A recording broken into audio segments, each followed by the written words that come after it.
That night, I encountered a giant wolf in the park. It looked both dangerous and mysterious, but as I got closer, it acted like a docile pet. What's more, it seemed to understand me and even let me get close to keep warm. At the moment, I suddenly realized that this town might not be as simple as it seems. One new town. You're so lame. Massey Wilton huffed, shaking her head at her younger sister. What's so wrong about moving to a new school? 𝐊𝐤 wasn't that impressive anyway. The boys were very whiny and those girls were much too petty for my taste. Immerse's younger sister, Lydia, rolled her violet eyes that her older sister had inherited from their mother as well. 𝐊𝐤 was a good school and it was ranked highly on the academic charts. Whatever. Massey waved off. Regardless, I'm glad we're moving. The car did a sharp turn, almost hitting a driver ahead. The driver screamed profanities at Marseille's father, who in return said a few calm remarks that made the man flush red and yell even louder in indignation. Her mother yawned and continued filing her nails, ignoring the argument beside her. Massey and Lydia did just as well. This wasn't the first person their father almost crashed and got into an argument with. He could be so reckless sometimes. I checked Dark Fall's academic status. It does not compare to that of 𝐊𝐤. It does not compare to that of 𝐊𝐤. Massey mimicked her sister, mocking. Seriously, how are we related? Her very funny. Her sister deadpanned. Massey grabbed her headphones and jammed them into her ear so as not to hear her sister continue babble about nonsense. There was no one in her previous school she cared enough to keep contact with. She felt no qualms about starting things new. Babe, I can see your lips moving but I hear nothing. Massey closed her eyes and relaxed as Lydia complained to their mother about Massey ignoring her. 𝐊𝐤 𝐑𝐞𝐝 heartfelt thanks for your unfailing patience, enthusiasm. Wilton, already used to the daily bickering, kissed her youngest daughter and offered her a clip bar she had saved in her bag as consolation. As she listened to her music, Massey hoped this new town would not disappoint her. She was a wild girl, always looking for an adventure and ways to have fun. 𝐿𝐤, on the other hand, thought these things gibberish. She believed all a person needed was a good education and an extremely well-paying job. Beyond that, Lydia thought a waste of time. Poor Lydia. Maybe Dark Falls would do good to her. She definitely needed to loosen up. Massey opened her eyes to see the black sky with its speckle hue. No street lights were around them. Only the moon provided light to see the road ahead and the many trees surrounding them. She guessed she had fallen asleep for quite a few hours. Beside her, Lydia was sleeping soundly, and up front she could hear her parents speaking in low tones over the song playing on the radio. Ahead of the road, she'd sight of Dark Falls. It differed from any other town she had been to before. The town was a nice size. Not so small there was barely any people living there, but not so big it was overcrowded. In the center was civilization with all of its people, but after that it was miles of forest that seemed to stretch on forever. As they neared, Massey began to have awkward feeling. It felt as if everything around her was alive with the spirit that enveloped around them. Something about the way the trees moved against the wind wasn't inviting, nor was it unwelcoming. It was more like a warning with a spark of anticipation, and the closer they got to Dark Falls, the heavier the feeling became. Instead of being frightened, Massey smiled. She knew coming here wouldn't be a mistake. She wasn't sure what awaited her here, but something told her she would be in for a long, wild ride. To new offer finally. All this trash is organized. Massey celebrated. She heaved a big sigh before flopping down on her bed. It had been 2 days since she arrived at Dark Falls and she had yet to explore the town. These last 2 days were busy with organizing the house ever since the moving truck came to unload all of their furniture.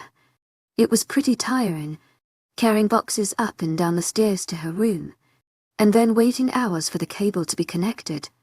Thankfully, the service around here was fast, so they were able to make themselves at home quicker than usual. Then again, they've moved so many times they've gotten used to it.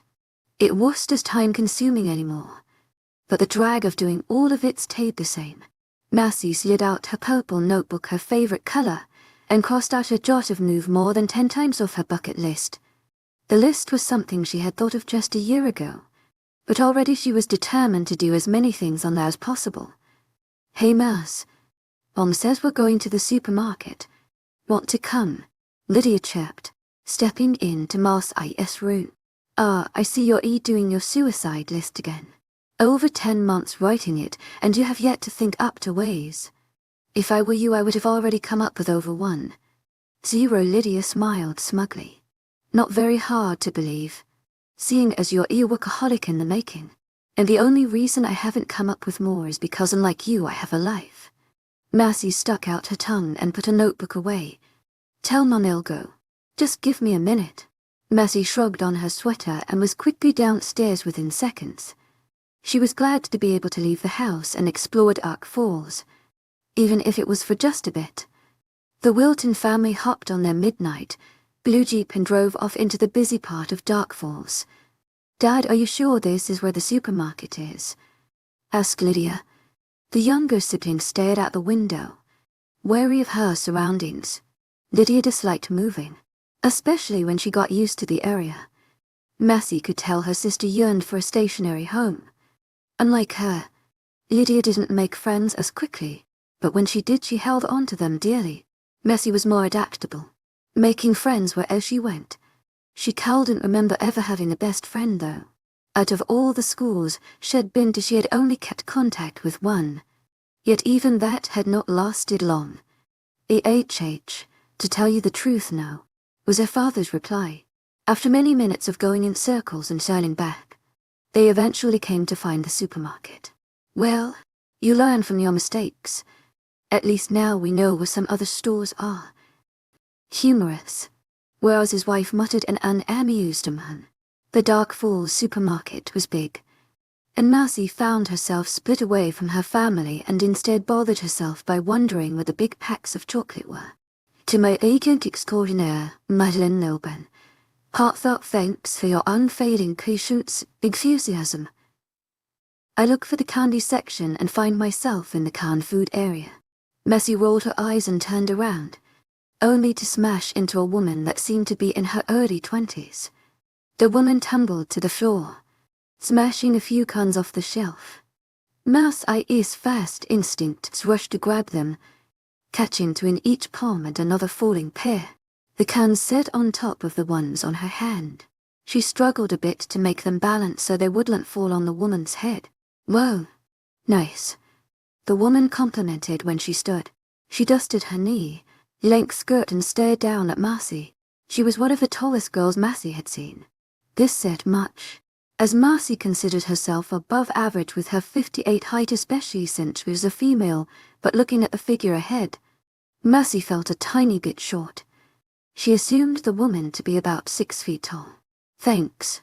I used to be in gymnastics before. I quit a year ago," Massey responded. She reorganized the cans on the shelf sloppily, not really caring about their appearance. "If you do like, you could work at the DF dinner. I'm a worker there myself and we could use a hand like yours. It's 2 blocks away from this market. If anything, drop by and we'd be happy to have you there. Oh, and my name is Kristen." Kristen took out a hand and Massey shook it. Massey didn't fail to notice Kristen's beauty, a rather exotic one at. She had shoulder-length black hair that fell over chocolate, brown skin, big almond-shaped eyes, and light pink lips to finish the touch. She was bagged up in the chest region, but her large hips made up for it. Also her long beautiful legs. They would have been gorgeous had they not contained a few scratches here and there.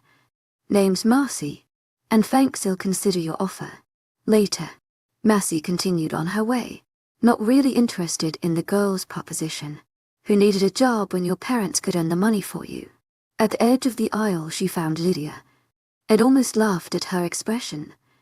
"Gymnastics. 𝐿𝐤. Nice lie." Lydia shook her head. Disapproval written over. Who cares? It was a thing of the moment. Besides, it's not as if you'll become a worker at a blah diner. I would if I were you. Mom and Dad aren't paying for new clothes this time. They want to go to some cruise in a few weeks. And leave us home alone for days?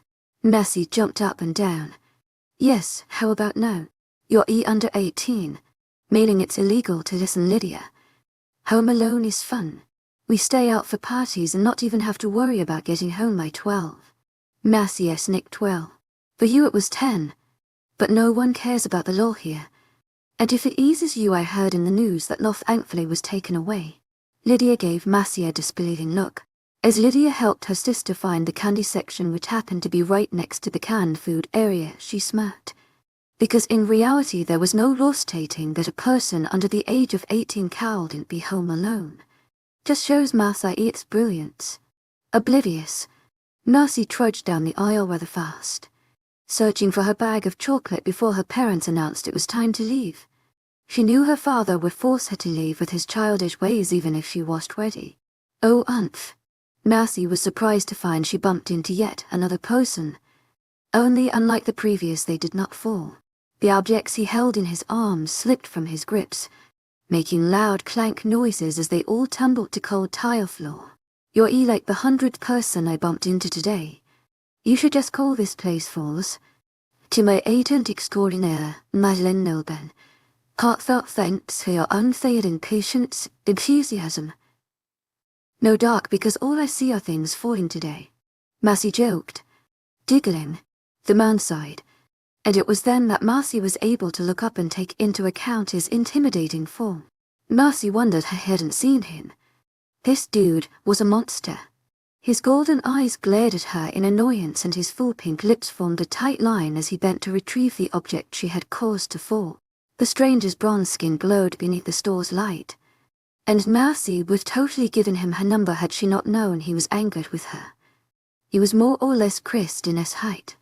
She couldn't remember exactly how tall the woman was, but like her, this man might for the get out my way or ill, you look as opposed to her nice, welcoming one. How cute. Tough guys made her excited. Would you look at that? You're actually pretty hot, Massey murmured, giving him a quick once over. As much as her hormones opposed, she walked past him. God forbid her ever seriously pissing him off. He looked like the type that didn't mind hitting a girl, from his well-structured stomach and defined arms. She could easily tell he could pack a good punch, and she didn't want her pretty face ruined. To my agent extraordinaire, Madeline Nilben, heartfelt thanks for your unfailing patience, enthusiasm. Lydia, let's go, cried their father. Lydia hurried to her mother's side, embarrassed to be even associated with Massey after her recent mess. Massey, on the other hand, kept looking for her favorite chocolate. Wait just one more second. Her eyes scanned the chocolate bags rapidly, trying to find her preferred brand. Where was it? Before she knew it, strong arms picked her up and threw her over his shoulder like a sack of potatoes. A WWWCM on Dad. I almost found it. Her father didn't reply, but she knew he had a currently not giving a shit expression. Better for me. Now I waste less money, was his reply. You suck. I thought that was a woman's job. Her mother punched him.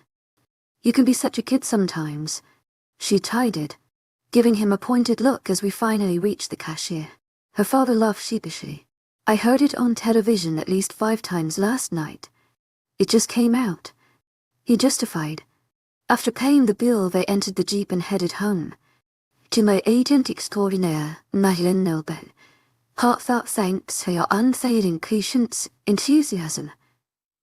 Massey secretly hoped she would be seeing more of the guys she met at the supermarket. At least this place looked promising in the men's department. She smirked. They're in new school. Massey gazed at what was known as Dark Force High. The school was a nice size scene, as it was the only high school in town. But Massey guessed it was because the population wasn't as high as it was in other towns and cities. The building was painted grey, giving it a dull first impression. Massey wished she could go to a department store and buy dozens of paint cans to decorate the place. It looked so boring. Nevertheless, from experience, Massey knew a building's look didn't do justice to the student's personality, at least most times, so she was driven off. Instead, she just made her way to the main office where a brunette sat behind a desk. Name. Giving Massey a forced smile. One Massey easily returned. Mornings were one of the few things Massey disliked, and it took her time to get in the mood to find a day worthwhile.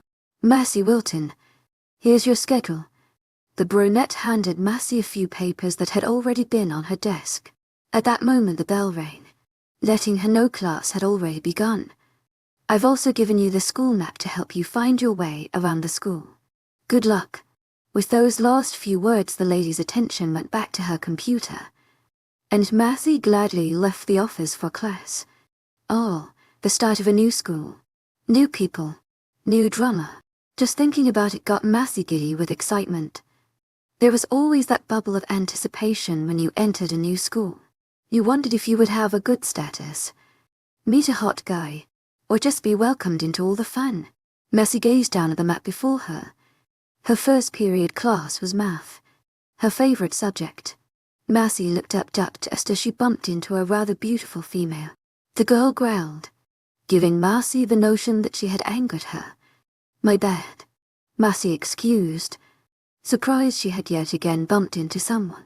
What was it with this place and her bumping into people? And why did they all happen to be so tall? The girl glared at her, scanning her up and down as if trying to figure something out. The girl stopped briefly when she saw 𝐖𝐴𝐳𝐸, but continued after a moment. Massey did just as well, evaluating the girl before her. The girl was very beautiful, with chestnut hair cascading around her heart-shaped face. Her skin was of the purest and one could only find in the Sahara Desert. One of the most perfect complexions Massey had ever seen before. Her eyes were a dark blue that would seem a bit random with one of heart and skin color, but they only accentuated her already majestic features. Her bangs were at good length, and gave her face a sophistication model sought so desperately with makeup. Massey would have been envious had she not remembered she was a cat herself, and she was very prideful about it too, as she frequently said, making Mommy proud. Her most prominent feature was her height. She was way taller, almost a head taller than Massey, which made Massey ponder if everyone in this area was an effing skyscraper. I mean, really, who are you? She questioned, as if Massey were an imposter stepping into the wrong territory. You're not from around here. I'm a new student. She stepped around the girl and went in search for her math class. She was not looking for argument the first day of school, especially not in the morning, so she hoped the girl would hold her vein as still it was noon. Massey turned her neck to see her, and found her lover a threatening glare in her direction. The girl radiated such hate that Massey pondered what on earth she could have possibly done to a girl she had only just met. Massey rolled her eyes at her erosive tone.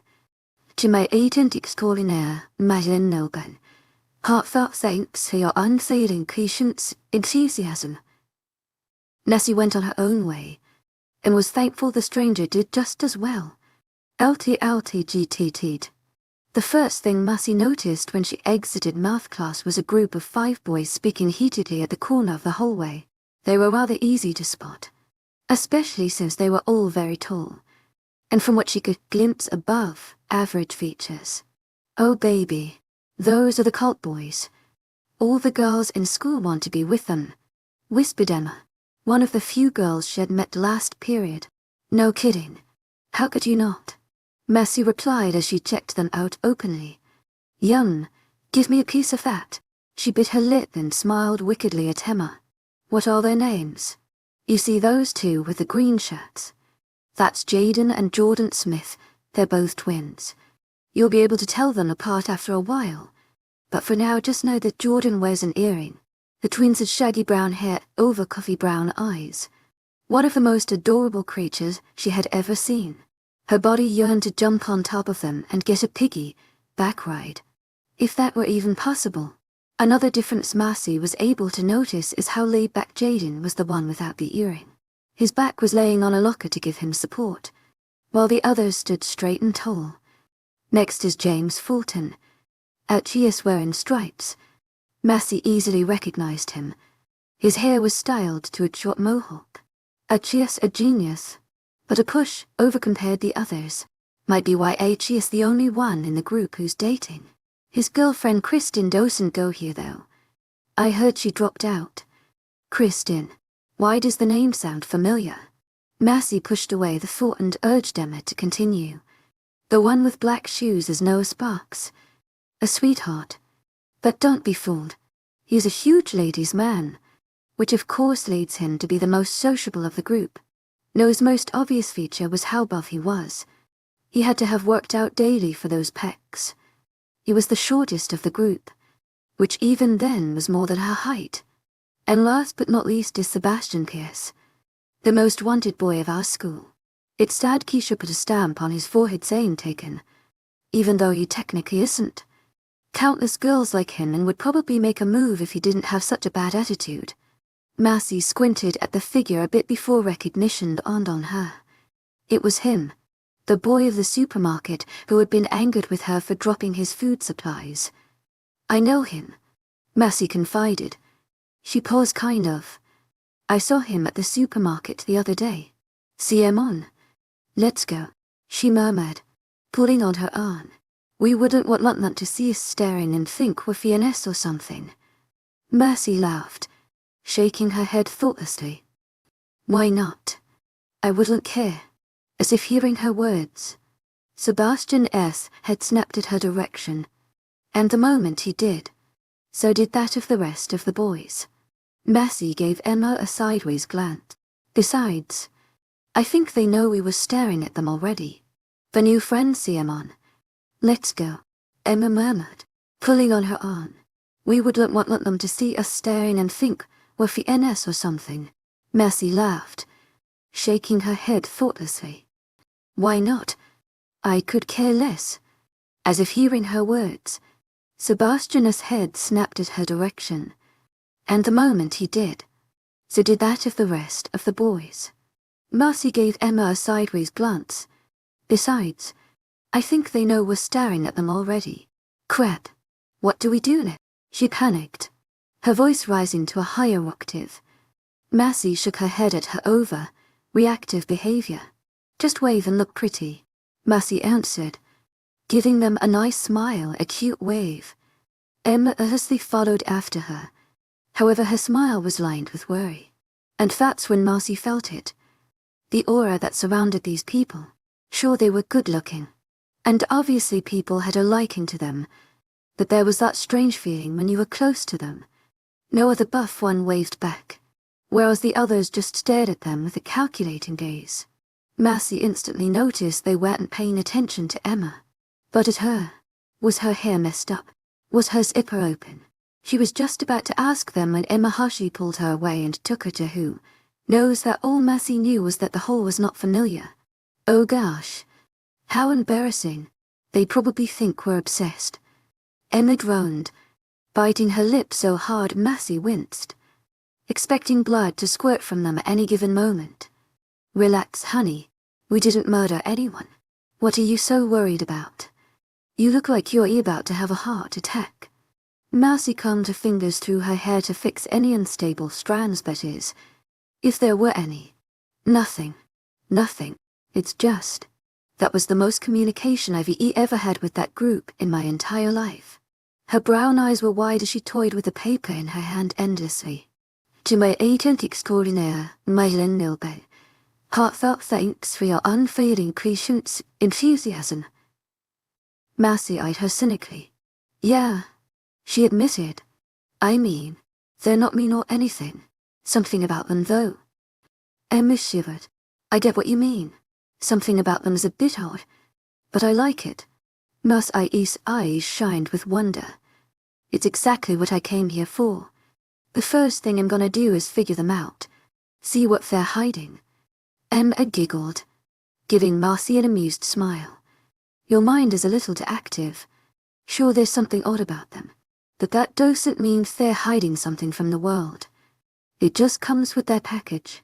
Massey was about to oppose. However, something in Emma's smile seemed cautioned, as if it was something she's told herself for a long time to feel secure. Noticing this, Massey simply nodded, as if everything Emma said made absolute sense to her. She was going to disturb as ignorance. 𝐿𝐤𝐬𝐩𝐿𝐬, heartfelt thanks for your unfailing patience, enthusiasm. Ignorance is bliss, and this meant she got the cult boys all to herself. How selfish. 𝐿𝐤𝐬, 𝐊𝐢𝐬𝐑𝐞𝐝 independence, said Mass 𝐖𝐨𝐥𝐬 English teacher Mrs. Ferguson. What do you think when I say this word? Crap, Messie murmured when her paper fell flat on her desk. She had been trying to make the paper stand alone with its thin edge for over 10 minutes, and so far her efforts had been put to waste. Please, not to many people, said Mrs. Ferguson sarcastically when she saw no hands rise. Let's go. What do you think when I say the word independent? Or independence? Messie raised her hand. Abandoning the blank paper as a means for entertainment, Mrs. Ferguson was starting to look aggravated anyway. Yes, Miss Wilton. Living alone in a house, she answered. Good. The teacher nodded with approval. Anyone else? A person answering the question seemed all the motivation the entire class needed to give out some propositions of their own. They were paying for your own expenses and not depending on anyone else's answers. Hearing all these responses made Messie gag with all the responsibility. But it was also kind of refreshing. All that independence just sounded so empowering. 𝐿𝐤𝐬𝐸, heartfelt thanks for your unfailing patience, enthusiasm. She pictured herself being all independent, and she looked pretty hot. Like a superhero in one of those television shows. She wouldn't have a limited amount of cash to use. And she could buy more cute clothes. Not to mention she wouldn't have to cancel any plans to babysit Lydia anymore. Why, when she can hire a babysitter? Messie sat back and thought about a way to get cash. And sadly, the only way to receive it was a job. Miss IE's shoulders drooped. Work definitely not her bravado. 𝐿𝐤𝐸𝐽𝐻𝐿, the periods came and went. To her luck, she shared quite a few of them with the cult boys. By the time lunch came she had already met countless people. But their faces were still vague as well as their personality. They all seemed sweet, but she knew she didn't really know them. Emma was the only person Messie considered a friend. Only a day and it felt as if she'd known her for weeks. Emma was definitely no best friend material, but she'd be passed off as her closest friend in the entire school. You're lying, cried Messie, slapping her hands down on the lunch table with her mouth agape, truly amazed. A hunk like that has only dated one girl from this entire school. She could feel a giggle rising from her throat as she gave a brief glance at Sebastian from the corner of her eye. He was sitting at a table with the cult boys. Keisha beside him. They made quite a pack. The way they created a circle made them seem uninviting to anyone who may think to sit with them. Not to mention the low tones they spoke in. Why, all the privacy. 𝐿𝐤𝐸𝐻𝐿, heartfelt thanks for your unfailing patience, enthusiasm. I know. You do think H.E. get as many girls as he can, replied Lucy. An overly thin red head. She looked so fragile Messie expected her to break if she did as much as pick up a milk carton. And even then, people didn't consider them truly dating. They never acted like a couple. Keisha probably lied to get girls off him. Even she can't deny an attraction to the dude. Messie glanced back at Sebastian, only to see he was there. Instead he was by the garbage can throwing out his empty tray. Oh, a big eater. Messie liked them that way. She excused herself from the table and stood to throw out her tray as well. Only when she got there he walked out the cafeteria doors. Messie foolishly followed after him, not knowing what got into her. When she got into the halls, he was nowhere to be found. Making a sharp right she was met with a hard wall. Only it wasn't really a wall, but a person. His imposing figure towered over her, creating a shadow against her puny form. His golden eyes assessed her with irritation. Hey, Messie greeted. What was her plan again? Oh, that's right. She had none. In her defense, no one should be as angry as he looked. If this irritated him, she could only imagine why H.E.S. only dated one chick. He was way too grumpy. Yes, he asked, but it felt as if it were a threat instead of a question. Is this better? Be worth my time? Look made her remember what Lydia often said. Think before say. To my agent extraordinaire, 𝐿𝐻𝐿 heartfelt thanks for your unfading patience, enthusiasm. But she messed this up anyway, so what more could she do? Do you know where the library is? She blurted innocently, smiling. Not here. He bit. He assessed her, but it was methodical, holding no admiration of any kind. Girl, do you have good vision? Mercy stepped back, confused as to why he would ask such a thing. Yes, of course. See to it that you never bump into me again. After saying these words, he stalked away, leaving her alone in the hallway. Mercy huffed. So freaking stupid. She whispered, dissatisfied with her situation. The moment the words flew from her lips, his attention was suddenly directed towards her, and the expression on his face was anything but happy. Say again. His tone was warning, but it gave her his attention, and that's all she had been looking for. But definitely not like this. She had to admit this situation did not turn out as nicely as she assumed it would. Mercy stuttered, freaked out by the fierce glare aimed her way. How in the world had he heard her say that anyway? Say buttered a voice. Saving her.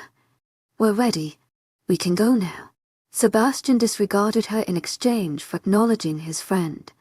He nodded slightly before continuing on his path to who knows where, but it did look suspiciously like the school exit. Her savior turned out to be Noah, the buff one. Don't mind 𝐸 I'd cheers like that with everyone. Mercy shrugged. I'll put it off as the start of a good relationship. She joked. Noah smiled warmly before following his friend. Mercy crossed her arms, wondering why Sebastian had to be so good-looking and mean at the same time. Even so, she was determined to make him hers, or at least one of the boys from the group. He was a challenge she wanted to crack. Mercy Wilton. Oh, she's the first girl in the entire school to date Sebastian. Yeah, she really liked the sound of that. 5 new job. It seems today that all you see is violence in movies and sex on TV. But where are those good old-fashioned values on which we used to rely? Mercy sang as she watched the Family Guy theme song come from the little television screen in the empty Dark Falls diner. It was a nice place, and had more than enough room to fit dozens of customers. Some of the tables were accommodated between red booths, while others were 6 dark, wooden chairs. When she had entered, she had asked a waiter if they knew a tall, pretty woman who worked here. When he asked why, she had explained that she was here to take up the job she had offered. Then he smiled and told her to wait a few minutes. And so here she was, semi-impatient for the lady to appear. Mercy wanted to get this job as soon as possible, especially that paycheck. She was even proud of herself for preparing all the things she needed to get a job. Who knew a first-time job taker needed a reference? Of course Mercy didn't at first. She asked Lydia about the shenanigans in the hallway. Lydia was more than willing to tell her actually proud of herself, but all those feelings fell to the trash when both ended up being late to class. Hey, greeted a woman, coming up to her. Mercy instantly recognized her as the girl from the supermarket. Mercy, right. Excuse me if I'm wrong. I have terrible memory. The girl looked genuine, but Mercy was starting to feel a bit guilty for having not memorized her name. She smiled in relief when she read her name tag. Oh no, it's okay, Kristen. Happens all the time. And you got my name right anyway. You came here for the job. That's great. We need a hand here, especially with the boom of customers we've had recently. Kristen was dressed in an attire of jeans and a plain black polo. She looked rather young to be a manager. To my agent extraordinaire, 𝐿𝐻𝐿 heartfelt thanks for your unfailing enthusiasm. She looked like the type to still be in high school. At the thought, her name became very familiar. This girl was James Fulton's girlfriend. Mercy was too surprised. She was pretty enough to grab any of the gorgeous cult boys' attention. Good. I brought work paper stuff since this is my first time getting a job, Mercy admitted. Kristen giggled. looking at the single sheet in 𝐿𝐸's hand. "I can tell. But that won't be needed here. Dark Falls is a small town. We don't bother ourselves with things like that." 𝐿𝐸 shrugged, throwing it in a trash can nearby. "Better for me. It's not like I had any good stuff in the first place. What do I do then? Come to work tomorrow at 5 p.m? It starts after school activities. This way, if you plan on doing any sports, the job won't intervene." 𝐿𝐸 grinned. "Perfect. But I don't do sports anyway. They're not my forte." 𝐿𝐸 stood and shook hands with Kristin. "See you tomorrow." 𝐿𝐸 groaned 𝐿𝐸. Aggravated was a complete understatement of what she was feeling right now. She was at the brink of insanity. She couldn't sleep, and that did not sit well with her. Sleeping is one of her favorite hobbies, especially since she tended to have good dreams. Even if she couldn't remember most of them by morning, she just knew. And so not being able to go into her blissful wonderland was more than a big problem. Okay, so maybe she was exaggerating. But she didn't want bags under her eyes by the time school came. She wanted to look extra pretty tomorrow so Sebastian could enjoy viewing her face. Unrealistic considering she hadn't made the best of first impressions. Or second impressions. She locked eyes with the moon outside her window, and immediately her sour mood became sickly sweet. Why the hell had she been complaining? It was dark outside. Everyone in the house was asleep, and her avid imagination was going overboard with all the things that could happen if she took a stroll around town. She leapt off her bed clothed in black shorts and a purple tank top. She combed her hair furiously, working it to a sexy, messy bun. She shook her head a bit to force some strands to fall out around the right of her face for the extra effect. And then after inspecting her outfit she tiptoed out her room in her dark-colored shoes. Outside the air was fresh. It was a mixture of forest and dirt, but it gave her a calming effect. The wind helped heighten her excitement. She could imagine herself looking like a main character in some crazy action movie right about now. 𝐿𝐸 walked up and down sidewalks, left and right, through alleys, and once behind a store. Yet all of this wandering and nothing happened. Her anticipation died down, being that it was around 3 a.m. There were little to no cars driving by, and absolutely no people walking. "Stupid Dark Falls," she mumbled, kicking a rock. "Why do you have to be such a safe town?" She was heading back home, but just as she passed by the park she heard a howl. 𝐿𝐸 jumped, surprised. Her steps toward home accelerated. She wanted to be kidnapped by a hot dude passing by at night, not bitten by some large scary dog. Her curiosity got the best of her when she peeked at the forest behind the park. No gates surrounded the park, leaving forest and play area unseparated. Any child could have ran into the bundle of trees and gotten lost without a parent's notice. 𝐿𝐸 thought the town wasn't so bad after all. It's a shame Lydia was too smart to even think about exploring the forest alone. Behind some trees she saw a figure move. It was definitely not a person, that much was assured, but by the size of the thing she knew it was like nothing she had ever seen before. The animal growled lightly, yet it didn't make the sort of stance a predator would. Letting curiosity get the best of her, she took a few steps forward for a better view, keeping a close eye on the creature. When she was about 3 meters away she reconsidered getting closer to the thing.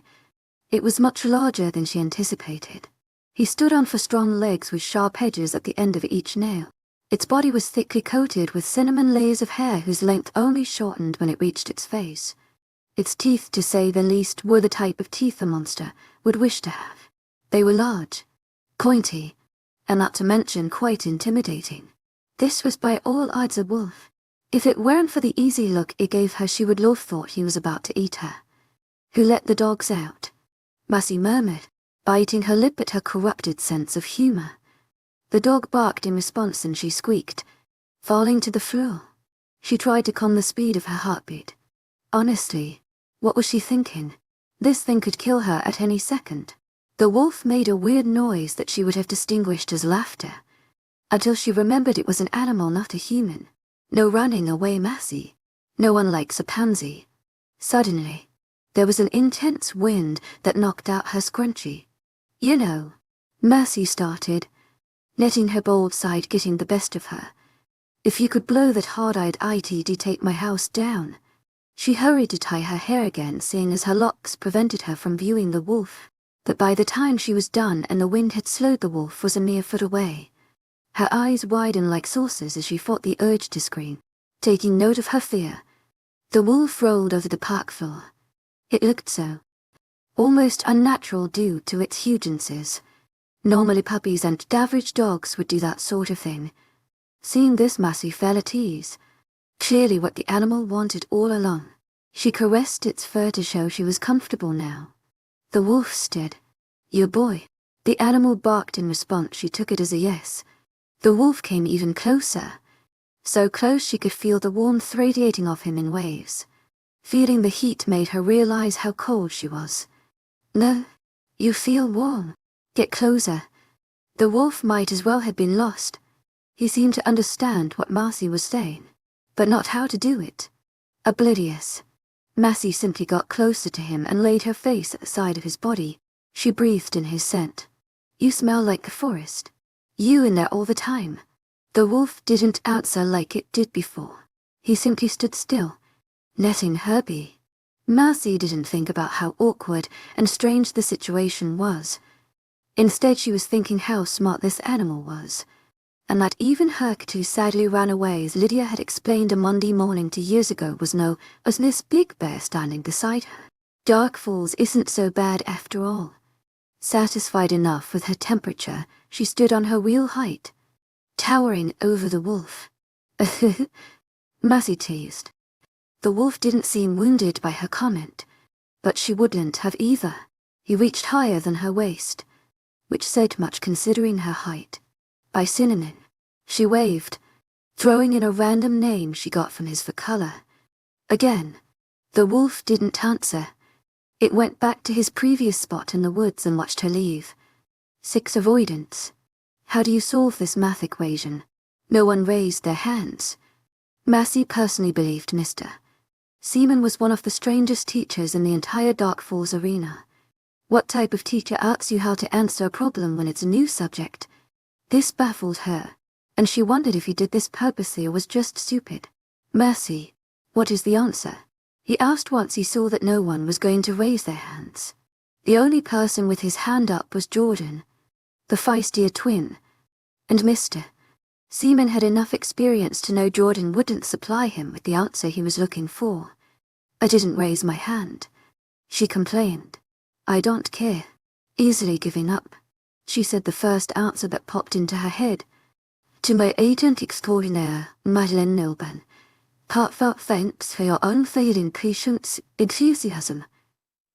The class erupted in giggles, which in turn made Mr. Seaman's head fall to Daphne.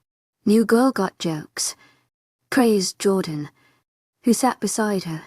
Mercy smiled back, forcing herself to not beam with happiness at his attention. "What can I say? It comes with the package." The moment Shed entered class and saw one of the cult boys sitting on his desk with an empty chair on his left, she gladly sat beside him, hoping she could begin getting to know these boys. She could tell many girls had been disappointed at her choice of seating, but Mercy didn't care. It was her fault they were too nervous to sit next to him.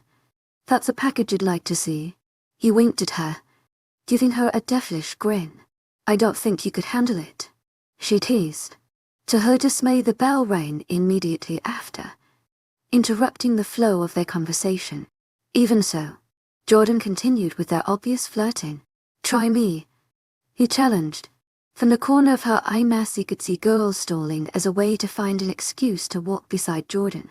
She felt rather smug about the fact that Shed only just met the dude and already she was getting more attention from him than any of them have probably gotten from him all year. She childishly placed a finger on her chin, as if considering his reply.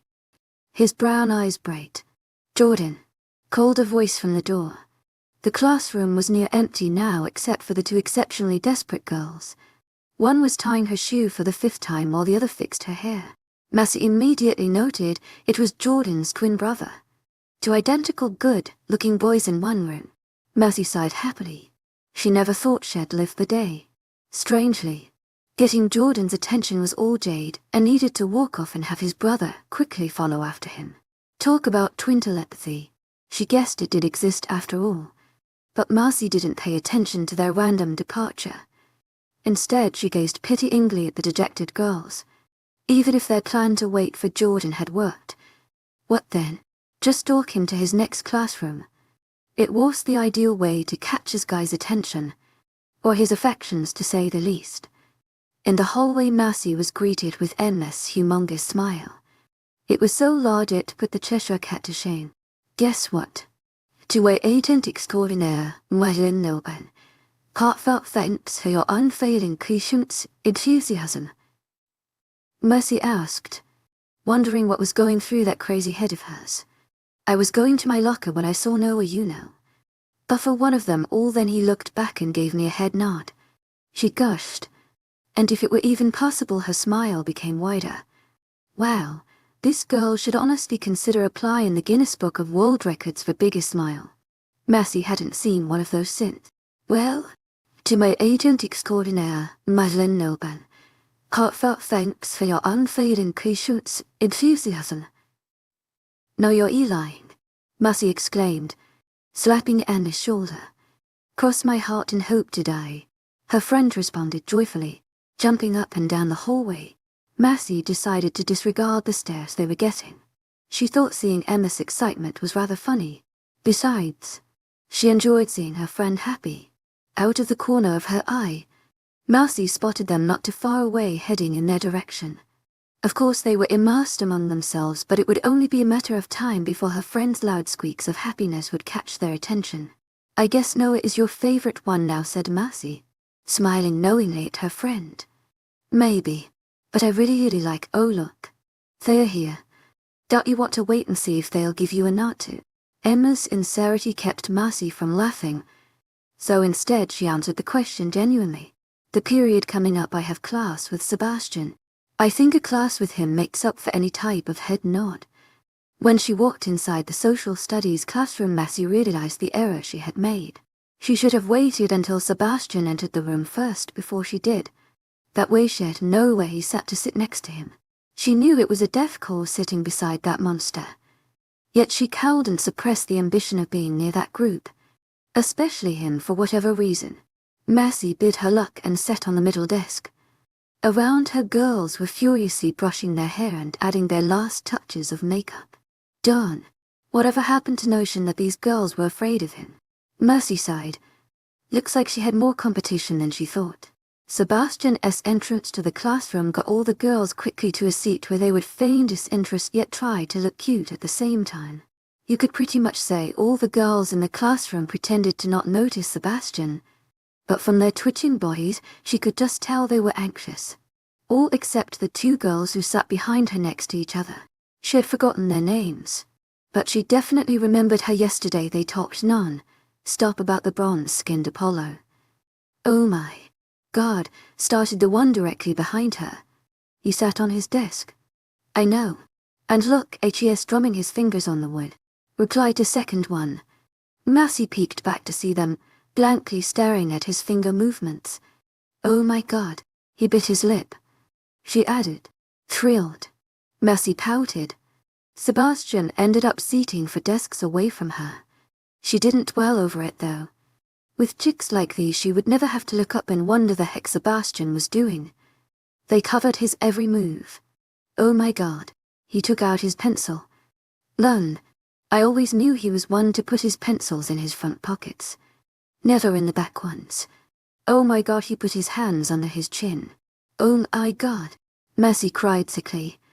She slammed the desk with her hand, getting the two girls' attention. hes breathing. The girls gasped and then nodded in amazement at how the purple eye beauty was able to point that out. Mercy was surprised. It had been clear to her yesterday, within the first minute, that these girls had never met sarcasm in their life. From the corner of her eye, Mercy could see Sebastian smile slightly with a swift look in her direction, which led her to believe that unlike these ditzy girls, he'd actually caught her sarcasm. The rest of the period went rather boring, with the teacher speaking about a country and some hero that killed someone. She didn't really pay mind. daydreaming about one thing or the other. However, when the bell rang she became more alert, getting her stuff and going to 𝐨𝐵𝐴stian's side, whom by the time she caught up with was already at the door. "Hi 𝐨𝐵astian," she greeted, walking next to him. He merely nodded in added acknowledgement, and even then he didn't spare her a glance in. "I know who you are." "New girl," he deadpanned, walking faster. Nevertheless Marcy kept up with his pace, dismissing his tone. "I like to be known as Marcy, not the new girl. You don't see me calling you guy I just met." She laughed nervously. Why did this dude have to be so hard to speak to? Yesterday you referred to me as stupid." Marcy saw his muscles constrict at the words. "I wasn't referring to you. I was talking about the situation. But either way I'm sorry." Marcy apologized. Again. 𝐨𝐵astian nodded. She smiled. "Does that mean we're good now?" "No," he replied, speeding his pace ever further. Marcy quit trying to walk next to him. His legs had already walked the best they could, and his current speed was now ridiculous. She'd have to jog to be next to the kid. Definitely not worth it with his attitude. 𝐊𝐴𝐳 7 table talk up. It's official. The dude totally hates me. Marcy disclosed to the group of girls at the lunch table. Like yesterday, the topic of the day was the cult boys, and she easily assumed that group was often spoken about no matter where she went. Even Marcy cowled and helped herself. Dang, those boys just demanded attention. That sucks. You just got here and already you have 𝐨𝐵astian angry at you. I would feel so depressed. A blonde sympathized. Yet Marcy could tell the chick was all too happy the new girl didn't catch his attention. Or his good side for that matter. Marcy didn't pay mind to the fake pity she was getting. Some way or another she would get to sit at that group's table. It would be a work in progress. Maybe in 3 months. That's enough to get cozy with the rest of the pack. If she played her cards right she wouldn't even have to get to 𝐨𝐵astian's good side. Just everyone else's. So far her and Jordan were headed the right direction. Speaking of Jordan. I know. But Jordan and I totally hit it off. We were flirting in math class. Marcy boasted innocently. She wasn't even interested in Jordan, but she wanted to let Blondie know she was being completely ignored by the cult. Marcy knew that once she gained the whole crew's friendship, 𝐨𝐵astian would have no other choice but to talk to her. I wouldn't take it too seriously. Jordan and Noah are known for their frequent flirting. The moment they see one of their group they drop you like a hot potato. Countered the same blonde. Marcy forced herself to contain a glare that was pushing to be aimed at the scrawny girl. Especially since she was right. Once Jaden called him, he was out. Could be. I haven't experienced that yet, Marcy replied, lying flawlessly. 𝐊𝐴𝐳, you will soon enough. The blonde mumbled, irritated, loud enough for her to hear. What was this chick's name again? Marcy was pretty sure it started with Anna, or something similar. Of course you would know Emily, commented Emma. Emma's remark earned some shared snickers about the table. Gauging by every owner's reaction, Marcy guessed Emily had been dropped by those boys more times than she could count. However, the purple-eyed princess was more horrified by the thought that they actually flirted with her. Granted, she was cute, but she looked like a 17-year-old trapped in a 12-year-old body. Those guys were men. They needed a woman, such as herself. They do any sports? Marcy asked. I know her as he threw his empty plastic tray in the trash. She couldn't help but notice how well in shape all of them were. Even Keisha, the girl she bumped into the first day of school, had a bit of muscle to her. Emma shook her head. Yup. I'm guessing they work outside of school. To my agent extraordinaire, Madeleine Nogan. Heartfelt thanks for your unfailing 𝐾𝐤𝐧𝐑𝐞𝐝 enthusiasm. I've never seen them in the town gym. Must be the jeans then, she hypothesized. Marcy almost rolled her eyes. No jeans could make a guy look this great. Especially a group of guys such as these. No, something was definitely going on with those boys, and she was determined to find out. LTLTTET study hall had to be the most boring period Marcy had all day. She cowed and annoyed the teachers with her outbursts. There were no cute guys to flirt with at all, and the person beside her found the need to sniff up the buggers clogged up his nose every 20 seconds. Yes, she had counted. 2 minutes and 6 sniffs later, Mercy finally cracked. She got up and asked the supervisor for permission to go to the bathroom. He merely waved her off, too preoccupied with a book titled Fruit Cup to pay mind to her. The book's cover was literally a cup filled with fruits. Mercy had to hand it to him. Mr. Supervisor was smart. Anyone would think his book was about some dumb apple mad at the watermelon for being Jewisher than she is. But if you look closely, a certain area of his pants had extra height, and if you paid even more attention, he gulped every now and then. Mr. Supervisor was reading a porno. In the hall, Mercy decided she would walk around the school for the rest of the period. Porno man wouldn't notice her absence anyway. Besides, she might catch a cute guy passing by. After being in that awful classroom, she certainly deserved it. Mercy went upstairs. Seeing as she hadn't ventured much the area due to most of her classes being on the first floor. After exploring a little, she found the library. She smirked, remembering the argument her and Sebastian had, starting with her asking where the library was. Now she knew where it was. Upon entering, she was overwhelmed with the amount of books. For such an obscure town, they sure had heaps of literature. The second thing she noticed were the large, pristine windows. Had there not been clocks in every classroom, Mercy would have definitely lost track of time. In this high school there were not many windows. Don't they ever wonder how the students would escape if a fire happened? She whispered to herself. Nearing the windows. My guess is as good as yours, responded a deep voice beside her. Mercy turned to be faced with the sexiest mohawk she had ever seen. Then again, it could just be the person who wore it. She recognized him immediately. It was James Fulton, one of the cult boys. Be a good girl, Mercy. Cheers your boss boyfriend. Then again, it could be because of the small population of students in this school. He continued. Mercy smiled. One of my life dreams is jumping out of a window in a school fire. Mercy gazed at the window again. I guess I'll have to carry some extra rope on me, just in case. James chuckled, placing his book on a table nearby. She briefly caught the title. The Bond of Mates. Having trouble with your girlfriend? She inquired boldly, nudging her chin in the book's direction. James hesitated before finally saying, Not necessarily. More like, finding answers. His words were stressed. His lack of straightforwardness made Mercy aware he was hiding something. She didn't blame him. To my agent extraordinaire, Madeleine Nilban, heartfelt thanks for your unfailing patience, enthusiasm. They'd only just met. Either way, she didn't worry. She had always been one to make others feel comfortable around her in a short amount of time. Grabbing the book, she opened it to a random page. The first word that popped out was werewolf. It immediately brought her back to last night when she had seen that large wolf at the park. Why would this guy look for love solutions in a book of werewolf love? I don't think this book is gonna help you. Unless you're a werewolf. She joked, skimming the pages. The book looked rather old, with words looking like they came from a typewriter, rather than a computer. James cleared his throat. Yes, but it speaks about how a relationship between mates should be. Aren't werewolves animals?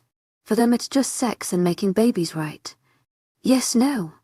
Werewolves but they're animals, but they're also human.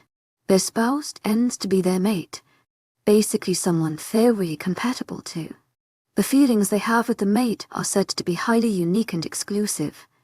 It's similar to what people call love. So I thought, why not read this? James blushed afterward. Trust me, James. If you're going as far as reading books about werewolf love to feel assured about your relationship, I think you guys are doing pretty good. Mercy laughed, patting his shoulder. He laughed with her, but then looked at her strangely. How do you know my name? Great. Now he thinks I'm a level 5 stalker. I've heard plenty of girls speak about you and your friends. I think I got pretty much all of your names down. To my agent extraordinaire, Madeleine Nilban, heartfelt thanks for your unfailing patience, enthusiasm. I'm just happy you picked up a werewolf book instead of some other one. Like a praying mantis, Mercy said, quickly changing the subject. She didn't want James to think she was one of his obsessive admirers. Thankfully, his eyes brightened, his previous question forgotten.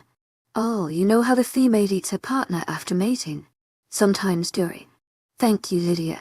Your intelligence finally serves for something valuable. You wouldn't have had to worry about that. I may be confused, but I still hold my sanity, James continued, rolling his eyes playfully. What with all these books you never know? Mercy countered, gazing as the mass of books again. There was a certain area of the library where it was exceedingly full to a point where books were protruding from the shelves. James followed her gaze and smiled. That's the Dark Falls history area. It's full of diaries made from those who lived here long ago. Many doubt the book's accuracy, seeing as there are some that write about supernatural event. But the events collide with American history so precisely that no one knows what to believe. They were given their own area in the library. That's where I got this book from. He grabbed it from her hands and went to return it. Mercy followed him, curious about the section. By glancing at the title, she could see the book James chose was the only one about werewolves. Again, it brought her back to last night in the park. Could that have been a regular wolf or a werewolf? As a kid, she had always wished things like fairies, vampires, dragons and the like would exist. But growing up, she learned they were a mere fantasy. It would be nice if they actually did exist. Then the wolf she saw yesterday could be part human. Hopefully a good-looking one. If that was the case, then she wouldn't mind visiting him every night. She almost laughed, imagining what Lydia would tell her if she heard her thoughts. A red book on one of the shelves caught her attention. It had no title, but upon taking it she realized it was a diary of a girl named Jeanette. As she so introduced herself on the first page, skimming a bit, she caught the word werewolf. With the weirdness of this town and these books, I might start believing in werewolves myself. Mercy huffed, closing Jeanette's diary. Is that so? James asked, a sneaky smile closing on his lips, almost as if he knew a joke she didn't. In that moment the bell rang. Anyone who had been in the library rushed out, except for a girl who was eyeing James appreciatively. Nice meeting you, Marcy. See you around. He waved her goodbye and departed. The girl not so, stealthy following after. Marcy waved back and returned to the shelves, in no rush to get to her next class. That is, until she realized she never told James her name.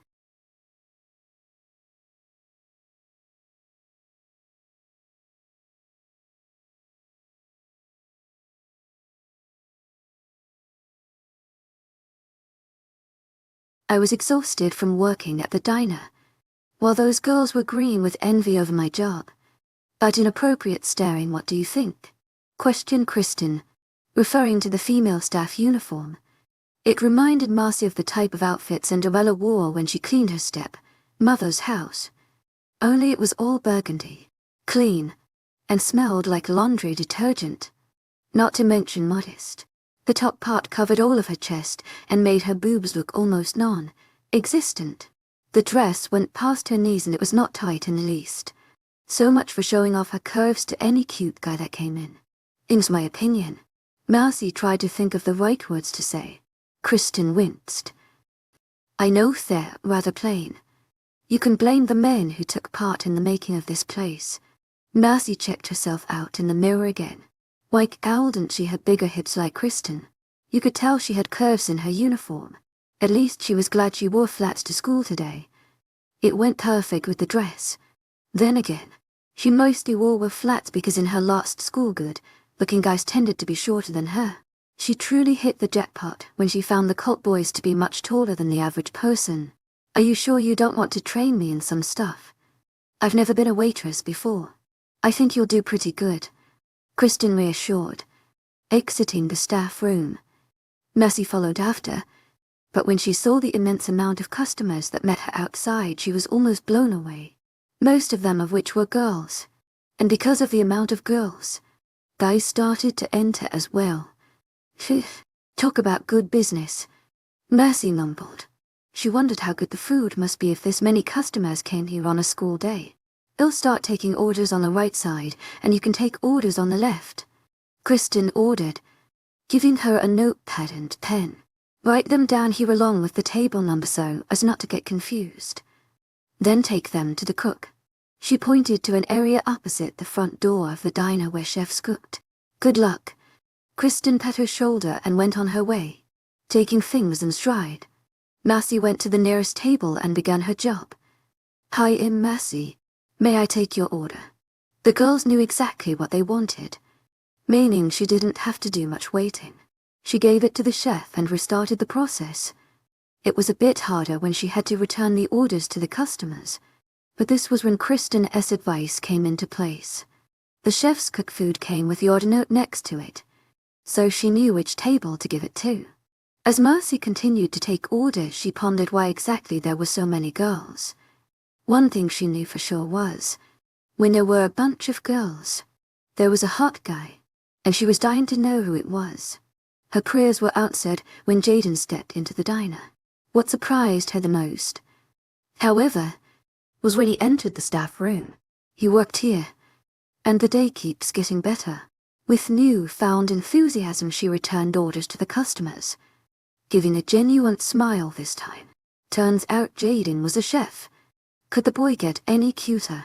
3 hours later and various tables later with girls Ray, ordering despite the new flow of customers, Massey found herself become exhausted.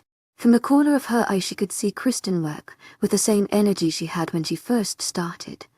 Massey was used to getting home and watching TV. She wasn't one to prance around the house all day for fun. The only time she sweat was when she occasionally tried to copy the moves of belly dancers on YouTube. She knew her future husband would thank her for that. The only bright side of this was when she took orders to the chef, where she caught a glimpse of Jade uncooking in the background. Not to mention she got to meet a few new people. Even so, she still couldn't help but feel relieved her shift was over in half. There was a slight hush in the air when the diner door opened again. Goodness, did these people not get the place was full? Scanning the tables, she decided to next serve an 8-year-old girl sitting at a table alone, impatiently playing with the table utensils. She frequently glanced at the door before returning to her previous habit. Massey thought it best to get her a drink so as not to make her look so awkward. Many girls were staring at her and whispering. Couldn't they do anything better than gossip about a little girl? But even she couldn't deny the strangeness. Hi, I'm Massey. May I take your order? The little girl smiled pleasantly. My name is Haley. I want milk and chocolate chip cookies, please. No, you don't, interrupted a voice. Finding it familiar, Massey turned and was faced with James. No cookies past 8. You get to hyper. Please, she pled, eyes wide. Besides, you were late again. No end of discussion. Hey, Massey, he finally greeted, acknowledging her with smile. He sat down beside Haley, and that's when she noticed the resemblance. No doubt they were siblings. Now she understood why girls kept staring at her. She's James' sister, of course. She also didn't fail to notice James' usage of her name. To ask, or not to ask? That is the question. Since milk and cookies are off, what would you guys like to order? Massey wrote the new order on her thinning notepad. Coronas.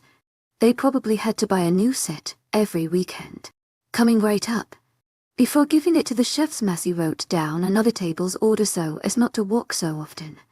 Gosh, she could feel tomorrow's cramps already. On her way to returning James' order, she caught Kristen and James constantly cast glances at each other when they thought the other wasn't looking.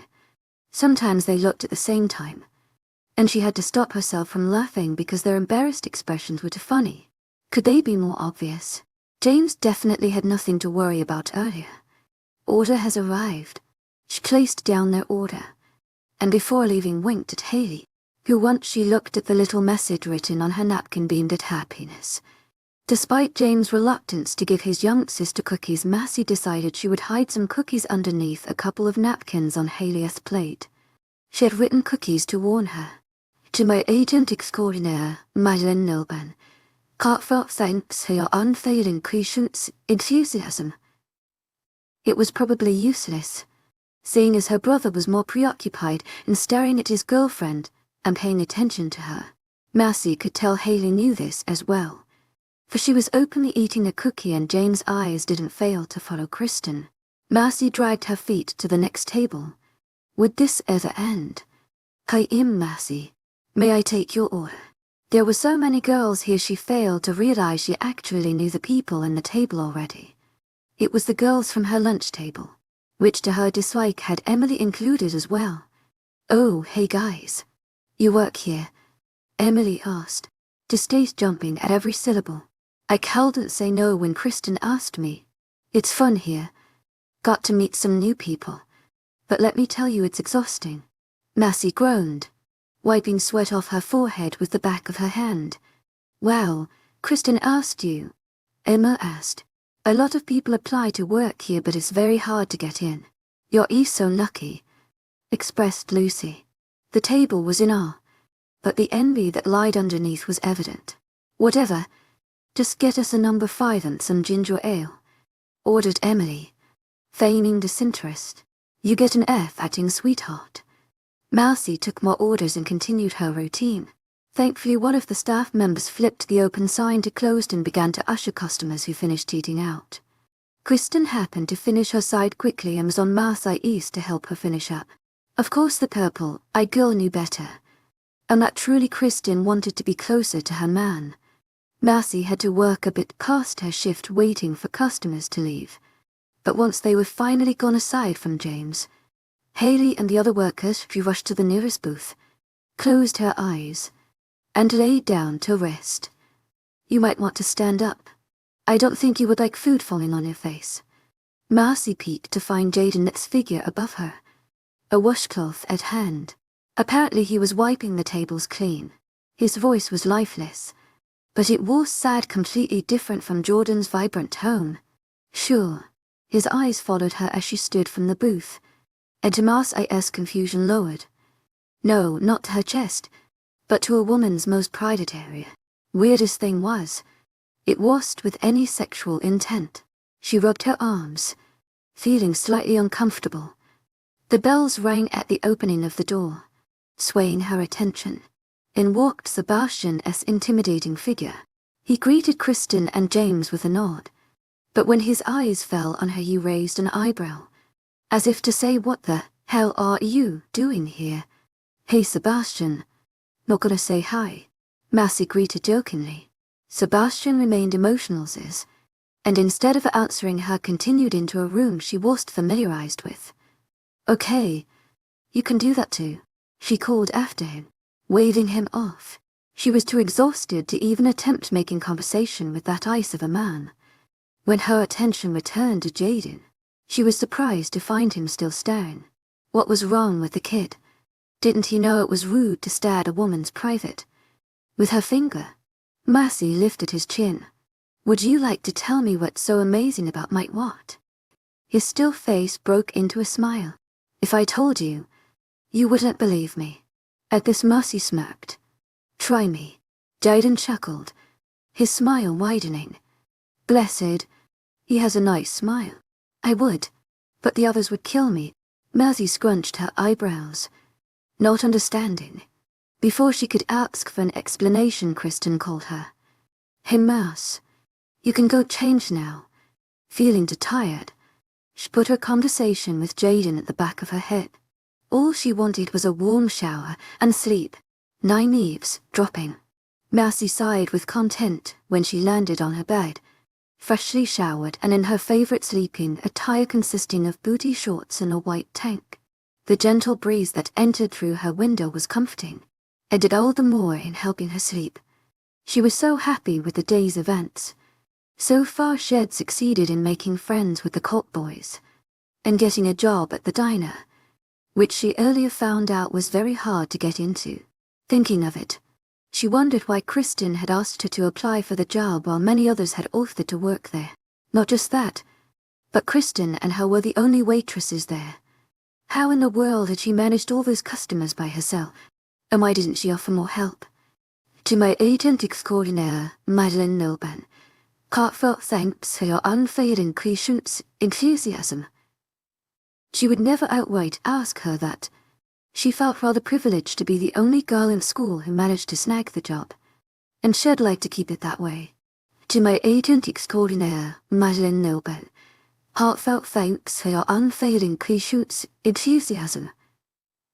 Massey did want to know what Jaden was thinking while he stared at her private region.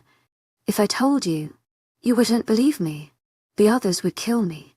The conversation had been very strange.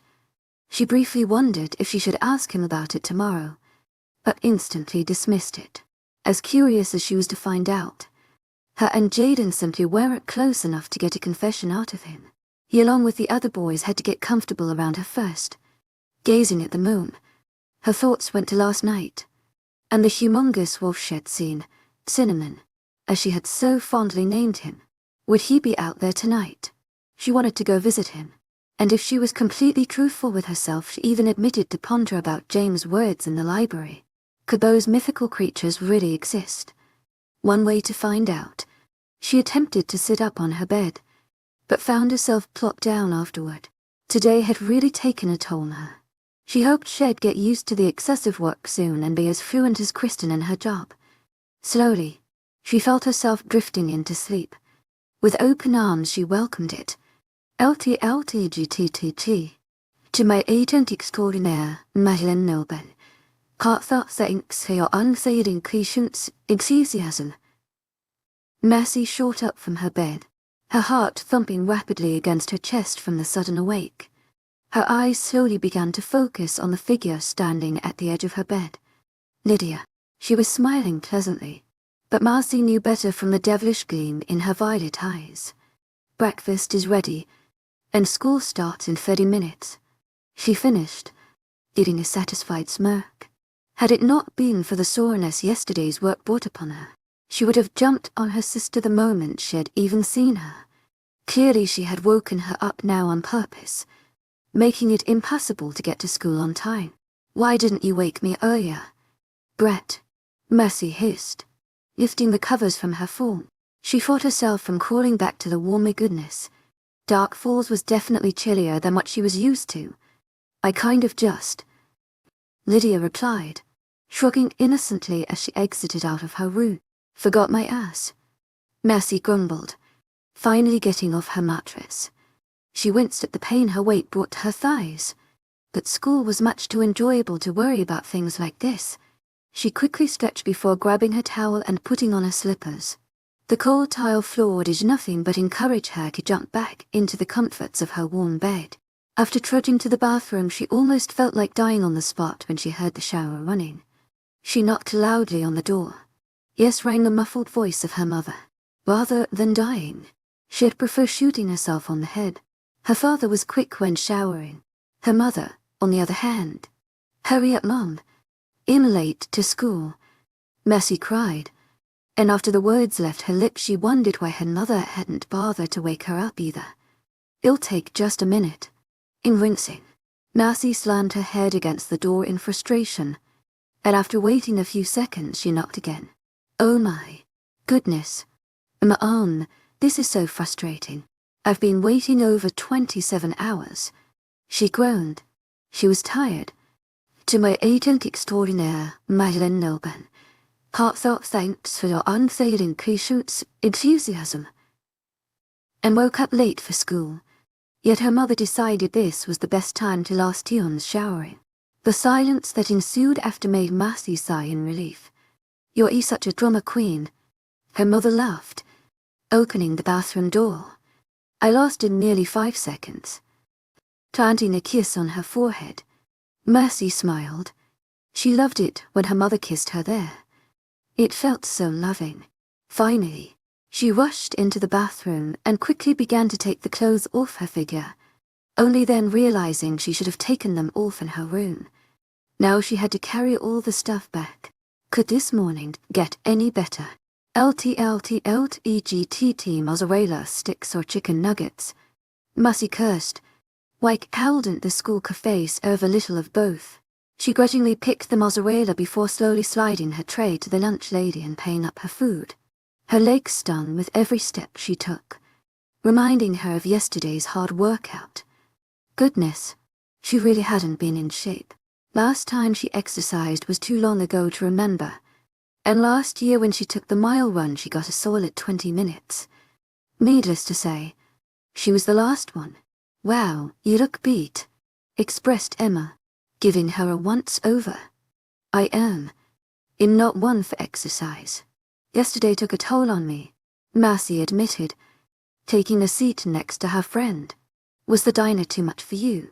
I suggest you quit and leave the spot for someone who can handle it," added Emily, taking a furious bite off her nugget. Marcy smirked. It was clear the girl was envious she had gotten the prize job while she was stuck cult-less. Even if Emily had the job, she doubted she'd cut any of the guys' attention. Jealousy is unbecoming, sweetheart. The table snickered, making Emily blush furiously and return to her food. Emma cleared her throat. She did have a point, though. It did look like too many customers for 2 people. "You should tell Kristen to hire another person. You know, to ease it up on you." Marcy chewed on her mozzarella stick. She didn't want to come off as a greedy chick, but she really didn't like the idea of sharing the diner with someone else from school. It made her feel special to be the only schoolgirl working there while others have had countless opportunities to snag it. "I think you'll get used to it, but you'll give Kristen a hint today after school. If anything, you'll be the first to know." The table beamed at her response. Even Emily, who after she realized she was showing her excitement failed miserably to hide it. "Excellent. You're the best," Emma exclaimed, throwing her into an affection hug that surprised her. Marcy began to feel guilty. She'd only said they'd get them off her back. Sure, as if she'd honestly give Kristen the suggestion.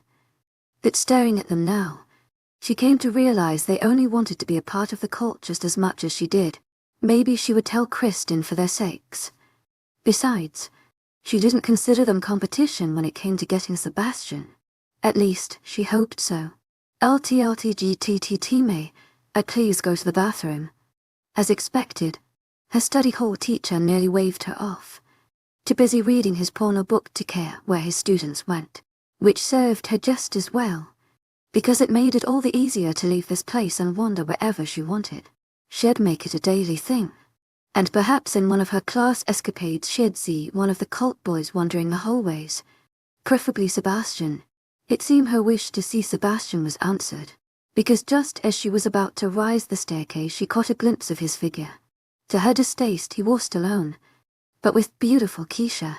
They were speaking in low tones, and before they could spot her, Marcy hid behind the staircase to overhear their conversation.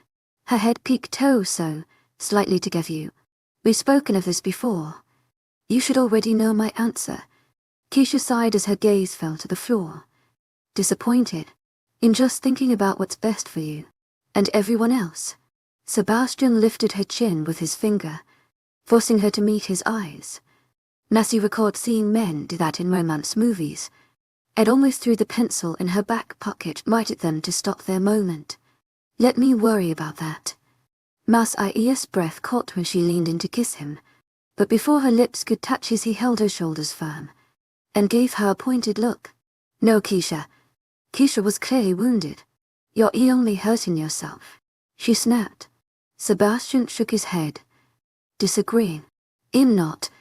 Then he walked away, thankfully not in Marcy's direction. When he left, Keisha remained frozen, not one to lose an opportunity. Marcy was about to climb the stairs when Keisha's dark blue eyes snapped her way. It was so sudden Marcy fought a cry from escaping her lips. Little girls shouldn't be spying on things that don't concern them. To my agent extraordinaire, Madeline Nilben, heartfelt thanks for your unfailing patience and enthusiasm. Good thing I'm not a little girl. To my agent extraordinaire, Madeline Nilben, heartfelt thanks for your unfailing patience and enthusiasm. To her surprise, Keisha didn't reply. A stream of emotions passed by her face, too many for Marcy to take count of, but one of them was prominent above all. It was anger. and it was directed towards her. Mercy proceeded to the stairs, and ended up finding herself in the library. To her disappointment, James wasn't here, nor anyone else of interest. It was actually rather vacant, with a total of 4 or so students milling about, all minding their own business. She went behind a shelf and ran her fingers through the binds of the books, just to have something touch. Thinking of Sebastian, she wondered why 𝐊𝐲𝐷 pushed Keisha away.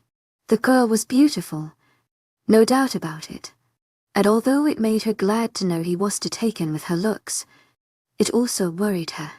What did it take to have Sebastian pierce full head over heels for you? She remembered what the girls in lunch had told her before, how Sebastian best never had a girlfriend in the school, nor flirted with anyone before. It was obvious he constantly pushed girls away from his life, not one to want to live life, and much to her ego's inflation, that included her. She didn't ponder too much about that though. She was confident sooner or later he would end up liking her. Every boy did. Never once had Marcy been rejected. She was often complimented of her beauty and told she had an engaging personality. All Sebastian needed some loving, someone to kiss his forehead the way her mother did that very morning to soften him up. And she was the perfect one for the job.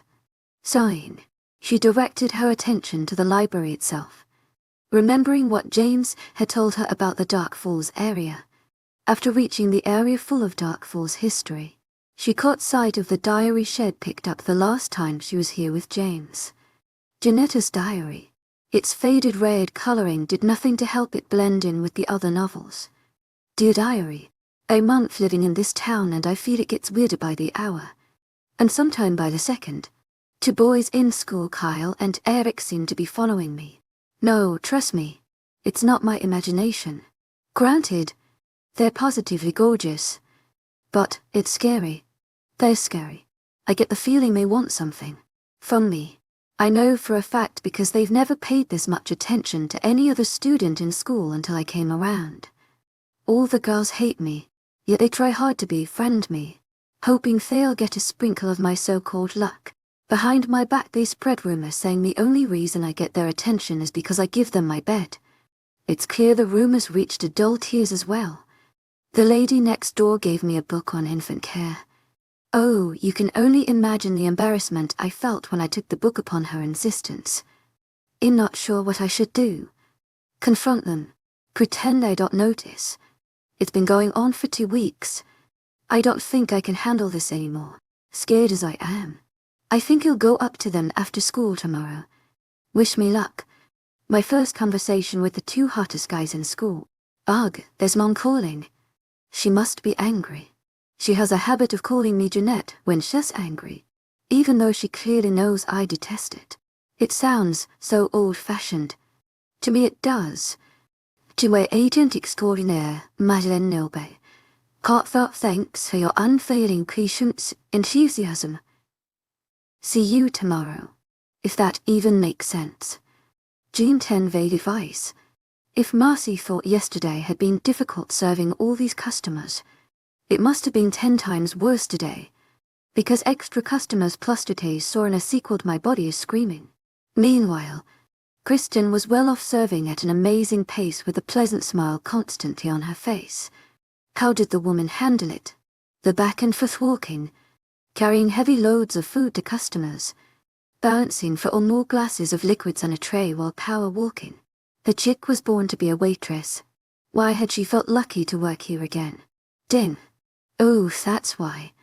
Sebastian entered the diner in his devastating handsomeness, grabbing the attention of every single girl and boy in the packed room. The boys couldn't help but stare and wonder why on earth had a man been made so attractive, and they were unlucky that it couldn't have been them. The girls gazed at him with a mixture or lust. To my agent extraordinaire, Madeleine Nilben, heartfelt thanks for your unfailing patience, enthusiasm, and want. Mercy wondered what he was doing there so early. Yesterday 𝐊𝐲𝐷 come when her shift ended, but now 𝐊𝐲𝐷 come at the diner's busiest hour. When he entered the changing room, Mercy almost leapt with delight. Yes, Sebastian worked here. To stop herself from acting like a total lame as were a few girls in the diner, she distracted herself by taking orders. What would you like to order? There were 2 girls and 1 guy. If there was one thing she liked about having tons of customers, is that by the time she was able to get to them, they've had more than enough time to choose their order. As she wrote on her pad, Marcy could sense the guy staring at her eyes, probably wondering if its purple hue was natural or not. Are those your natural eyes? He finally asked. Yes, well, they're gorgeous, he said in awe. Marcy smiled thankfully.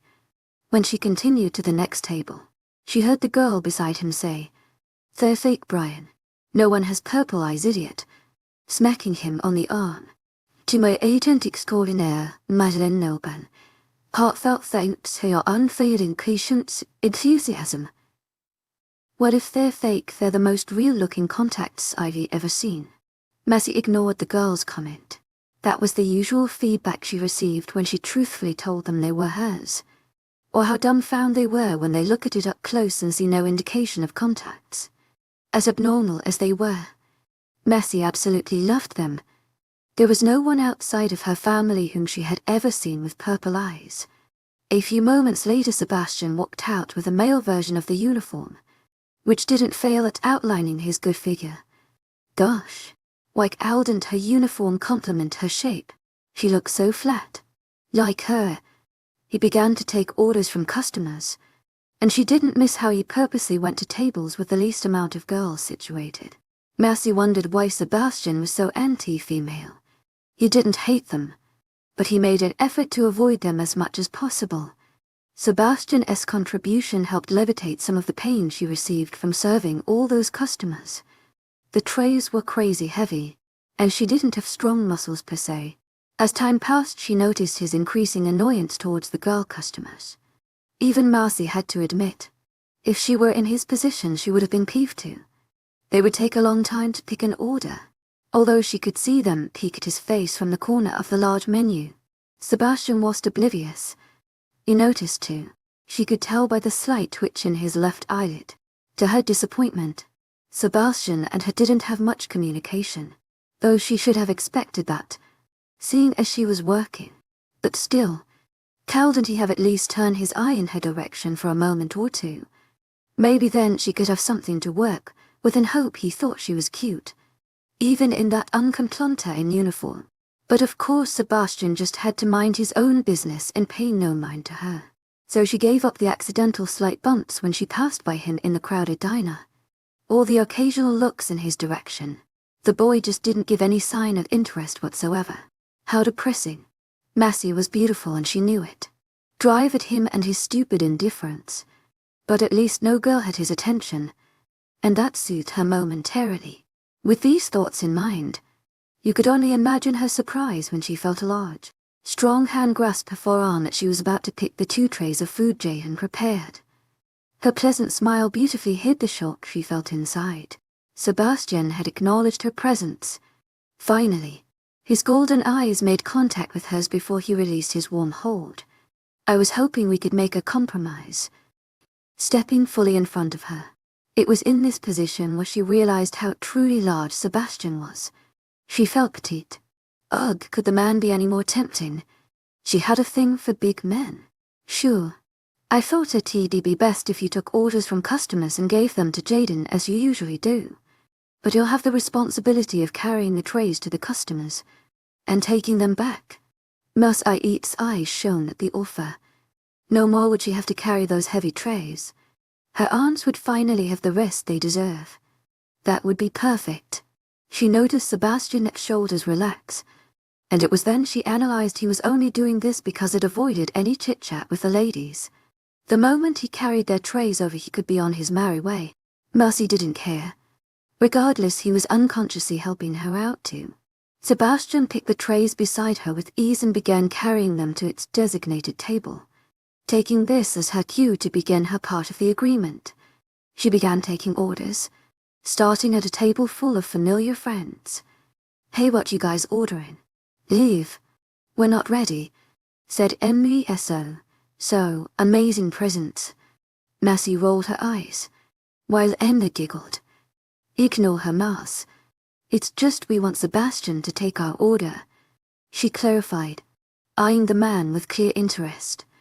Don't bother. He decided it'd be best if I took orders. There were around a disappointed AWWWS,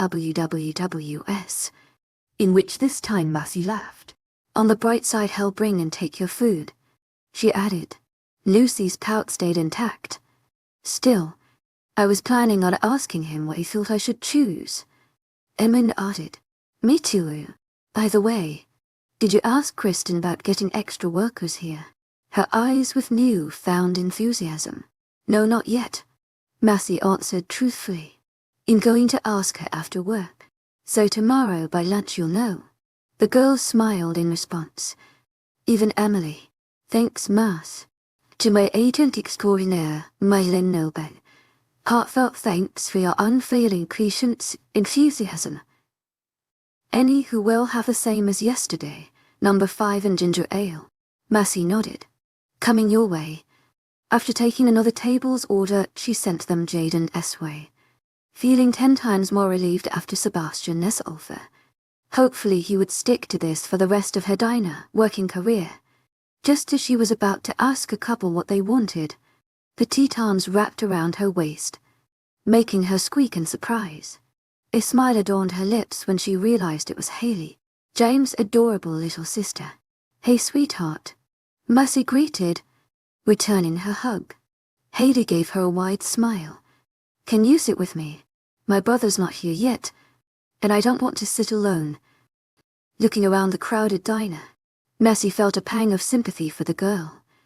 It must be frightening having strangers constantly look at you. The girl was too young to understand it was because if she had a strong connection to the cult. Sorry.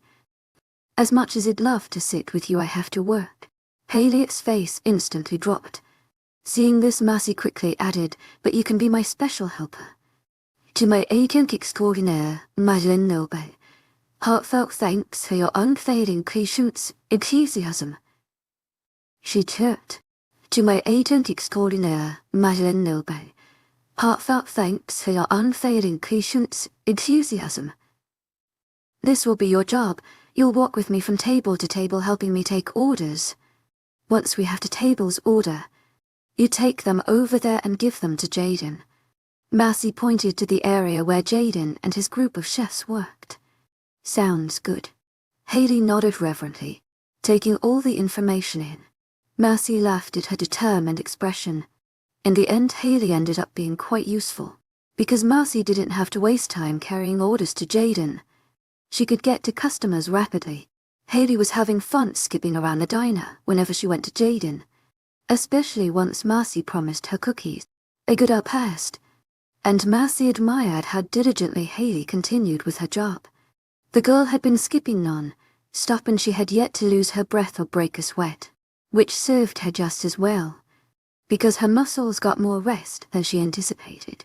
James eventually came, to which by that time the sign had recently been flipped to closed. Seeing as it was getting late and customers were still entering. You're late, Haley accused, pointing an angry finger.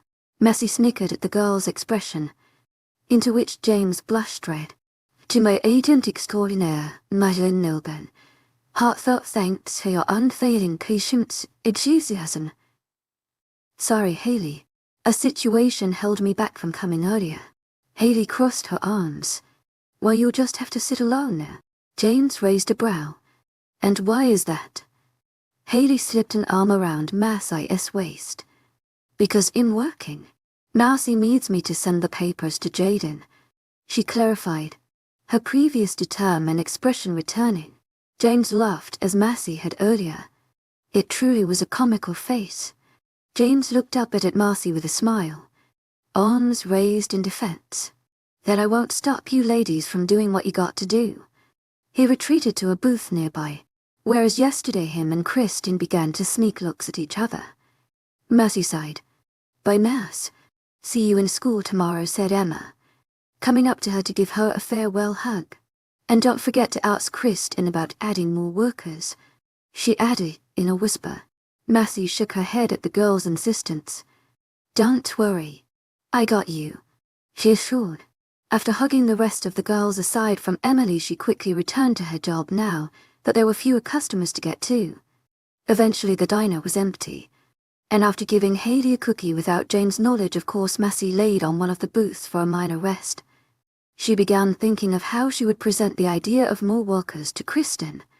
Having worked here for today's, Massey decided she didn't care if they bothered her about presenting the thought to Kristen. If they wanted to bust their asses off working, then by all means go ahead. As she had experienced today, Sebastian wouldn't pay them any more attention than he did in school. Jaden was busy cooking the food, and if they were immoral enough to go after James, well, he had a girlfriend in B. He came so late, they'd barely have time for some nice flirting. Sure, as if his love for Kristen would allow any of that. Is this going to be a daily thing? Massey's eyes fluttered open. She had forgotten Jaden cleaned the tables after work. Noticing the direction of his gaze, she lifted his chin as she had yesterday. I don't know. Am I going to deal with this every day? He blushed red. I honestly don't know. But you'll try not to stare anymore. Good. Because how would you feel if I stare at you like this? Massey made a pointed look to his pants, but after a few moments looked away, this time her cheeks turning red. She was one to blush. Then again, she was one to look at a specific place on a guy's pants unless it was to check out his butt. Jaden chuckled, knowing it had made her more nervous than it had him. I'm not sure how it'd feel, but I promise, my stares are out of sincerity, not lust. So now you're saying I'm not physically attractive? Massey accused, purposely acting offended, but Jaden caught the laughter in her eyes. Of course not. You are a pretty lady, he complimented. I would hope so. Massey stood and made leeway for him to clean the table. It's all yours. Then she went into the changing room to rid herself of the plain uniform. How did you like your second day? Asked Kristen, entering the room and changing as well. Pretty good. Less iron than yesterday. 𝐊𝐢𝐳𝐷𝐞𝐝 Madeline Nobel. Heartfelt thanks for your unfailing 𝐊𝐢𝐳𝐷𝐞𝐝. Thanks to the Cinderella dress, I didn't get any numbers from good-looking customers. Kristen laughed. Don't sweat it, Mass. Even in that uniform you'd impress any guy I know. Massey snorted, thinking of Sebastian. I highly doubt it. No, seriously. Kristen insisted. Massey gave her a glance, disbelieving. He'll pretend I believe that. 𝐊𝐢𝐳𝐷𝐞𝐝, I need to tell you something. Kristen's face brightened. That funny. I need to tell you something too. Massey was planning on telling her to add more workers, but she was more excited about Kristen's news. You first. Kristen's face immediately became serious. Don't bother coming to work tomorrow. You're fired. Massey's eyes widened into saucers. Her mouth instantly dropped. Her fired. But it was only her second day. She thought of anything she could have done wrong and thought up a million things. Kristen most likely thought her too slow of a worker, or not a good worker at all. 𝐊𝐢𝐳𝐷𝐞𝐝 Madeline Nobel. Heartfelt thanks for your unfailing 𝐊𝐢𝐳𝐷𝐞𝐝. Sebastian and Hayley did do most of the work today. Kristen's features broke into a laugh. Just kidding. Massey sighed in relief, and soon enough joined Kristen. Well, I knew you thought I was too amazing to get rid of. She don't. Kristen smiled. You are great. Truth is I need you to do me a huge favor. Massey shrugged. Sure. Name it. Something has come up where no one will be home tomorrow to take care of Hayley. James is freaking out because he knows his sister is very picky and tends to scare off the other babysitters. But for some reason, she has found an attachment to you, so I was hoping you could take care of her tomorrow. A desperate look filling her features. It is Friday, so you won't have to worry about sleeping late. And I'll pay you, and you can have any food or drink in the house. There's cable. Kristen calmed down. I'll do it, Massey said, interrupting her rapid flow of words. It was obvious to her Kristen was in dire need of a babysitter, And Marcy was willing to do it. Oh my goodness, thank you so much, Marcy. You don't understand what a relief it is to have you say yes. Marcy felt herself be enveloped into an intense hug. Who knew a girl like her could give such strong hold? Don't sweat it. I can't believe 𝐊𝐲 scares the babysitters away. 𝐊𝐲. She's too adorable. 𝐊𝐲𝐬. You do think? She's a handful. Like I said, for some reason she likes you. Which is just my luck. Because I tend to need babysitters in short notice. And while most are willing at first, after a few hours with her fear scared off, Marcy laughed. What could a little girl like 𝐊𝐲 possibly do? Kristin coughed. You'd be surprised. For tomorrow just come to the diner as usual after school and Jordan will give you a ride from here. Bring a bag with any necessities you'll need, because we tend to come back late, like around 1 to 3 in the morning. So in case you want to take a shower or something you'll have clothes. Whoa, 3 in the morning. Kristin's eyes widened in panic. Oh no. Your mom doesn't let you out that late, does she? I keep forgetting most parents want their kids home by 11. Trust me, my mom could care less. I've been out past that, she assured, recalling the occasions where she'd come from parties near 𝐿𝐲𝐬. I was just surprised you'd all be out so late. To my agent extraordinaire, Madeleine Noble, heartfelt thanks for your unfailing patience, enthusiasm. Kristin sighed in relief. Well, the place we're going to is far, and it doesn't help we're leaving late either. True that. I guess I'll bring my pajamas then. Will anyone else be in the house? No, just you and 𝐊𝐲. To my agent extraordinaire, Madeleine Noble, heartfelt thanks for your unfailing patience, enthusiasm. See you after school then. Marcy exited the room and waited near a window for her ride to come. Usually it was her mom, as her dad was the type to leave the house again once he got home from work. It was a full moon. Its glow kissed the trees as if they were her children, giving them a majestic appeal. Sebastian's figure suddenly stopped near her. He was reviewing a staple sheet of paper. Hey handsome, she greeted flirtatiously. Without looking up he addressed her. To my agent extraordinaire, Madeleine Noble, heartfelt thanks for your unfailing patience, enthusiasm. His deep voice sent waves down her spine. Sebastian acknowledged her with a nod and continued on his way. Marcy was about to pout in disappointment when suddenly he stopped. Swiveling on his heel he watched her. With half of his face shadowed on this angle he looked roguishly handsome. Thank you for helping me today. Marcy beamed. You're welcome. Wanting more conversation, she said. It's such an ice night out, isn't it? Perfect for walking. A nice night equated to being safe. It might just be her imagination, but it sounded like he was warning her. Dark Falls is a very safe town. I've taken a stroll late at night and nothing's happened to me. His eyes glinted with something feral. Be careful. To my agent extraordinaire, Madeleine Noble, heartfelt thanks for your unfailing patience, enthusiasm. You might find that what you want may not always be what you asked for. Then, without waiting for a response, he left. Marcy pouted, semi-disappointed, but at least he had said her name, and not completely dismiss her when she had caught him handsome and started conversation.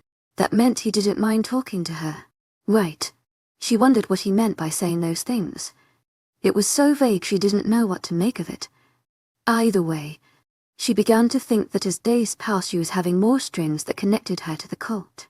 And this made her very happy. 11 Cinnamon. After taking a shower, Marcy dressed in the comfortable attire of long pajama pants and a tank top. The moment she came home she informed her mom of the babysitting job she was taking up tomorrow. As expected, her mother shrugged and said, sure. Marcy loved the trust her mother gave her, and really, she had no reason not to.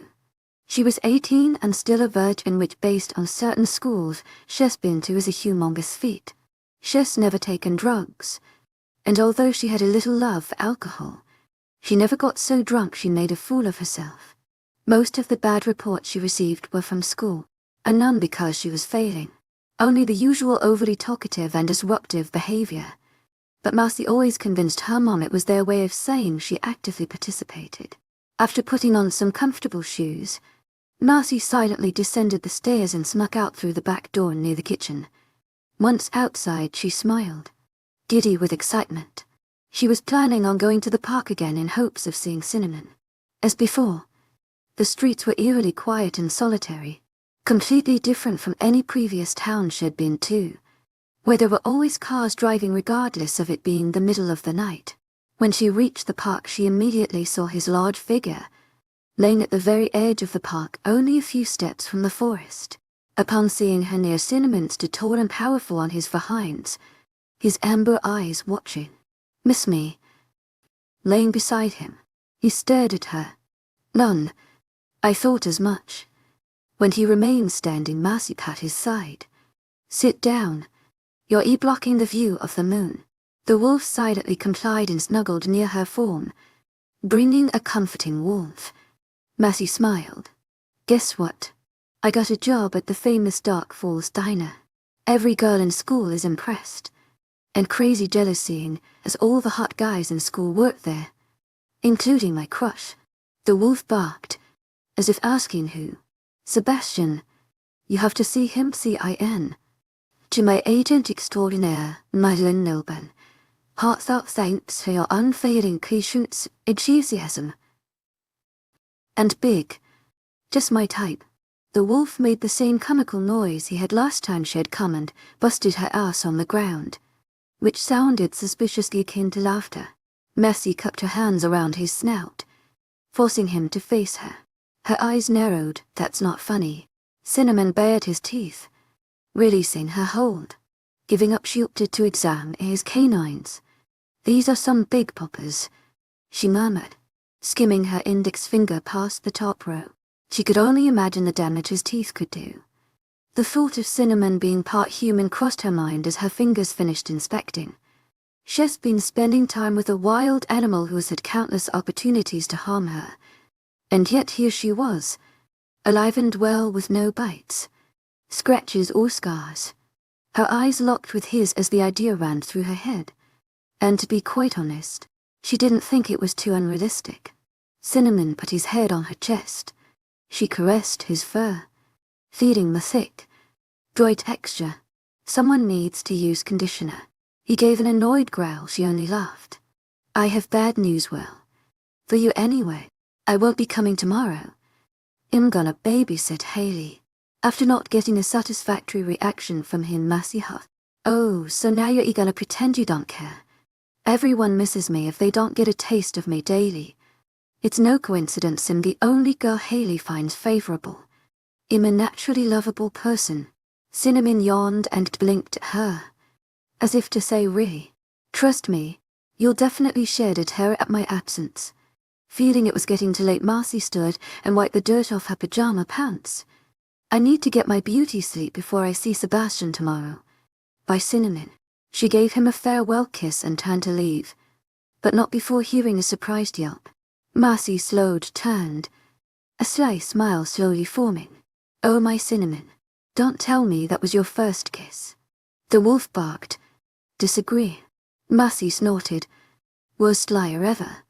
LTLTETT. 5 hours and 36 minutes of sleep was not enough for Marcy Wilton. Yes, she had done the math. As fun as going to the park in the middle of the night to visit an intelligent wolf was, she was beginning to notice its cons. Firstly, she had not gotten enough sleep, so her eyes were puffy during all of first period. Thanks to the lack of cute boys in that class, she didn't mind the physical setback, but could you blame her for always wanting to look her best? Second, she had not realized she picked her dark shirt when she had dressed this morning. All she remembered thinking was how comfortable it felt, but in her stupor she didn't realize it was because it was fairly oversized. If only she hadn't been as lazy when she opened her moving box and realized her father's shirt was included with her wardrobe. Of course, she just had to put it in her drawer rather than taking the walk and carrying it to her parents' room. Lesson learned. Marcy sighed. So much for fashionable Friday. She would just have to pretend she intended to look bon my. 𝐶𝐼𝐸 𝐷𝐿𝐷 Heartfelt thanks for your unfading patience, enthusiasm, called Emma from the far end of the hallway. She was quickly making her way toward Massey, Emily and Lucy at her tail. Upon seeing them, she almost turned and ran in another direction. She remembered the promise she had made them yesterday about asking Kristen to think about hiring them at the diner. 𝐊𝐢𝐳𝐷𝐞𝐝 heartfelt thanks for your unfading patience, enthusiasm. After hearing Kristen's babysitting offer, she got completely distracted to the point when she forgot to ask her in the first place. When they finally reached her, she blurted the first thing that came to her head. "I can explain." However, judging by their expressions, it appeared she would not have to. They all had wide-orbit smiles and beaming faces. "I can't believe you actually did it." Emma pulled her into a tight bear hug that almost broke her ribcage. Deciding to go along with it, Massey smiled. Yeah, always a do." Lucy jumped. 𝐊𝐢𝐳𝐷𝐞𝐝 heartfelt thanks for your unfading patience, enthusiasm. Oh my gosh, you're like a miracle talker. I mean, to get us all a job at the diner. I thought only one would get it. We tried so many times before. Thank you so much, Mass. Finally understanding. Massey furrowed, her brows in confusion. How did you guys? Kristen told us. Emma filled in, cutting her off. She was driving the twins' little brother to school and she saw us. That's when she told us she considered your idea and was taking all of us as her new waitresses. Thanks, Wilton, said Emily. While her appreciation was as large as the others, Massey could still see she was thankful. Well, see you at lunch, Mass. Love you. After sharing farewells, they scurried off, walking amiably amongst each other. Massey blinked, her mind unable to make sense of anything that just happened. It was clear the girls had gotten what they wanted, a spot at the most highly envied job of town, where it was guaranteed they would interact one way or another with the cult. There was just one problem. She didn't remember ever telling Kristen to hire them. As a matter of fact, she was sure those words never left her lips, so she never expressed this idea to Kristen. How in the world had she found out? 𝐿𝐷𝐞𝐝 want to be my partner. She rushed, getting the words out in record pace. Amazing. Massey had to give the girl props. She had talent. The moment her pre-calculus teacher, Mr. Seaman, had told the class they could work in pairs to finish the review packet, Stacy had somehow managed to walk from the far edge of the room and come all the way to Jordan's desk before Massey could finish putting her pen down. Massey let her eyes fall to Stacy's legs. She must be in track. Sorry, Stacy, Jordan replied, apologetic.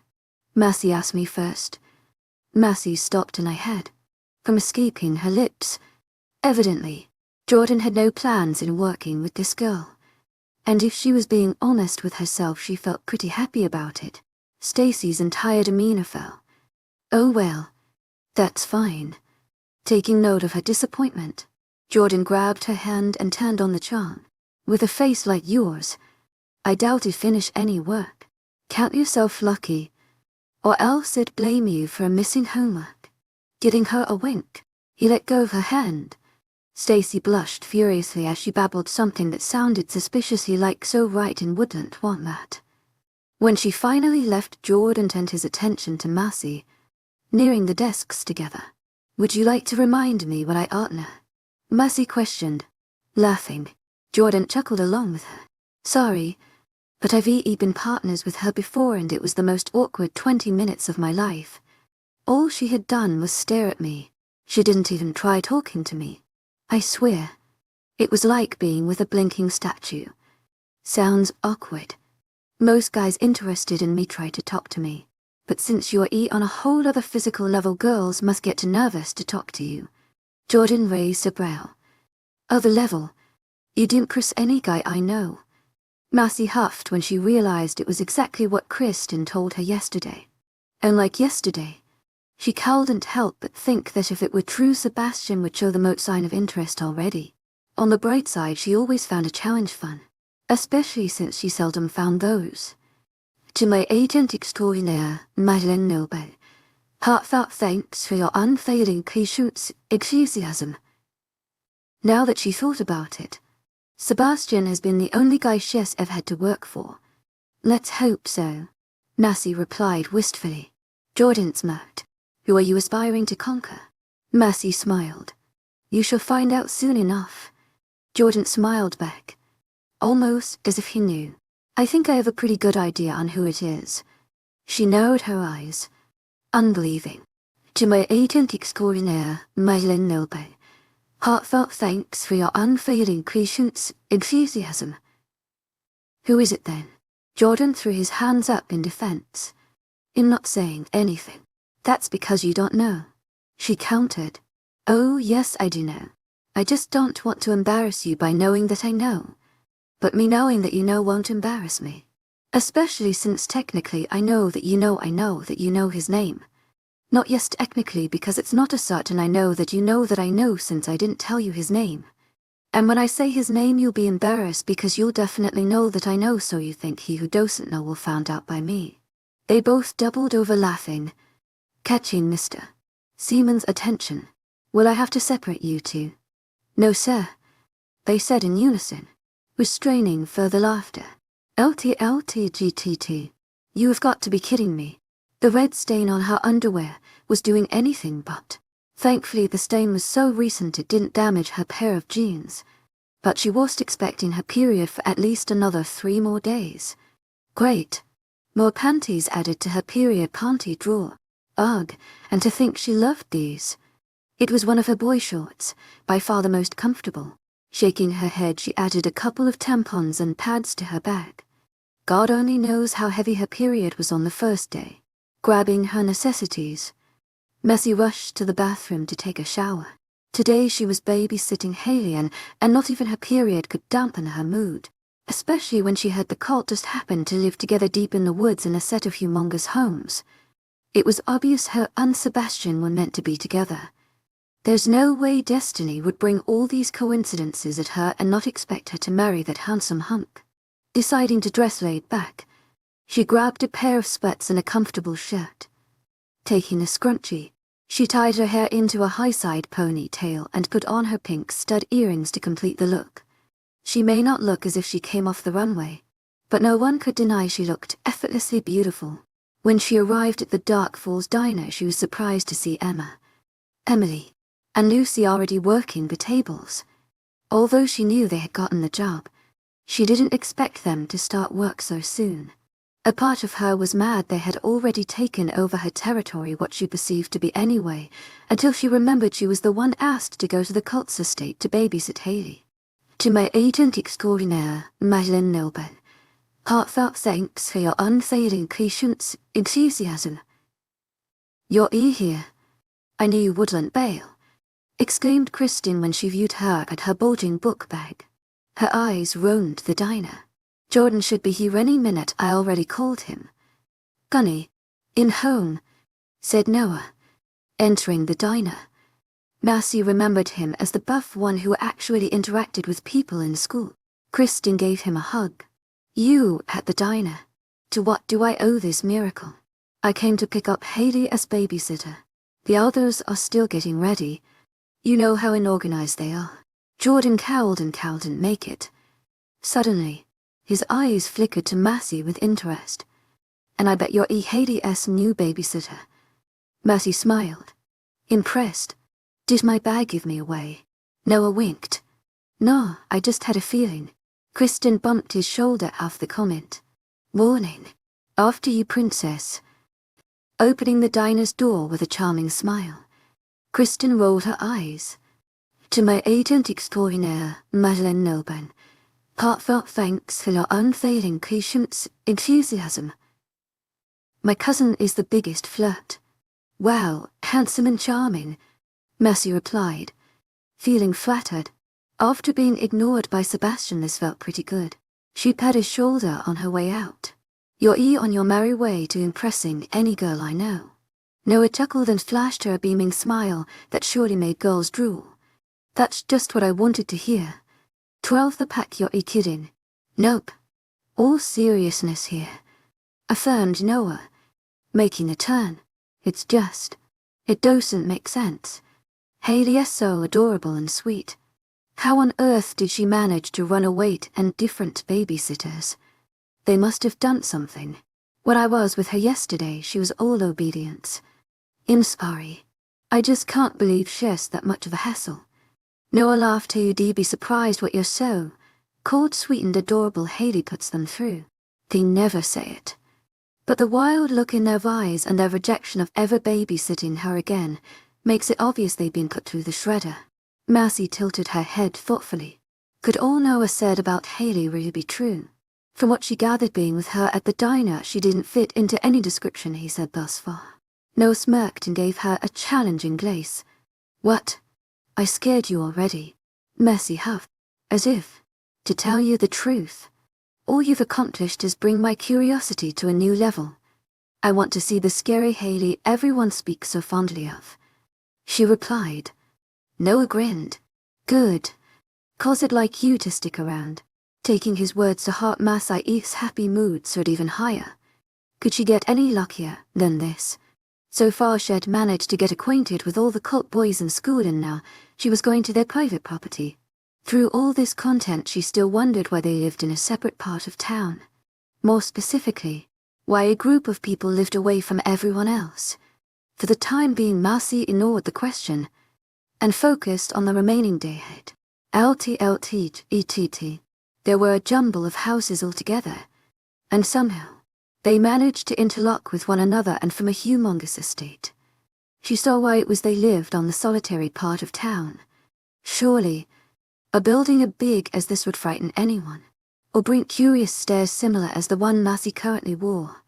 Well, go through the main entrance, Noah directed, taking Massey's bag and leading her to the largest door. Massey followed in awe as she gazed at the surroundings before her. The house seemed old, but strong. It was obvious they took time into making any necessary modernization. It was surrounded by healthy blades of grass. No concrete or garage to store the cars at all, just pure Lebensraum. There were various cars about the area, but what shook her the most is how they managed to put a beautiful estate in a forest. It was due to these tall trees she was able to notice the home from afar. It looked completely majestic and added a beauty she had never seen before. Near the front of the house, flowers bloomed in vibrant colors. In her head, she complimented whoever planted them and did a great job in taking care of them.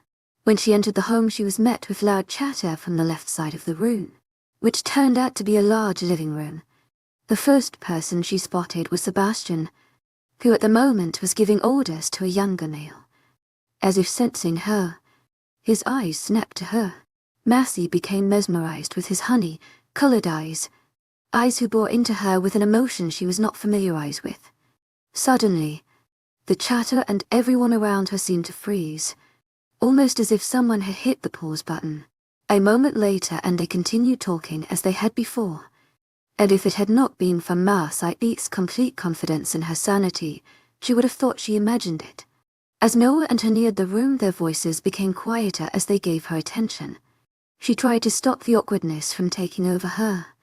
Because if there's anything she hated, it was awkward moments.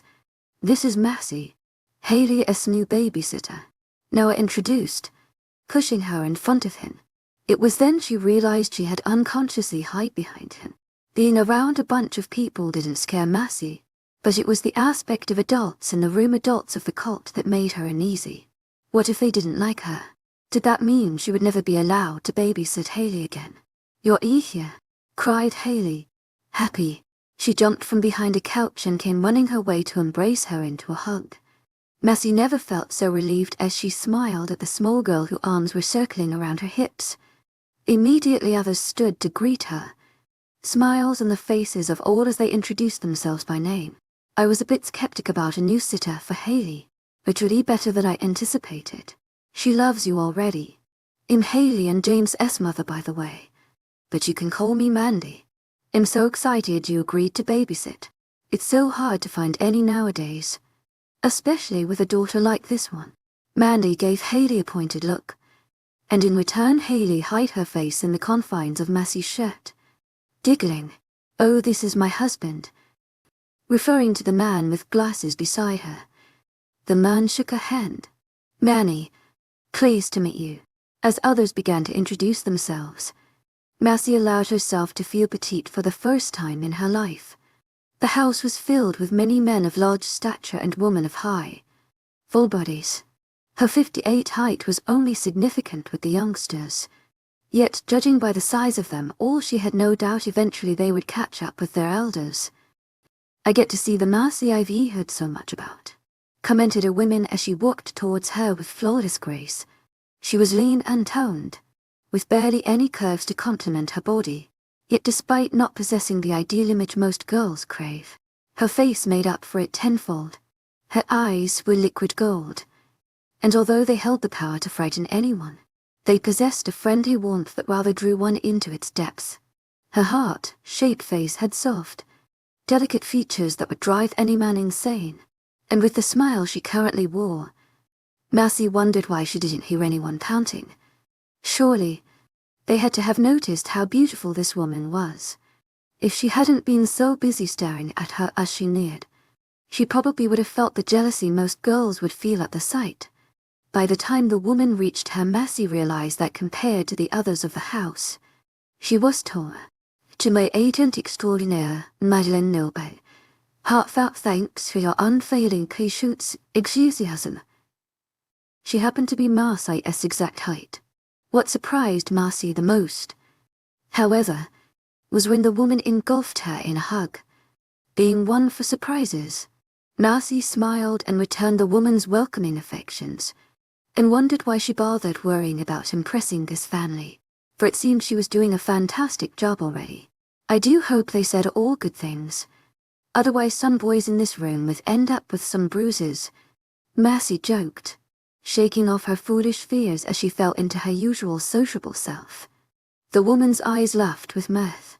"India, Sebastian and Kristin's mother. I would introduce you to my husband, but he is busy doing some last-minute work before their trip." Massie's eyes widened at the information. She was a mother. The room laughed at her expression. Behind her, Noah whispered in her ear, "She does that all the time." She loved to hear compliments on how young she looks despite being in her early 40s. Massie glanced at her approvingly. "I hope when I'm in my 40s I look as young as you. I'm open to hearing your secret." A secret smile slipped on her face. "I assure you in time I most definitely will." Massie wondered what exactly she meant, but before she could ponder this, she was immediately bombarded with questions. "How old are you, darling?" "Turning 18 soon," asked Mandy, with clear interest. Her husband put an arm around his wife's shoulder. Massie didn't miss the warning squeeze. "Yes, in about 2 weeks. Being so new in town, you must not have a boyfriend. Am I right?" questioned Mia, her eyes hopeful. Massie laughed, catching the gist. "Nope, no boyfriend." Maya's happiness heightened. "Oh well, then I must tell you, Mom. I believe Dad is looking for you," Sebastian interrupted, suddenly appearing behind his mother. It was then Massie saw the matching eyes.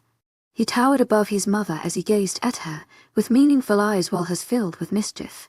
Massie cowed and helped but think how contrasting their personalities were. Who would have thought a bubbly, warm woman would give birth to an impersonal son? Behind her she heard Noah chuckle, and Massie wondered if perhaps Mia was thinking she would be a good match for her son. "To my agent extraordinaire, 𝐊𝐿𝐿, heartfelt thanks for your unfailing enthusiasm." Questions like those don't randomly pop out of a parent's mouth. If that were the case, maybe Massie should feel a little rejected at his interruption. But she was only content with the fact that she clearly had his mother's approval. Mia lifted a brow, knowing what her son was doing but deciding to let him get it his way for the time being. "All right, honey. I'll go to him now." Turning back to Massie, she gave her a wink. "Pleasure to meet you, Massie. Do come over as often as you like. I'd very much like to get to know you." And Haley already shows her favor. After giving her a farewell kiss, she left with her son in tow. After she met more people of the house, including Lisa and John, the parents of the twins, she saw how they seemed to have a J-name pattern going for the children.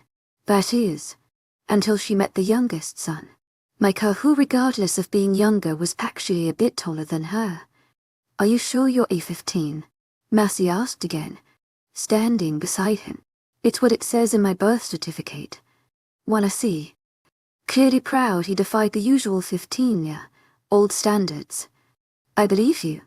Though I gotta say, this house is like the House of Giants. It's so cool.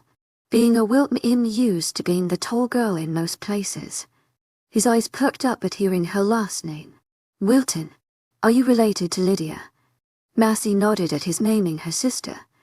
You must have met my sister. Do not think for a second her and I and alike in the least. Mike laughed. I definitely figured that one out. To my agent extraordinaire, Madeline Noble. Heartfelt thanks for your unfailing enthusiasm. I think she hates me. Feeling nice. Massey did her sister a favor. To my agent extraordinaire, Madeline Noble. Heartfelt thanks for your unfailing enthusiasm. Lydia wouldn't consider it one, but in time she knew Lydia would definitely appreciate it. Urging Mike closer, she whispered, usually, that means she likes you. Mike's eyes sparkled. To my agent extraordinaire, Madeline Noble. Heartfelt thanks for your unfailing enthusiasm. Massey nodded in affirmation. To my agent extraordinaire, Madeline Noble. Heartfelt thanks for your unfailing enthusiasm. But I didn't tell you that. Giving him a wink.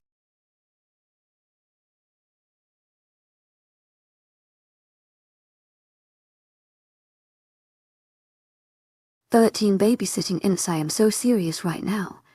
Massey replied, staring at the sparks.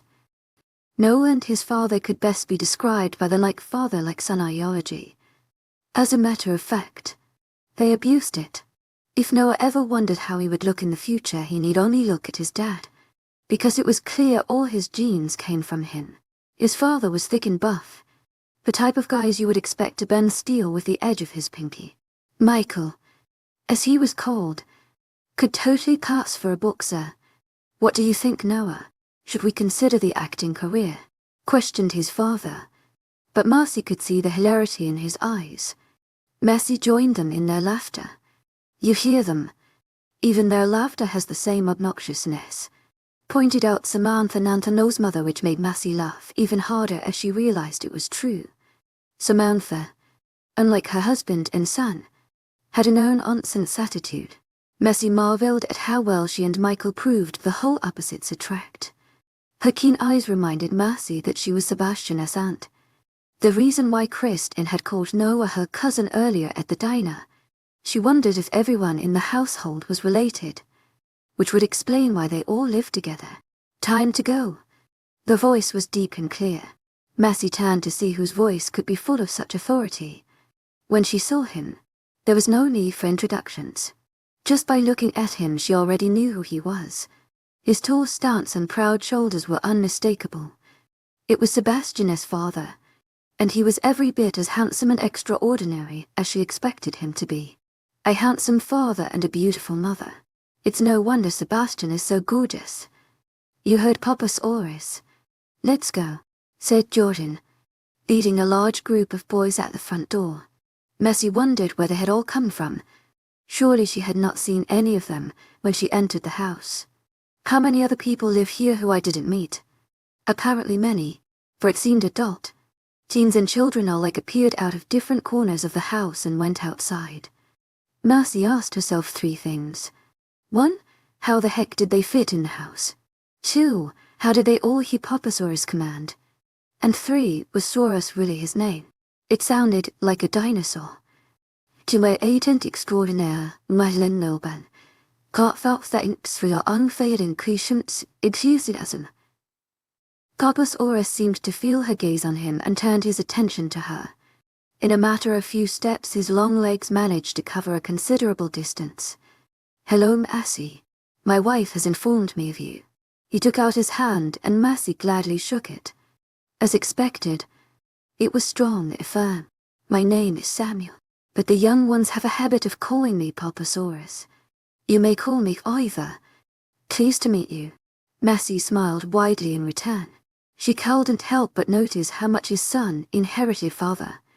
The monotone voice, his controlled movements, and of course those legendary pieces of gold. I'm happy to finally meet 𝐨𝐥𝐼𝐴𝐵 dad. He inherited a lot of things from you. The corners of his lips quirked upwards at seeing her bright smile. All good things, I'm sure. Don't flatter yourself, honey, said Mia. Overhearing their conversation, she came up beside her husband and gave him a chaste kiss on the cheek. Massey noticed his eyes soften at the view of his wife. Oh yeah, she's got him wrapped tight. Samuel quirked a brow. And that means? Mia giggled. Not all of your traits are great. She turned her attention to Massey. You'll need more than the average Hannah to break that ice. She clarified, referring to her son. His father was exactly the same when I met him. And to think he actually hated me before I even spoke a word to him. With her curiosity piqued, Massey asked, how did you two fall in love then? Oh, it's the funniest thing, I must tell you. Her husband sighed Mia. Yet Massey could see a hint of blush on his cheeks. Clearly, this was not one of his preferred topics. However, the story is much too long to tell you now, but he'll definitely make time to tell you. And who knows, maybe you'll talk some more to my Sebby. My son is very handsome. Is he not? Massey laughed. Yup, she was completely certain Mia wanted her and Sebastian together. She wondered what on earth she had done to make Mia think so highly of her in such a short amount of time. Everyone is ready, informed Sebastian. He was at the front entrance of the house, wearing loose faded jeans and a top that did wonderful things to his biceps. Oh, where has the oxygen left? Very well. Samuel gave her a farewell nod and left for the door, while his wife gave her a kiss on the cheek and a wink before closing the door behind her, leaving Marcy alone with only James 8 here, old sister as company. Massey sighed. Content. She turned to the couch, where the brown-haired girl lounged patiently. Time to see how scary the little angel could be. 𝐿𝑇𝐼𝐴𝐵. Haley giggled as she watched the potato skin fall on the counter as Massey peeled the vegetable. It was obvious Massey had no great experience when it came to peeling. Well, everything. As she looked at the counter, she joined Haley, noticing there was probably more potato than the skin itself. I think we'll be needing more potatoes for our French fries, commented Massey, astonished at how a potato that was larger than her hand ended up being half its original size. Do you cook often? Haley questioned, grabbing a couple more potatoes. Not really, Massey admitted, shaking her head. She was not one for cooking unless you consider the basics like eggs with ham. It's the reason why when Haley said she was hungry and suggested to make French fries with fried chicken, Massey was surprised she didn't see a bag of said things that needed only a fryer to have them ready. Apparently, the family cooked everything by hand. It explained the advanced kitchen with numerous spices she had never even heard of. I do. Jaden has been teaching me how to cook because he says I'll be helping him in the kitchen when I'm old enough to work at the diner. He says I'm really good, Haley said, proud. In that case, Massey supplied her with a knife. You can help me peel the potatoes. Be careful though. I don't want you to get cut. Haley nodded, clearly glad she was able to help. By the time Massey got to her third potato, she was happy she had gotten the hang of it.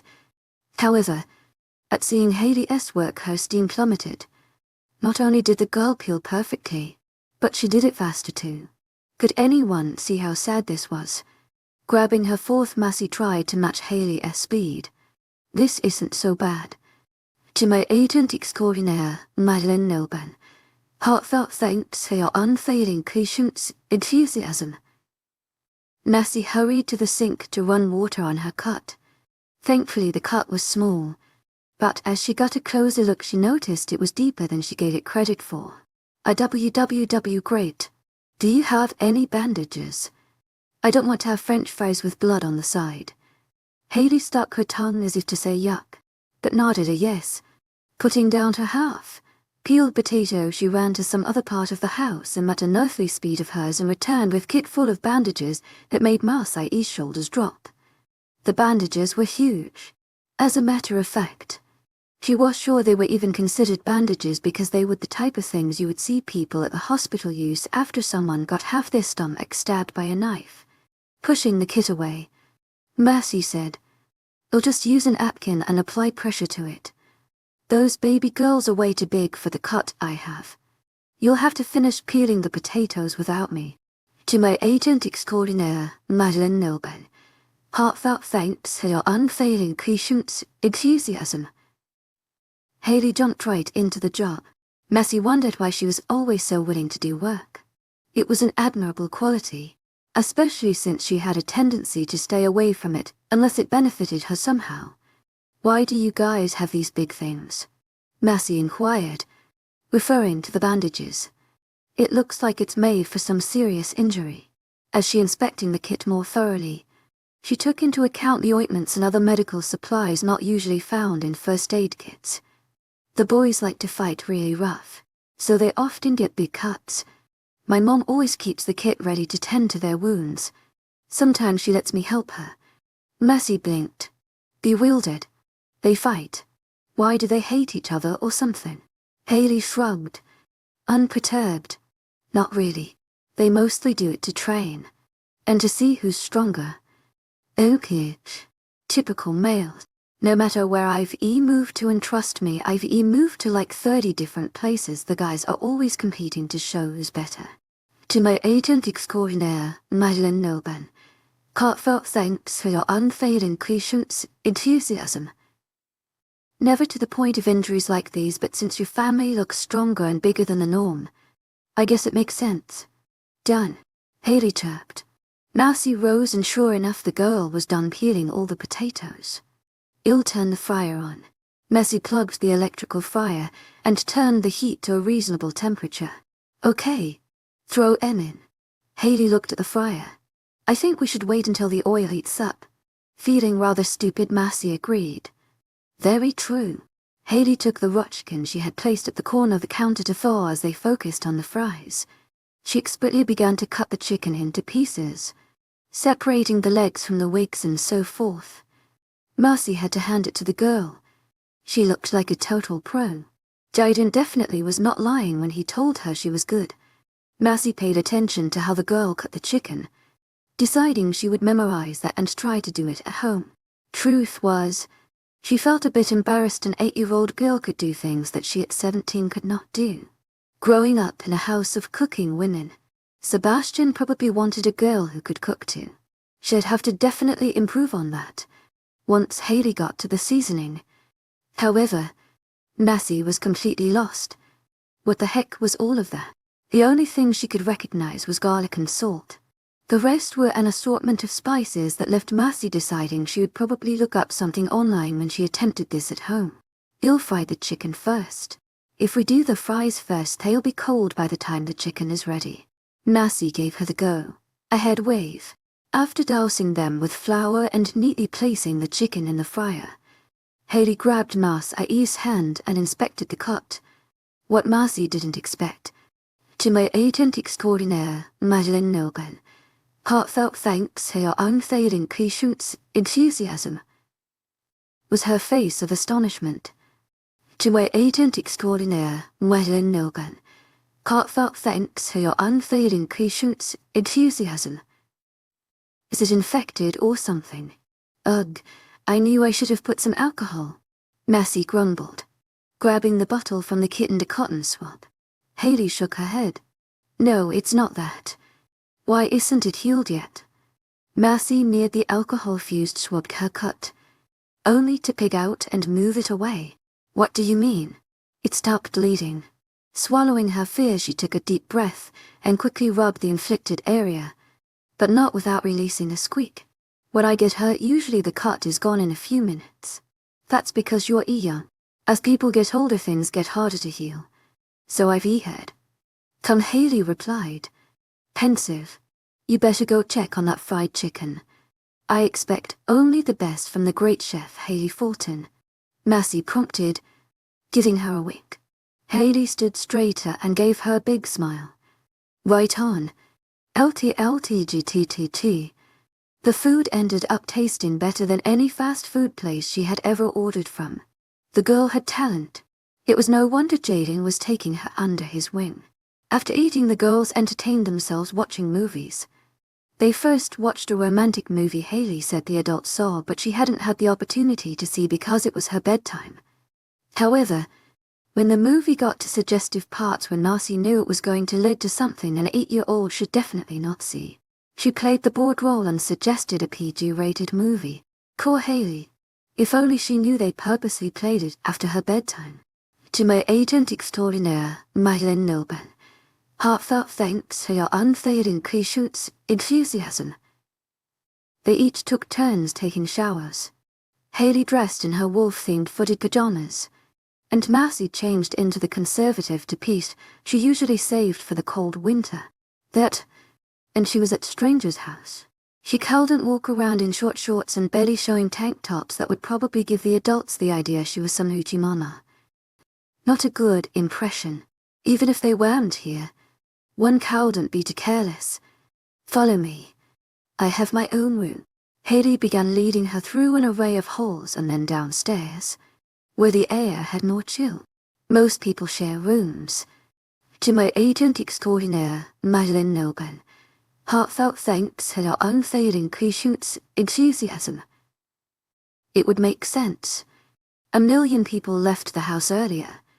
Mommy says that since I'm a girl, I get my own room. Finally reaching a door, Hayley opened it and entered, holding Marcy's hand and pulling her inside. The room was just as Massey thought it would be. It was painted pink with a decorative purple flower behind her mattress. Her bedding was of the beautiful Princess Sleeping Beauty, and on her soft white carpet at the edge of the room, Barbies laid muddled together.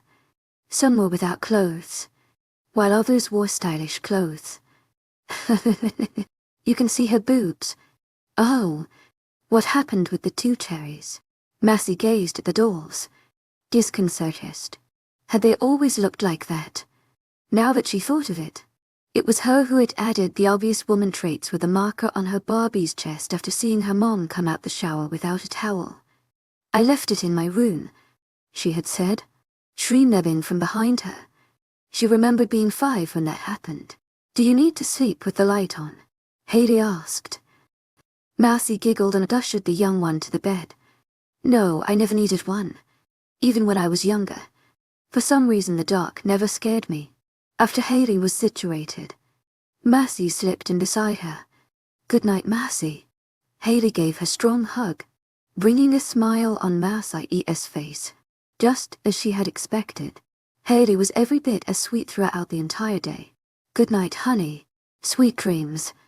Hayley mumbled a "you" before closing her eyes. To Marcy's surprise, the little one knocked out much quicker than she expected her to. Usually they took centuries to sleep. She remembered how Lydia was at that age. Marcy felt herself relax with the soothing warmth oozing off of Hayley. After today she felt more at ease about the place, and hoped she would be babysitting Hayley more often. The girl was an amazing cook and she secretly hoped to learn some tricks from her. And second, she was so adorable, smart and sweet. It proved wrong everything everyone had said about her, which made her wonder what it was that scared all the previous sitters off. Either way, it gave her the opportunity she had now, and she was glad for that. I get to see the Marcy I've heard so much about. Marcy pondered on what exactly they had told me and the rest of the family about her. After only knowing the cult for less than a month, she must have made an impression to have them speak to the elders about her. Not to mention she was offered a job at the famous Dark Force diner, and even became friends with the guys girls had been vying to be friends since preschool. Well, all except Sebastian, of course, but he would be catch up with the rest of them in due time. After she got through that cold exterior of his, she'd be lying if she said she didn't like a challenge. And Sebastian was exactly that. Nothing was holding her back. Even his mother was encouraging the relationship, something Marcy would fully take advantage of. But again, why her? Why was she given all of these opportunities while others had more difficulty? Finding no explanation, 𝐿𝐼 smirked. She was just that amazing. 14 guilty eyes. 𝐿𝐼 and 𝐊𝐲 fell asleep, each cuddling to the other's form. Now 𝐼's arm was under 𝐊𝐲's neck, and the little girl's arm draped over 𝐼's waist. Their serene faces expressed only peace and comfort. This was how Kristin found them, and seeing them so she could not bring herself to wake 𝐿𝐼 at 5 a.m. And how are they all? Mandy gasped at seeing them so well situated. Looks like we found ourselves a permanent babysitter. She leaned against the cool wall and stifled a rising yawn, in debating whether I should wake her up or not. Kristin related, referring to 𝐿𝐼, as if hearing her name. 𝐿𝐼 squirmed. Mandy waved a hand. No, let them sleep. 𝐿𝐼 brought all her stuff with her. She came prepared to sleep over. What difference does a few hours do? After contemplating, Kristin nodded. Kristin closed the door gently to not disturb them, and after sharing farewells with Mandy, went to her own habitation. 𝐿𝐼𝐬𝐃𝐝. 𝐿𝐼 threw the covers off her form and sat up with a start, only to lay back down when her head became dizzy with the sudden movement. It was 11 a.m. Not only was it 11 a.m., but she was at the wrong house. Why didn't anyone bother to wake her up? Glancing beside her, she saw even 𝐊𝐲 awoke before her. 𝐿𝐼 rubbed her eyes, blinking away the sleepiness that threatened to overtake her. She had always been a late sleeper, especially on the weekends, where waking at 1 p.m. was her usual. To my agent extraordinaire, Madeleine Nilben, heartfelt thanks for your unfailing patience, enthusiasm. Ever since the weekend, she woke up early to accompany her friend from a previous school with community service. She saw the perks of waking up early. The day actually lasted longer. And two, she didn't awake with half as much hunger. Grabbing her bag, she went into 𝐊𝐲's bathroom and did her usual morning rituals, which served to shake her from her drowsiness. She wore the same clothes she sported when she came to the house yesterday, seeing as she expected to be home by now and at the time found it unnecessary to bring an extra set of clothes to change into. Stepping out of 𝐊𝐲's room, the smell of pancakes and eggs as altered her senses. She followed the enticing scent, and as expected it led her to the kitchen where 𝐊𝐲 had made dinner the night before. She found a familiar group of boys seated around a table. Numerous pancakes were stacked, one on top of the other, accompanied by various plates full scrambled eggs and ham. "Morning, Massie," chirped 𝐊𝐲, who was frying eggs. Beside her, Jaden was busy as well, making another batch of pancakes. "Good morning. I see the amazing chef is up doing her magic again." Massie gave her a quick kiss on the forehead. "And I see dreaming beauty has awakened from her deep sleep," said Jordan, his mouth full of pancakes. "Finish chewing before you open your mouth," suggested Jaden, calm as he began another pancake. Massie joined them in their laughter. Surrounding the table was James, Jordan, Noah, and Micah. Feeling at ease, she took the empty seat between Jordan and Noah. "As much as I love being compared to my favorite princess." In sure, the movie was named Sleeping Beauty, not Dreaming, Massie corrected. She grabbed a plate and served herself the contents on the table. "Why is she your favorite?" "To my agent extraordinaire, Madeleine Nilben, heartfelt thanks for your unfailing patience, enthusiasm." Genuinely curious. His short mohawk waltzed in the usual gelled perfection she was accustomed to seeing when he was out in public. "She's the prettiest, and she has the handsomest prince," which was definitely true. Cinderella's hair was too short, Jasmine's too long, and Belle, well, her beast didn't look any better in human form. I watched all the Disney princess movies, and the princes all looked the same. Micah lifted a brow. "And why did you watch all the movies?" James gave a brief nod in his sister's direction. Micah gave him no sympathy and opted to chuckle instead. "I think that's really cute," Massie commented, patting his hand from across the table. "Which, speaking of sleeping, why didn't anyone bother to wake me up?" Jordan smirked. "You said it yourself. Bother. Why would anyone bother themselves? Mercy gave him a glare and bumped his shoulder, making him drop his fork on the floor. This time she smirked as he was forced to get up and get a new one. "KH, you think you woke up late? Go check 𝐿𝐷𝐼𝐻. See what Shess doing," Noah said. He followed by eating the rest of her eggs with one swoop of his fork. "Hey," she protested, smacking his head. He smiled sheepishly. "Sorry, I thought you weren't going to eat them." James rolled his eyes, disbelieving. "No, you just like to eat food that's not on your plate. The food tastes very delicious, by the way," she commented, directing it towards Haley and Jaden. Jaden was unaffected by her praise, while Haley on the other hand beamed. Mercy watched the way he expertly flipped the pancake. From personal experience, she knew it was harder than it looked. He was probably used to getting compliments on his cooking. Mercy only wished one day she could cook half as good pancakes as these. The boys rose from their seats and placed their dirty plates in the sink. Mercy did just as well. Already full. Looking at the breakfast-filled table, she wondered if more people were coming, seeing as there was an insane amount of pancakes left. "Are you going home?" asked Jaden. Mercy noticed how, as he flipped the pancake, his free hand was in the pocket of his sweats. He looked so laid back it was worthy of envy. How on earth could someone look so at ease? She was great when it came to hiding her sadness or anger, but she could only hide it with indifference. Never ease. "Kicking me out already?" Mercy leaned against the counter and thought about the things she had to do today, which consisted of nothing, and nothing. Now that she thought about it, Dark Falls was like the usual town she lived in before. Weekends were the days reserved for parties, but here people were more conservative. "I was hoping you could do the dishes." He gave her a small smile, wide enough so that his dimples became visible.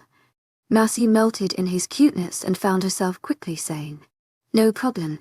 Jaden nodded in appreciation and gave her some gloves. As Mercy did the dishes, more and more people started appearing. The little ones more specifically, who appeared big enough to be in middle school but turned out to be in elementary school. "Where are the girls?" Mercy questioned, curiosity getting the best of her. Aside from the aunts and uncles she met yesterday and of course Kristen and Haley, she had yet to see any other females. Before answering, Jaden's gaze rose to the ceiling.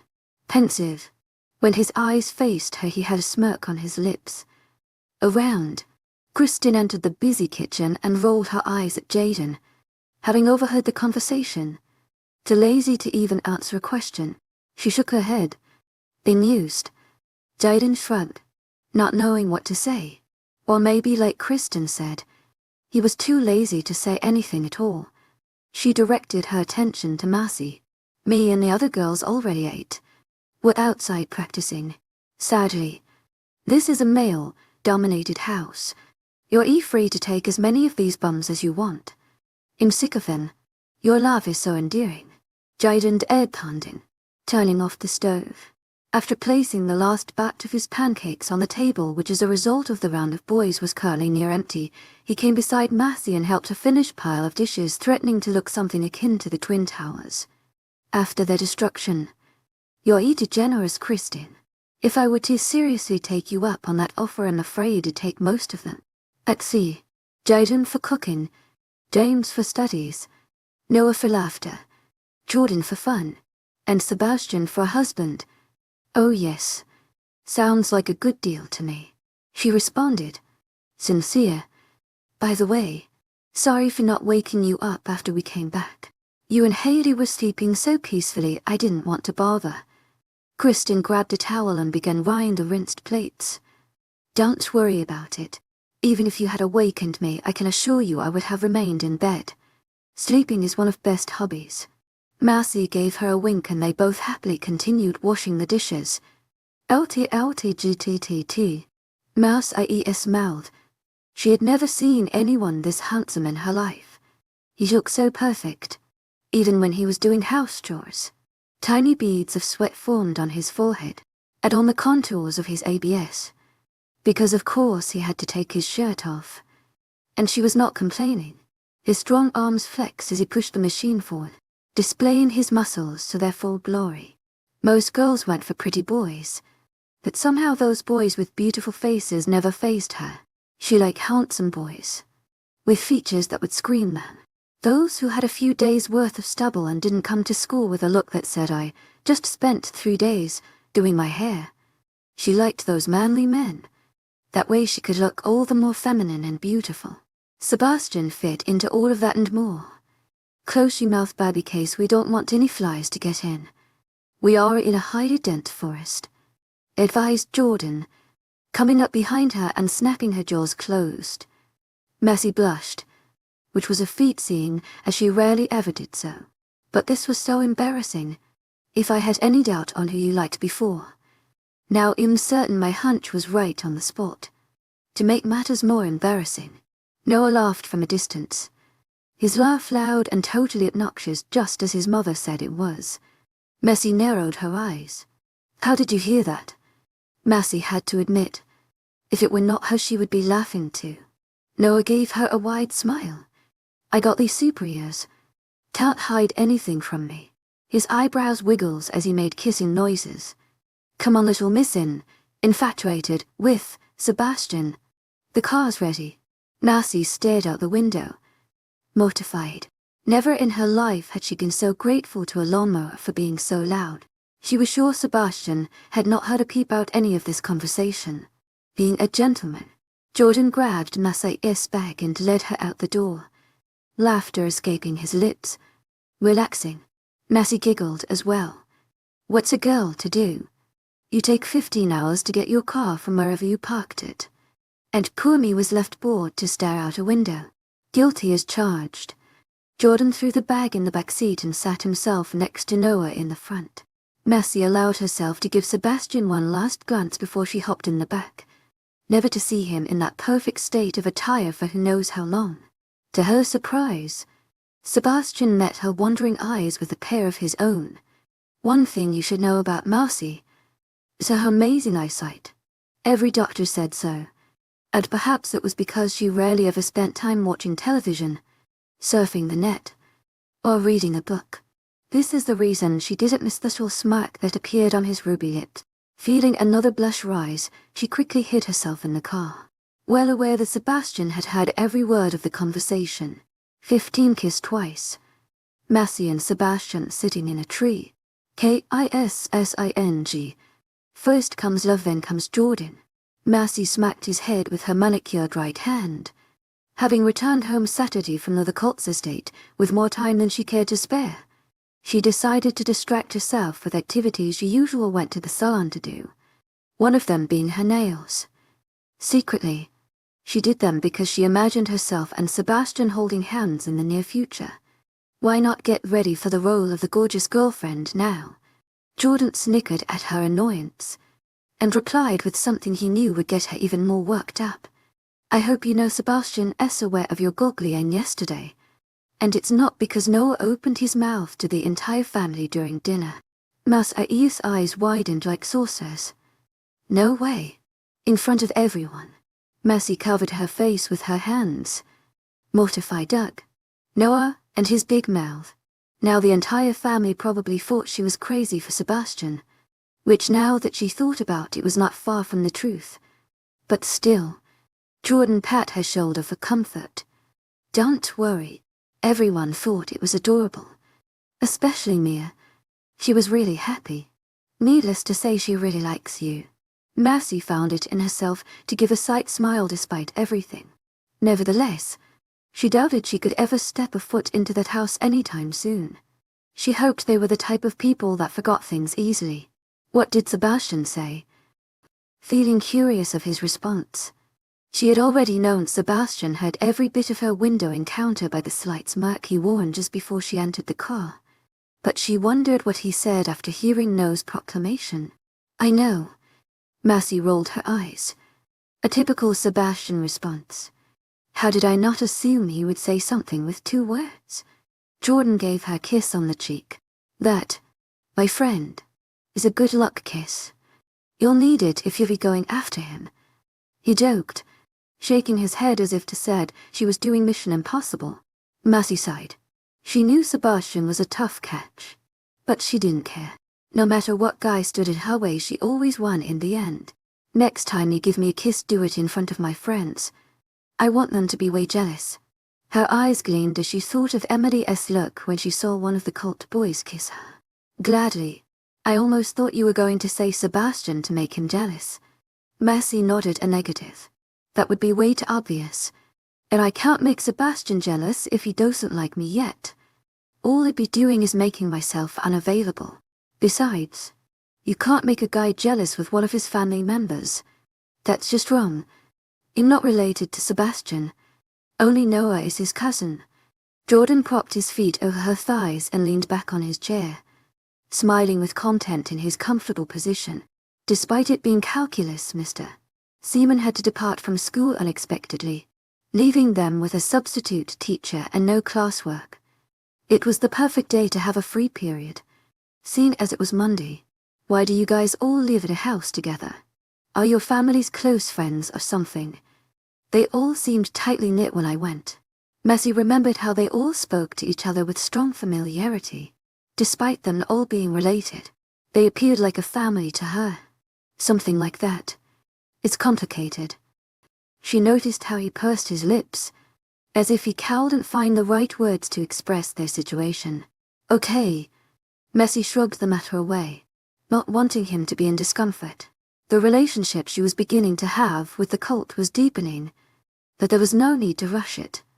In time she'd know everything she wanted to know about them. 𝐊𝐢𝐧𝐰. Mercy stepped inside her social studies class and boldly sat behind the seat that belonged to Sebastian. She decided that although Sebastian got a small hint of her feelings from the window horror, she could still try the first friends then lovers tactic. 𝐊𝐢𝐳𝐸, heartfelt thanks for your unfading 𝐊𝐢𝐧𝐸. You're in my seat. The girl had a grim look about her, which made Mercy guess that was her "don't mess with me" face. However, despite her attempts to appear intimidating, her lack of height threw it all to the trash. Mercy looked at her feet. Oh my, and flats with heels. Mercy gave her one of her neutral smiles. Sorry, Kaylee, is it? Layla, she replied, annoyed and clearly hurried to get her seat. Yes, how could I forget? Sorry, but Mr. Barman said he wanted you and I to switch seats. Apparently Sebastian Pierce is too much of a distraction to you that you can't pay attention in class. He thinks him better for the spot. The light effortlessly flew her lips. Layla's eyes blazed with fire. Mercy shrugged. His words, not my nug. It's not fair. I am speaking to him about this, she cried, ready to argue. By now most of the students had entered the class and Mercy knew she had to finish this before things got out of hand. I don't suggest you do that. How embarrassing would it be if in front of the whole class that Sebastian he argued with you? If he reads past notes out loud, what makes you think he won't let the whole class hear how you look at Sebastian all period? Mercy gave her the most concerned look she could muster, and she could see how the realization impacted Layla. Layla seemed to be debating the issue in her head, but in the end the embarrassment of the whole class learning of her affections for Sebastian won over. Mercy gave herself an imaginary pat on the back when she saw Layla sit in her previous seat. She hadn't planned on lying her way through the ideal seat, but the outcome was necessary. This is what you call beauty and brains. When Sebastian entered the classroom and saw her seated in the seat behind him, he didn't as much as blink. But Mercy expected that. At least from here she had more of a chance to converse with him if the chance arrived. But for today she was definitely focusing in class. Staring at a person all period was freaky. She had experienced it before firsthand. She almost giggled when she remembered the story Jordan told her about the girl in calculus. Mercy cowled and denied she liked Sebastian, but she was definitely going to be smart about it. Good afternoon, class, greeted Mr. Barman, entering the classroom. Friday we finished covering the 3rd chapter and I gave you all review package to complete over the weekend for the test we have tomorrow on all 3 chapters.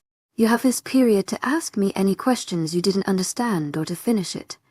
Mercy gazed at him dumbfounded. She opened her global folder and sure enough she found a review package. Terrific, Messi mumbled sarcastically, especially after flipping through the pages and seeing she hadn't done a thing. There goes Magnificent Monday. I know. Who does homework on the weekends? Messi turned to face the unfamiliar voice. Straight black hair fell just above his wide dark eyes that defined him as Asian. She smiled and pulled out package. I did absolutely nothing. How on earth am I supposed to finish this in one period? The boy took out his package as well to show that he, too, didn't do as much as write his name on it. It appears we're in the same boat. Immerse. Beginning introductions. She hadn't noticed there were cute boys in the classroom. Then again, she hadn't exactly been looking. 𝐊𝐢𝐳𝐸𝐬𝐷𝐞𝐝 Heartfelt thanks for your unfailing patience, enthusiasm. I see you've upgraded your seat from the terribles, he mentioned, nodding towards the two girls who sat behind her previous seat. Marcy giggled as she remembered how they made known every single action Sebastian did. Actually, they were incredibly entertaining. You should have heard what they talked about on Thursday. One of them said, I find it hard to believe you two are completely done with today's class assignment, said Mr. Barman, stepping in between them. Please refrain from idle conversation until all work is done. Is that clear? Yes, sir, they answered. Marcy grudgingly faced the package in front of her. She didn't have a problem with homework, but it bothered her that she actually had time to do it over the weekend. Had she remembered it would have been finished. But now the dreadful thing stared at her when in reality, she just wanted to have a free period and speak to Kai like she'd spoke into Jordan in calculus. Marcy glanced at Sebastian and noticed that unlike most of the class, he was hunched over doing work. You did all of it. Loud enough for him to hear. Yes, he answered. Marcy waited for him to say something else. She sighed when the conversation ended there. Couldn't he give her something to work with? The period seemed endless, but thankfully by the time the bell rang she was done with the entire thing. No way she was going home with homework. At least over the weekend she didn't have work at the diner. But today she did, and she knew she would be too exhausted to let her mind do any thinking. By the time she gathered her things, Sebastian was already out the door. But at least Kai said goodbye before leaving, which made her forget that. In the hall she caught sight of her friends and went to join them. Hello, ladies. Hey, Mars. Where were you this weekend? Questioned Emma, giving her a hug. What are you talking about? Ms.𝐸's eyebrows quirked. Interested. She would be so annoyed if she missed a party because she was definitely doing a whole lot of nothing in her house. The Dark Falls Diner. We were all working, but we didn't see you there, clarified Lucy. Mercy noticed how today she straightened her big curls and raked her hands through her hair. She had always wanted curly hair, but instead she got hair that barely waved, and that was only when she scrunched it. 𝐊𝐸𝐳𝐸𝐸 Heartfelt thanks for your unfailing patience, enthusiasm. They didn't tell me to work on weekends. Recalling Kristen S. words when she was telling her about her schedule, Emily smirked. It's very fast-paced in the weekends, and the diner closes much later too. Maybe they thought you couldn't handle it. Marcy rolled her eyes. My goodness. Even when she does this girl a favor, she can't stop from being spiteful. Suddenly, she caught sight of Noah and left without warning. Noah, she called, trying to catch his attention. Hearing her voice, Noah turned and gave her one of his charming smiles. But after seeing the way her eyes narrowed, it clicked what she was really after. By the time realization hit him, it was too late to run, and already she was pulling harshly at his sensitive ear. 𝐊𝐸𝐳𝐸𝐸𝐸 Heartfelt thanks for your unfailing patience, enthusiasm. He mumbled, wincing. Marcy released his ear, satisfied. I heard of the great fun you had during family dinner. Noah smiled bashfully as he caressed his abused ear. I couldn't help it. It was too funny not to tell. Marcy crossed her arms, but by now she wasn't even angry about it. Noah could tell and put an arm around her shoulders to completely settle the waters. I say that as a recompense you treat me to some ice cream. I saw this place near the diner that sells ice cream, but I always forget to stop by. Noah nodded. Anything for the princess. At that moment Jordan appeared and gave her a quick kiss on the cheek before continuing on to his class. Mercy laughed, now remembering what Shed told him to do during calculus. From a distance he gave her a wink before turning a corner towards lunch, where the cult was headed. Knowing how they tended to stick in their secluded groups, Mercy detached herself from Noah and let him join them. But not before he himself gave her a kiss on the other cheek. She had to admit this made her feel special, because now she got 2 kisses, whereas she planned one. 𝐿𝐻𝐸𝐬𝐷𝐞𝐝 𝐿𝐻𝐸𝐬𝐩𝐼𝐬𝐑𝐞𝐝. She went back to join her friends. Come on guys, let's go to lunch, Mercy prompted, leading the way. You're each so lucky. I wish one of them gave me a kiss, gushed Lucy. She appeared to be more excited than Mercy was. Me too, agreed Emma, interlacing arms. She had a dreamy look on her face that made Mercy wonder if she had gotten over the slight fear she had over them in the beginning. Angry with the attention Mercy was getting, Emily went on ahead of them, but not before giving Mercy one of her glares. The purple eye beauty merely ignored her and remained calmed. There was nothing Emily could do to dampen her mood, especially since she was guaranteed free ice cream. So for now, Emily could kiss her 𝐊𝐢𝐳. 16 okay? So a number 8 with iced tea? Mercy asked, repeating the customer's order to make sure it was exactly what they wanted. After seeing the girl nod an affirmative, Mercy went to the next table to get 2 orders in one go. Sebastian wasn't working today, so unlike the day before, she didn't have the luxury of not carrying heavy trays or seeing his handsome face for that matter. However, after seeing Emma, Lucy, and Emily working on their own, she found some sort of motivation to do the job by herself. It wasn't as bad as she remembered it being. Had she really been that out of shape? Not that she was now, but at least her muscles could hold up much longer without complaint than it could before. Mercy checked the time and smiled. Yeah, she definitely hadn't lasted this long. The clock showed it was nearing 7, and last week when the clock was nearing 6 she thought she was going to die. Then again, she had always been dramatic. After sending the orders to Jaden, she could see from the corner of her eyes the way her 3 friends went into the employee room. During lunch they had discussed their working schedule, and she learned that although they were obliged to work on the weekends, Mercy was obliged to work on all weekdays until the diner closed, while they only had to work until 7. The diner bell rang, signaling that someone had entered the diner. Normally, Mercy wouldn't have even paid mind, seeing as the bell seemed to act like a clock sound that would constantly ring in this popular chill spot. However, the person who entered had a tall and imposing demeanor, making her impossible to ignore. Chestnut hair fell perfectly around the heart, sheep-faced, a face defined by delicate features. Her body, nevertheless, showed she was anything but. She was wearing a lovely red skirt that showed off her well-toned legs and perky behind. It was obvious she worked out, and by the time she entered the employee room, Mercy realized she'd seen her before. What's her name again? Mercy struggled to remember her name. Ugh. Why did she have to have such bad luck when it came to memorizing names? 𝐶𝐸𝐴𝐷𝐞𝐝 Heartfelt thanks for your unfailing 𝐊𝐢𝐧𝐰 enthusiasm. Do you know where the ketchup is? 𝐶𝐸𝐴𝐷𝐞𝐝 Heartfelt thanks for your unfailing 𝐊𝐢𝐧𝐰 enthusiasm.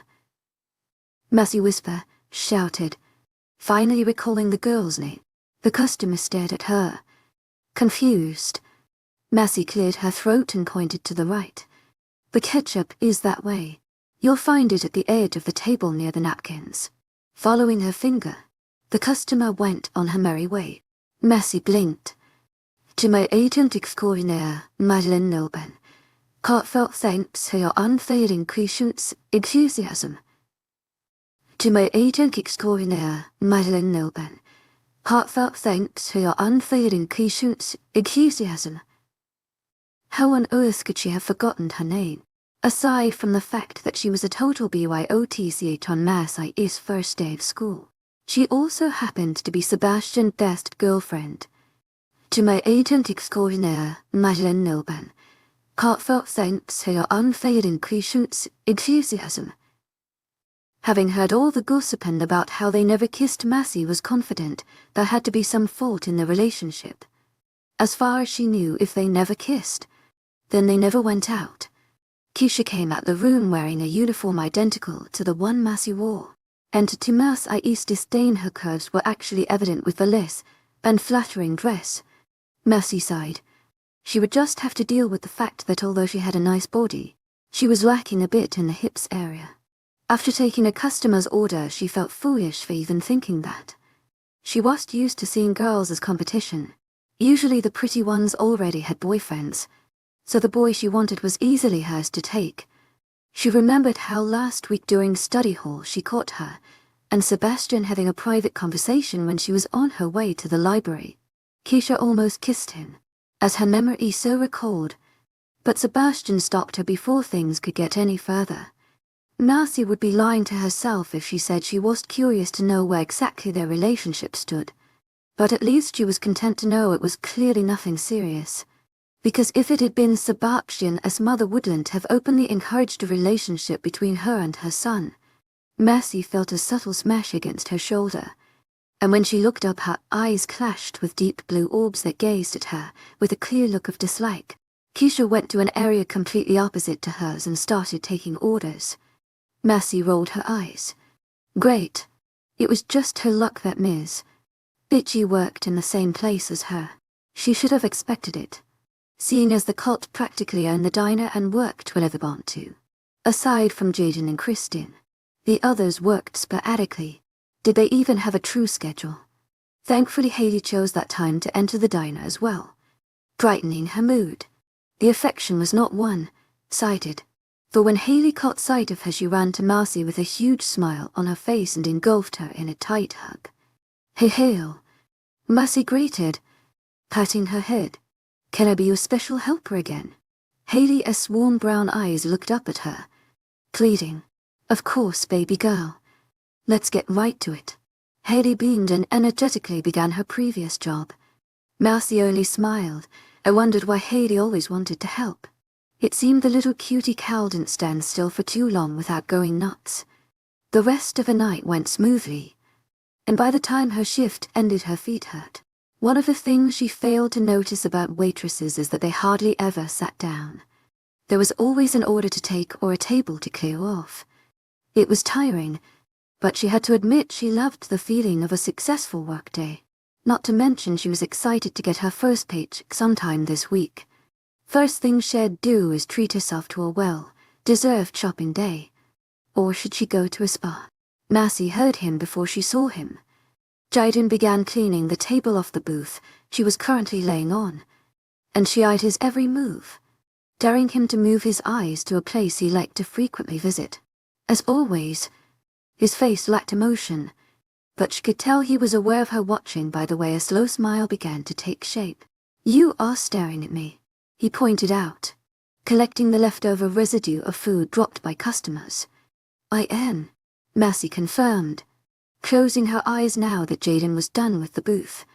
When she didn't hear the expected footsteps of his leaving, her lids snapped open. "Oh my goodness. Jaden, stop staring at my Venus."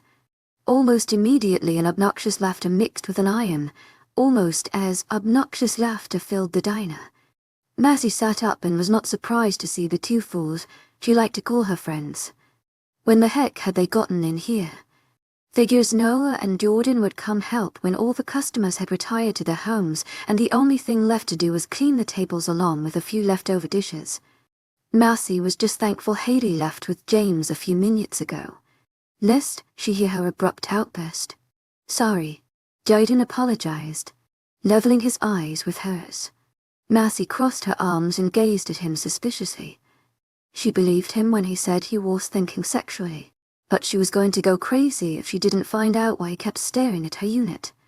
"I want to know now," Massey demanded, standing up to her true height in front of Jaden. It didn't help as much as she expected it to. She forgot that with these boys she wasn't exactly considered tall. Coming to Jaden's rescue, Noah said, "Don't worry, babe. Jaden wants to be a gynecologist when he grows up, so your Venus naturally interests him in a scientific way." Mercy rolled her eyes, not believing a word he said. She pushed Noah away in an attempt to get him out of the conversation, but it was futile. Noah didn't move an inch, and instead she found herself over his shoulder, headed in the direction of the diner's door. "Hey, I left my clothes and my bag," Mercy protested, hitting Noah's back. "I'll get it for you," volunteered Jordan. He went into the employee room and somehow managed to find her things with a quickness she'd never seen before. When Noah finally put her down, Mercy crossed her arms and tucked D. "They'll find out eventually why Jaden keeps staring. You're only stalling. And since you both have taken the liberty to fully release me of my shift, you'll have the obligation to take me home," without waiting for an agreement from any of them. She went to their parked cart and sat her and her things in the back seat. If she was going to win an honest answer, she might as well get herself a free ride rather than bothering herself by ordering a taxi. "To my agent extraordinaire, Madeleine Nilban, heartfelt thanks for your unfailing patience, enthusiasm." It was only fair. She was going to waste her time asking questions. She had a deep feeling she'd find out eventually. She was Mercy Wilton, and as such things would definitely turn her way. It was only upon completing her quick 15-minute study on the chapters for her history class that Mercy allowed herself to have complete satisfaction. When she came home from the Dark Falls diner, she was met with the delicious smell of diner, and after indulged herself in a much-needed shower to get rid of all the knots from work. Feeling more relaxed, she was able to finish her few homework assignments and even study a bit for tomorrow's test. She definitely disliked studying, but she disliked even more the thought of anyone thinking she wasn't smart. Mercy grabbed her school things and began organizing them in her bag. Just as she finished placing them in a favored position, she noticed a red book at the very bottom. Remembering how she checked it out from the school library during her free period, she pulled it out with anticipation. It wasn't necessarily a book, as it was a diary. The diary of Jeanette, to be more specific. Mercy recalled reading the first journal entry and learning that Jeanette entered a new school and was given noticeable attention by the two hottest guys, Eric and Kyle. Mercy jumped on her bed and sat comfortably to read the following entries. "Dear Diary, I didn't do it. I swear. I'm such a chicken. After promising myself that I would go up to them and know why they kept following me, I backed out last minuet. Mind you, it's not nearly as easy as I thought. I kept thinking of how awkward the conversation would be if I confronted them." Mercy nodded her head in agreement. She, too, hated awkward situations. "Elizabeth, one of my friends asked me why they often stare at me. I didn't know how to answer the question, so I just shrugged and looked away. An hour later, I overheard her talking with her friends, telling them I had told her that I had them both as lovers. I'm just thankful that this is my last year of school, and in a few months I'll get out of this place. I can't stand it, Jean." Flipping the page, Mercy noticed how unlike her previous entries. Her handwriting in this one was neat. It was almost as if she was trying to get all her thoughts on paper before they flew away. "Dear Diary, how can I express to you everything that I've seen today? I have no idea where to begin. It's all so much. Too much. Could it be that I was hallucinating? They say that if you don't get proper sleep, you begin to hallucinate things that don't exist. But I'll be honest, because I know that what I saw wasn't a hallucination. It was very, very real. After school I did my usual walk home, but Elizabeth and her friends were walking many steps behind me, and with time the distance between us shortened. I quickened my steps, and theirs did also. I was hoping that the rumors I heard in school were just that, rumors. Apparently they were not, because at that moment I knew with utmost certainty that Elizabeth and her friends were going to beat me up. I know their dislike for me is undeserved, but the attention I get from the boys has made them jealous to the point of hurting me. In spur of things, I ran into the forest, which thankfully, after seeing my geared direction, hadn't bothered to follow me anymore. What I hadn't expected, though, was to find Kyle there as well. He was a few meters away from me, and I only saw his back. I hid behind a big tree so he wouldn't take notice of me, already feeling out of place. At the moment I wondered why on earth he was in the forest alone. Just as I was about to leave, what happened before me stole my breath. 𝐊𝐲𝐻𝐬 𝐑𝐞𝐝𝐬. Heartfelt thanks for your unfailing patience, enthusiasm. It looked like he was bending over, but then bones protruded from places they never should. And in moments, what was once before a boy was now a wolf. 𝐾𝐤𝐧𝐬 is a werewolf, and there's no doubt in my mind that Eric is one as well. I am not jesting. 𝐸 read the paragraph and bit her lip. Carl turned into a wolf. She remembered the conversation she had with James in the library, and how he mentioned Dark Falls diaries were full of supernatural events. No one knew what to believe, and Mercy found herself in the same box. To believe, or not to believe, deciding to leave her thoughts for later. She returned to the book at hand. Never in my life have I been so afraid as I was in that moment. In his wolf form, he turned around and looked directly towards me, and I swear to you that I saw a glint in his eyes. He knew from the beginning that I was there, and he very much wanted me to see his change. Then, he ran the opposite direction, to a destination I could only wish to know. Knowing that Kyle and Eric are werewolves makes me uneasy. If I didn't have the guts to face them before, then I definitely don't now. I dread going to school tomorrow, having to face a group of girls who detest me, and a pair of boys who curiously gaze at me. What is it about me that intrigues them so?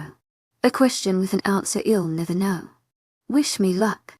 Jean Massey closed the diary, unable to read any more. Not because it wasn't interesting, but because at the mention of werewolves her mind kept going back to Cinnamon, her late-night friend. Glancing at the clock, she noted it was late and smiled. Late enough that everyone in the house was sleeping except for her. Late enough that she could sneak out. Grabbing a pair of socks and some shoes, she prepared herself to go to the park to visit Cinnamon. She had promised to see him after babysitting Haley and didn't get to do so on Sunday. Poor thing probably thought she abandoned him. Regardless, it would be better. Sometimes, you just have to make people miss you. So today would be a surprise visit. Who knows, maybe he'll catch him transforming into a human. Mercy giggled, still finding the thought of werewolves out of reach. She took a scrunchie from her dresser and tied her hair up. From her window she could tell it was a tad windy outside, and the least she wanted was strands of hair in her mouth. Finally prepared to leave, she sneaked out the house to see the wolf. Her wolf.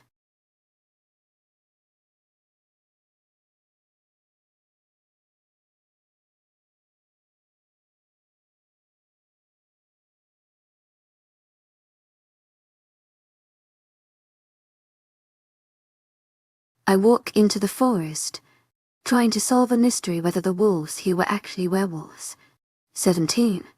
The enchanting moon shone across Dark Falls, lighting the park beautifully and even making the rusted swing sets look enticing. The park ground was covered in small wood chips that reminded Marcy of her second elementary school's playground, where she remembered first breaking her left wrist after having a harsh landing from the monkey bars. 𝐊𝐲𝐻𝐬 𝐑𝐞𝐝𝐬. Heartfelt thanks for your unfailing patience, enthusiasm. Being the person she is the moment the case came off, it was the first place she visited and ended up hurting her right wrist. Her mother never let her near them since then, and even went as far as to let the teacher know she was prohibited from playing on them. It didn't matter. When the teacher became distracted with other things, she seized that opportunity and swung past the monkey bars. No, she didn't fall an attempt, or ever after that.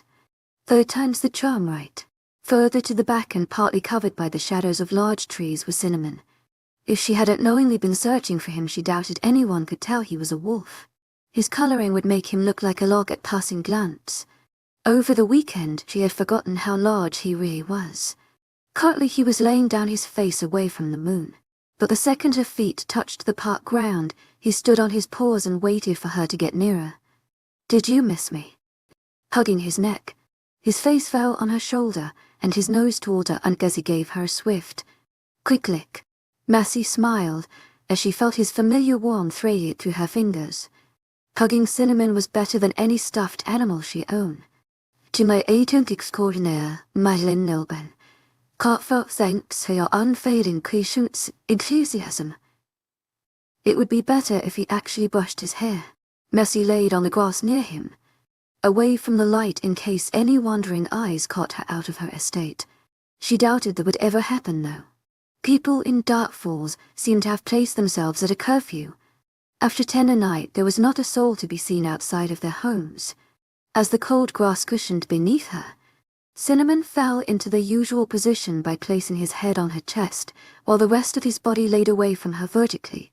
Knowing well that her form could not handle his heavy weight, Messi began to run her hands through the hairs above his head, and though he didn't make a noise indicating his pleasure like most dogs, Messi knew he liked it because he would sometimes wag his tail. "I did the craziest thing on social studies today," Messi began, inwardly giggling as she remembered the events. Cinnamon opened one eye and closed it end to show that although he was resting, he was still listening. "Remember how I mentioned I have a crush on Sebastian? Him and I share social studies together, and since we sat so far apart I took it upon myself to sit behind him. This girl sat there though, so I made up a ridiculous lie to get her to go along with it. I kind of felt bad. But hey, are you listening to me?" Messi questioned, poking his head curiously. Cinnamon barked an affirmative and Messi smiled, continuing her tale. "So I felt bad. But it's not like she would end up being his girlfriend anyway. I might as well do her a favor and help get over him. And you know, you'd think that being closer to Sebastian would make it easier for me to talk to him, but ever since he caught me staring at him like a dumbass from the window I've been hesitant to do anything." Messi paused. "Well, what if he thinks I'm a level 30 stalker?" Without opening his eyes, Cinnamon barked again, as if to say I doubt it. "He shouldn't think I'm a stalker. He had his shirt off. I don't care if your face looks like. If you have a great body I'm going to stare. I should have the right to since he'll be his future girl anyway," Messi noted with confidence. This time at her proclamation both of Cinnamon's eyes slowly opened as he calmly huffed, as if to sarcastically say sure. Messi gazed directly at the wolf's disbelieving golden eyes as she said him serious. Cinnamon merely closed his eyes and returned to his rest. Unperturbed, Messi tied her loosened hair and stuck her tongue out. Despite noting how Cinnamon wasn't even looking, somehow, it reminded her of Jordan in calculus, when he wished her good luck for chasing after the captivating Sebastian Pierce. She doubted it could be that hard to get the guy. He probably just hasn't met someone as amazing as her. Whatever. After I follow through with my friends, then lover's plan hell be all mine. Cinnamon ignored her, and instead bothered himself to hit her hand with his nose before returning his head on her chest. Knowing he wanted her to resume her petting, Messi restarted caressing his head. As Messi petted his head, her mind went back to Jeanette's diary, the part where Kyle shifted to a wolf. Her violet eyes fell on Cinnamon's larger than average form and pondered the idea of him not just being a wolf, but a werewolf. He was so smart. The way he listened to her and responded as if he understood everything she said, which Messi felt assured he actually did. She sighed, and wondered if perhaps he was being too hopeful. She had always been an active dreamer, but maybe this time her thoughts were going too far, too unrealistic. The day she jumped off a swing because she believed she could fly did not end very well. Being young at the time, it hurt her feelings. And her arm, suddenly getting an idea. Messi patted Cinnamon's head to get him up. His amber eyes slowly opened. Clearly he almost dozed off. "Can you do me a huge favor?" The wolf held her eyes, waiting for her to continue. "Can you give me a wolfie back ride? I've always wanted to ride a horse and you're the closest thing I've got." Without waiting for an answer, Messi got up with anticipation. Seeing he had no choice, Cinnamon stood as well and waited for her to get on. Excited, Messi gripped his neck as delicately as possible before trying to hold over his back. Keyword tried. Cinnamon was taller than the average wolf and Messi was the most flexible person around. She really had been lying to Kristen the first time she met her at the grocery store and told her she was once in gymnastics. Noticing her difficulty, Cinnamon laid on the grass to reduce the difficulty. This time, Marcy was easily able to get on top of him. She gave a happy yay, before fastening her hands on his fur. Unlike the fur on top of his head, the fur surrounding his body was much thicker and rougher. Marcy shook her head, disapproving. "Didn't I tell you to condition your hair?" she murmured, knowing well wolves didn't use conditioner. "To my agent extraordinaire, Madeleine Noble, heartfelt thanks for your unfailing patience, enthusiasm." Now that she thought about it, did they use shampoo? How did they even wash? As he stood, Marcy slightly wobbled, but managed to gain balance. Cinnamon rode at a slow pace, careful so as not to let the girl on his back fall. Noticing this, Marcy became impatient. "Come on, go faster." To her dismay, Cinnamon dismissed her wish and remained walking the same pace. Deciding the ride was still delightful regardless of the speed, she allowed herself to enjoy it. Cinnamon took her inside the woods, clearly not wanting to risk being at full view in the park. However, Marcy noticed he never strove to dip into the tree-infested area. Looking up at the moon, she couldn't help but think Dark Falls was the best place she had ever lived in, and truly wished that unlike the rest of the places she called home, this one would remain permanent. "Listen, honey, you can't do that. You need to stop sweating him. Let him miss you," Marcy advised. It was during lunch and she was sitting with a worried Lucy, a concerned Emma, and an "I hate Marcy Emily." As of yesterday, and to the surprise of everyone in the table, Lucy snagged a boyfriend. His name was James. And no, it was not James Fulton from the cult. It was James 𝐸𝐸. And no, Marcy did not know how to pronounce his last name either. Apparently, Lucy and him had been texting for weeks and didn't bother to tell her friends because she felt it would be impossible to have him. Marcy thought Lucy was too adorable. She had never met anyone as humble as her. She couldn't understand how on earth she believed she couldn't snatch someone like 𝐸𝐸. Lucy was definitely cute and had an engaging personality. Yesterday, after her shift in the diner, he asked her out, and they were currently boyfriend and girlfriend. Now Lucy feels he has been ignoring her all day and has texted him 12 times in hope of figuring out what was going on. "Let him miss me, but I haven't seen him all day, and he just asked me out," Lucy reasoned. Nervous, she ringed her fingers and checked her phone for text messages. Marcy took out her nude nail polish and began painting her nails.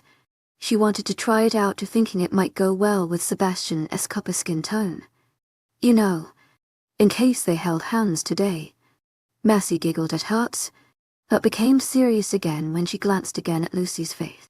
"You've been talking for weeks now, so the relationship didn't just start. This is a big step for a guy. Maybe he just needs a breather.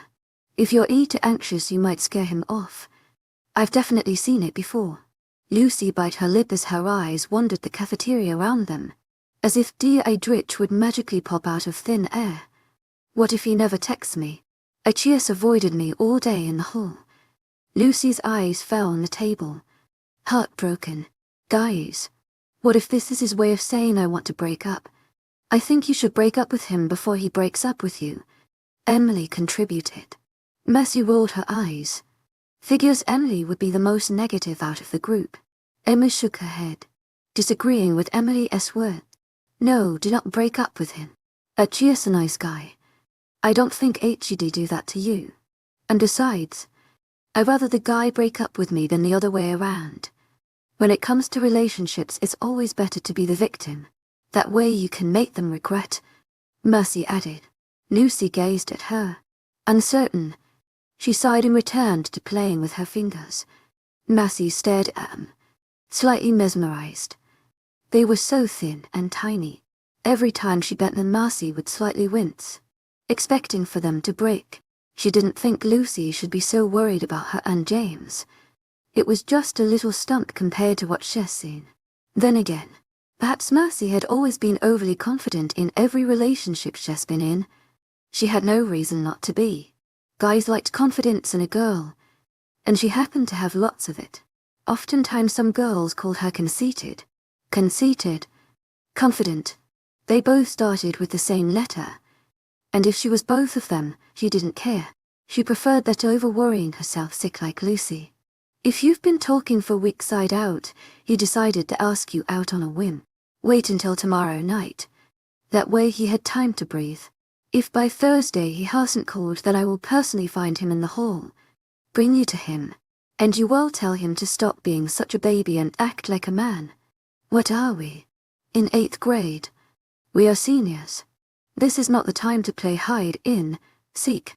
Mercy assented, finishing her nails. She hoped Lucy would take her words into consideration, because she was willing to hold to every word she just said. Emma nodded in agreement. Lucy gave her a small smile, satisfied with the idea. Thanks, Mars. You're amazing, she replied. Genuine. At the compliment, the corners of Mars' 𝐿𝐸 squirted up to a big grin. I know. I knew it was just me. The table laughed at the response, and the rest of the period was spent on carefree chatter. Sniff. Mercy slammed her head on the desk, earning a few quick glances that in moments returned to their business. Study hall was so annoying. Usually, she would ask her born reading teacher to give her a pass to the library, where she would enjoy the quiet, more amiable area rather than the stupid classroom that, regardless of it containing at most 15 students, still felt suffocating to her. And maybe, just maybe, no, forget that, she would still hate this place with or without it if the girl were sitting next to her would stop sniffing every 20 seconds. She could actually not feel as if she wanted to hurl. But of course, her teacher had to go to the bathroom and have a substitute stand at the door until his return, probably come to his pants, and needed to clean that cucumber out, leaving poor Mercy to wait his return. Sniff. Why couldn't she get issue? It was right there, on top of the teacher's desk next to the fruit book. Could she be so lazy? Mercy sighed, knowing she was being a hypocrite, seeing as she too could be lazy. But this was too much. Every time she made that stupid noise, Mercy felt as if she was the one eating boogers. It was so disturbing. When the original study hall supervisor returned 5 minutes and 15 sniffs later, she sighed in relief. Thank you for watching my class. Dismissing the substitute, Mercy got up with a start, not waiting for she to have as much as another sniff. When she reached his desk, he waved her off without waiting for her to begin her sentence. Knowing her daily request, grabbing her bag, Mercy gratefully left the depressing classroom and headed to the library. There she hoped to continue reading Jeanette's diary this morning. She made sure to have it in her bag for entertainment. Mercy strolled through the semi-familiar halls with boredom. By now she learned that, unlike some of her previous schools, none of the boys she walked past in the hallway were cute. The bright side was that they thought she was obvious by the way they sneaked appreciative stares before they went to their respective classes, which helped soothe her confidence after being ignored by a certain Pierce. Wow, even his last name was hot. 𝐿𝐸 𝐷𝐞𝐝 Thanks for your unfailing patience, enthusiasm. Mercy Pierce. Then it had a nice ring to it. She turned a sharp corner and bumped into a hard, solid chest. She was about to apologize when she looked up and saw who said chest belonged to. And it was none other than a golden-eyed prince. Feeling rather lucky, Mercy smiled and made no movement to separate them. As expected, and too much of Mercy's disappointment, Sebastian cleared his throat and swiftly took a step back. Hi, Sebastian. Mercy greeted, her violet eyes joyful. 𝐿𝐸 Thanks for your unfailing patience, enthusiasm. Giving her a nod. No hi, no hey, and definitely no nice to see you. He was so discouraging, Mercy didn't have to wonder why girls didn't bother going after him. Apparently, not only was it his greeting, but it was also his way of saying farewell, because in moments he moved past her and continued on his path, going with the stride of things. She walked beside him. So, where are you going, Jim? Oh, is that the class you have this period?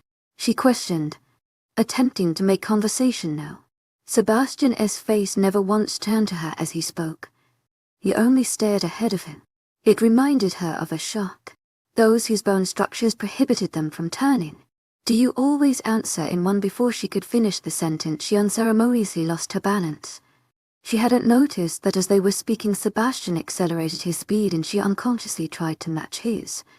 With an unusual reflex, Sebastian grabbed her waist and steadied her before she fell on the cold floor. His hands were warm and big, fitting perfectly against her figure. He sighed before finally gazing down at her. "Mercy, you need to be careful."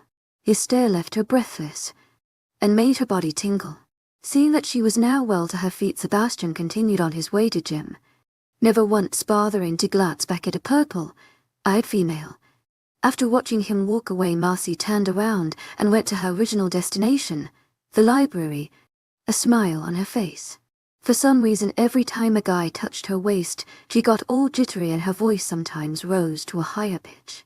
Maybe because when a guy's touch a woman, there is usually for acclaim. That's why in movies, before a guy kisses a girl, he holds her waist.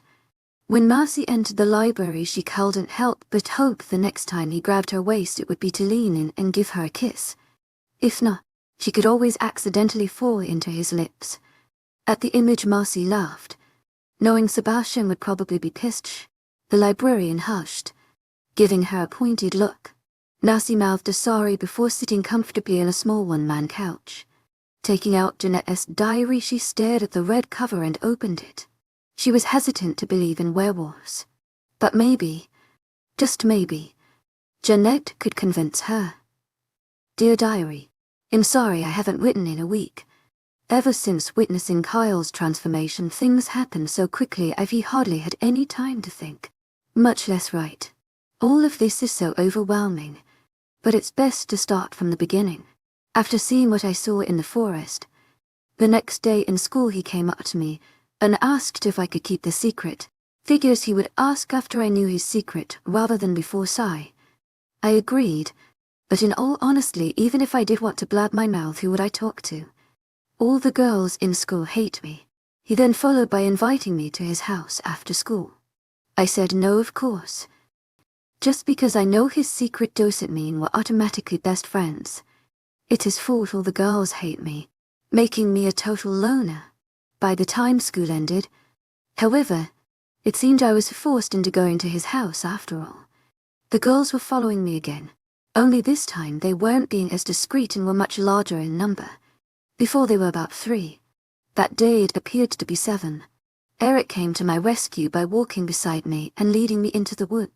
I'm not sure which decision would have been better, going to his house or getting beat up, because when they saw it and I enter the woods, their suspicions were confirmed.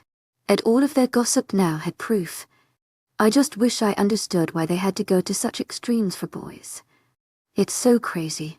The house was a long walk from where we stood. Without warning, Eric transformed into a wolf and with a bar urged me to ride on his back. I wish I could say I disliked it, but it was so fun. I felt like a warrior princess out to save the world. Okay. I'm writing in pen, so please ignore that last sentence. Someone must have been waiting for his arrival, because before we even got to the door, a short, pretty woman opened it. She was speaking with someone. But when she finally turned forward and showed her entire face, I had to stop myself from staring. A long dark scar started from her right cheek and ended at the base of her neck. The sight was slightly disturbing, because I knew it was not something done on accident. It made me less confident about the decision I made to go there. Inside, I was introduced to various people, which I do not remember the names of except for Cherry, who opened the door. There were so many of them. I couldn't believe I hadn't seen their faces anywhere. To my agent extraordinaire, Madeleine Noban, heartfelt thanks for your unfailing patience, enthusiasm. I'm not a good person to go by seeing as I rarely leave my house, but I wondered why they all lived together. To my relief, they were kind and approachable. For some reason, they were happy and excited to see me. I don't understand how a group of people can be so accepting to one they've never met before. Marcy paused her reading and put a hand to her chest, remembering very well her first acquaintance with the cult family. Unlike Jean, she remembered some of their names to her own surprise, but she couldn't help but notice the similarities in their stories. Like Jean, the cult family was very accepting when it came to her. As a matter of fact, the cult themselves from school became friends with her easily, So easily in fact, that even her friends were amazed. I felt most comfortable around Cherry. Maybe because she looked the most normal. They were all so tall, so strong, so supernatural. It was, as I said before, overwhelming. Many of them went outside to train or go for a run, while others roamed around the house. I don't know what I was expecting. Maybe a dirty house with bones and blood splattered on the walls. They don't exactly fit the stereotypical werewolves. Cherry invited me to the living room to watch some television, without me knowing I had shown comfort around her. And our unspoken agreement had been made that she would entertain me. I ended up sitting on the side that showed her scar, and as respectful and discreet as I wanted to be, my eyes kept wandering to it. "Would you like to know how I got it?" she asked me. I felt so embarrassed, but she seemed rather calm about approaching the subject. I found myself saying yes. Did she get it from them? As nice as they may seem, knowing what they were disconcerted me. She muted the television and told me her story. To my surprise, as it turned out, the scar was caused by the likes of this family. Kokoris wolves. This is what they called them. They had the abilities of werewolves. Only these were wolves without control. They had no sense of righteousness, no sense of love.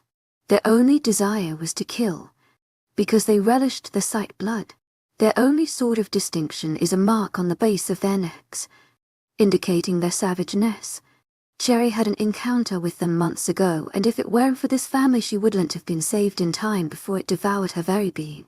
Somehow, her heroic tale managed to placate my attitude towards these wolves. Perhaps they deserved to be trusted after all.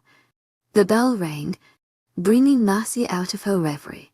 She placed the book in her bag and exited the quiet library, joining a hallway that was steadily beginning to fill with chatter all around. Never could she have pictured herself using a study hall period to go to the library and read, but the truth of it was that reading managed to bring her enjoyment. In her other schools, she used it to go to lunch and socialize with some other group of friends she had. But Dark Falls High didn't have a large population, and many of the people her age didn't interest her enough to actually go to lunch for that. Besides, her lunch period had all the people she could bother herself to talk to.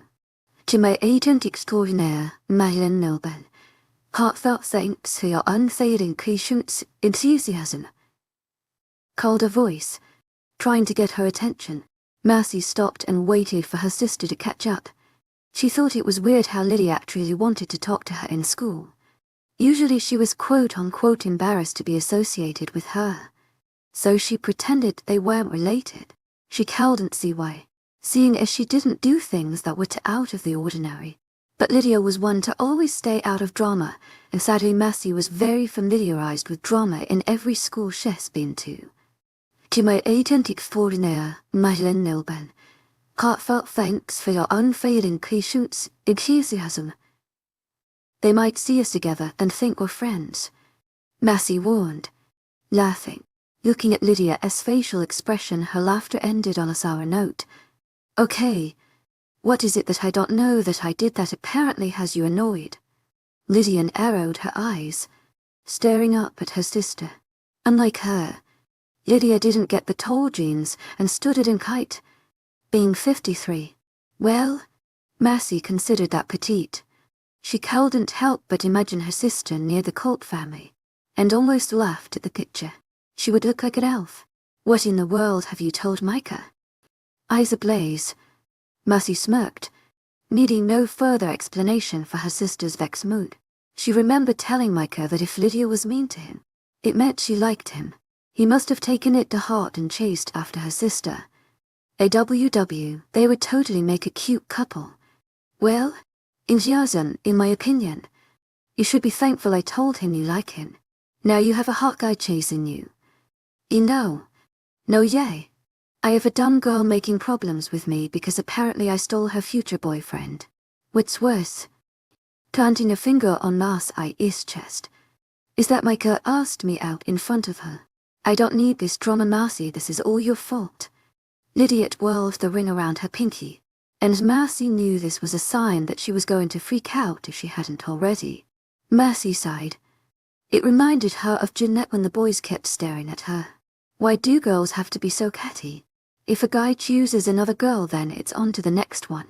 Knowing Lydia, she was probably really troubled. Out of the two of them, Lydia was clearly the more serious and studious one. She hated girl drama, which is why she usually made acquaintances with quiet, calm classmates. Do you like Micah? Marcy questioned. Lydia looked taken aback. What? No, of course not. She stuttered, her cheeks glinting red. Marcy rolled her eyes. One, her sister never stuttered, and too much like her, Lydia rarely ever blushed. You're lying through your teeth. Just go out with the boy already. We both know H.E. is handsome. Marcy nudged her sister's shoulder, a bewitching smile touching her lips.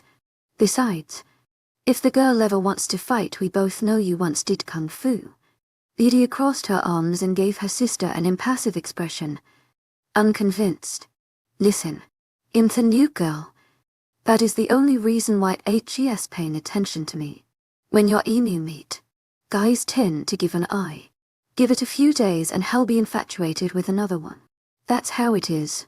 Mercy looked up, staring at nothing in particular. Don't I wish? She grumbled, thinking about Sebastian. Lydia's philosophy didn't work with her this time. Being new meat, and all he still doesn't do as much as bat an eye. Could it be that maybe he was no? She would make a hole and bury herself in it if that's why he ignored her. She could absolutely get him if she just studied him a bit more. No worries. Oh my gosh. But what is he was? Are you listening to me? Lydia hissed. Mercy blinked, pulling away from her thoughts. Of course I am. Mercy huffed, as if to say 𝐊𝐢𝐳𝐸𝐬𝐿𝐬. Heartfelt thanks for your unfailing patience, enthusiasm. What did I just say? Lydia asked, challenging. Her purple eyes stared at her accordingly as she placed her hands on her hips. Why do I even have to repeat it? You know what you just said. Mercy replied. Too quickly, see. You weren't even paying attention. You never pay attention. I actually bother myself to talk to you, but you can't spare me a minute. What are you talking about? We've been talking for 57 hours. I never pay attention because you never talk to me in school. What attention is there to give? You don't even do the dishes anymore. Every time Mom finishes dinner, guess who's the one who cleans them? Me, she accused. Marcy's eyes widen in disbelief. What? Who was talking dishes? In case you don't remember, I actually have a job now. Excuse me if you have to do a bit of measly dishes while I work I butt off for hours. Who was the one who last cleaned the bathroom? I did. She debated. I know. I meant before that. I did that too. Mercy cursed. Crap. When was the last time she did the bathroom? Was it that long ago? You know what? Forget it. I'm leaving because I have a class to attend to. Lydia coughed. Leave. I don't care. The angry sisters each turned their own way and stomped to class. Too angry to even notice the empty hallways. For the bell had long ago rang and class had already started. Mercy walked through the store as she looked for something appropriate for her sister. After the hallway argument, she felt mad for half the period and then felt bad for the rest of the day. Lydia only freaked out that way because she wasn't used to dealing with bad bitches as much as she was. Besides, knowing her sister, she probably fumed even more after realizing she was near 5 minutes late to class. And she was very prompt, usually entering class a minuet before the bell rang. Oh yes, her sister was definitely distressed. After finishing her shift at the diner, she was surprised with a nice paycheck and decided to get Lydia a little something to cool her down. It was as if she regretted telling Mike Lydia liked him. She knew he was totally her type. As always, she was right that blushy got asking her about her feelings for him confirmed it. And she needed no other words to know her sister liked him. 𝐊𝐢𝐳𝐸𝐬𝐬 𝐷𝐐𝐻𝐢𝐬𝐬 Heartfelt thanks for your unfailing patience, enthusiasm. Being the way she was, she would probably deny it, give poor Micah the wrong impression. Who would have thought that in a place known as Dark Falls, Mercy would chase after a guy while her sister would be chased by one? It was better that way. 𝐊𝐢𝐳𝐸𝐬𝐬 𝐷𝐐𝐻𝐢𝐬𝐬 Heartfelt thanks for your unfailing patience, enthusiasm. Lydia would never bother herself to go after a guy anyway. For Pete's sake, her sister shied away from relationship as if they were some sort of plague. She hoped Micah could show her the good sides of love. It would definitely make her less uptight. God knows she needed it. The little store she's searching through was called Dark Falls Gift Shop. Apparently, everything in this town had Dark Falls in front of it. As if people didn't already know where they were. Dark Falls Diner, Dark Falls Supermarket, Dark Falls Post Office, Dark Falls 𝐊𝐥𝐼𝐬𝐷 what? Oh hi, what are you doing here? Massey greeted, surprised to see her crush in a gift shop. She was curious as to who he could be buying a gift for. He didn't look like the type. Hello, he replied in his usual monotone voice. She didn't know how to describe it. It was as if he was flat out mean and said don't talk to me. But he wasn't encouraging a conversation either. His distance from the door suggested he had seen her long before she noticed him and just didn't bother saying hello to her. Massey returned to look for Lydia a gift, expecting no further explanation than the simple one, which he received. Massey picked up a silver ring, but on further thinking put it down. Lydia had enough rings as it was. It was her favorite type of accessory. In buying Kristen a present, it's her birthday tomorrow, he finally said, clearing his throat. Massey had to stop herself from giving a full-out grin. It was an entire sentence. A www. That's really nice. I didn't know it was her birthday tomorrow. Massey blinked, waiting for him to ask the question back. It was only the proper thing to do. Sebastian sighed, as if knowing what she was thinking, and asked, "Why are you here?" Me and my sister got into an argument, so in buying her a gift to still the waters, Massey confided, picking up a charm bracelet. She gazed at it, considering. This was silver also, with only one charm. It had hidden openings in case someone wanted to add more, but Massey decided this would be enough. She could get her charms to add whenever they got into more arguments. What do you think of this? She held her arm up high in order for Sebastian to see it eye to eye. He looked at it, not knowing what to say. Yes. But it sounded more of a question, for the first time, rather than a blank expression he usually sported. Pierce looked uncertain. Massey almost giggled. He looked like such a guy, not knowing much when it came to gifts yet. She confirmed, grabbing it. It was the last one there. What are you getting, Kristen? In response to her question, Sebastian fixed his eyes on the collection of colourful flowers. He was so predictable. Which one of those are you getting her? His lips formed a straight line. I'm not sure. She likes gardening and flowers. Immediately Massey cast her eyes on the roses.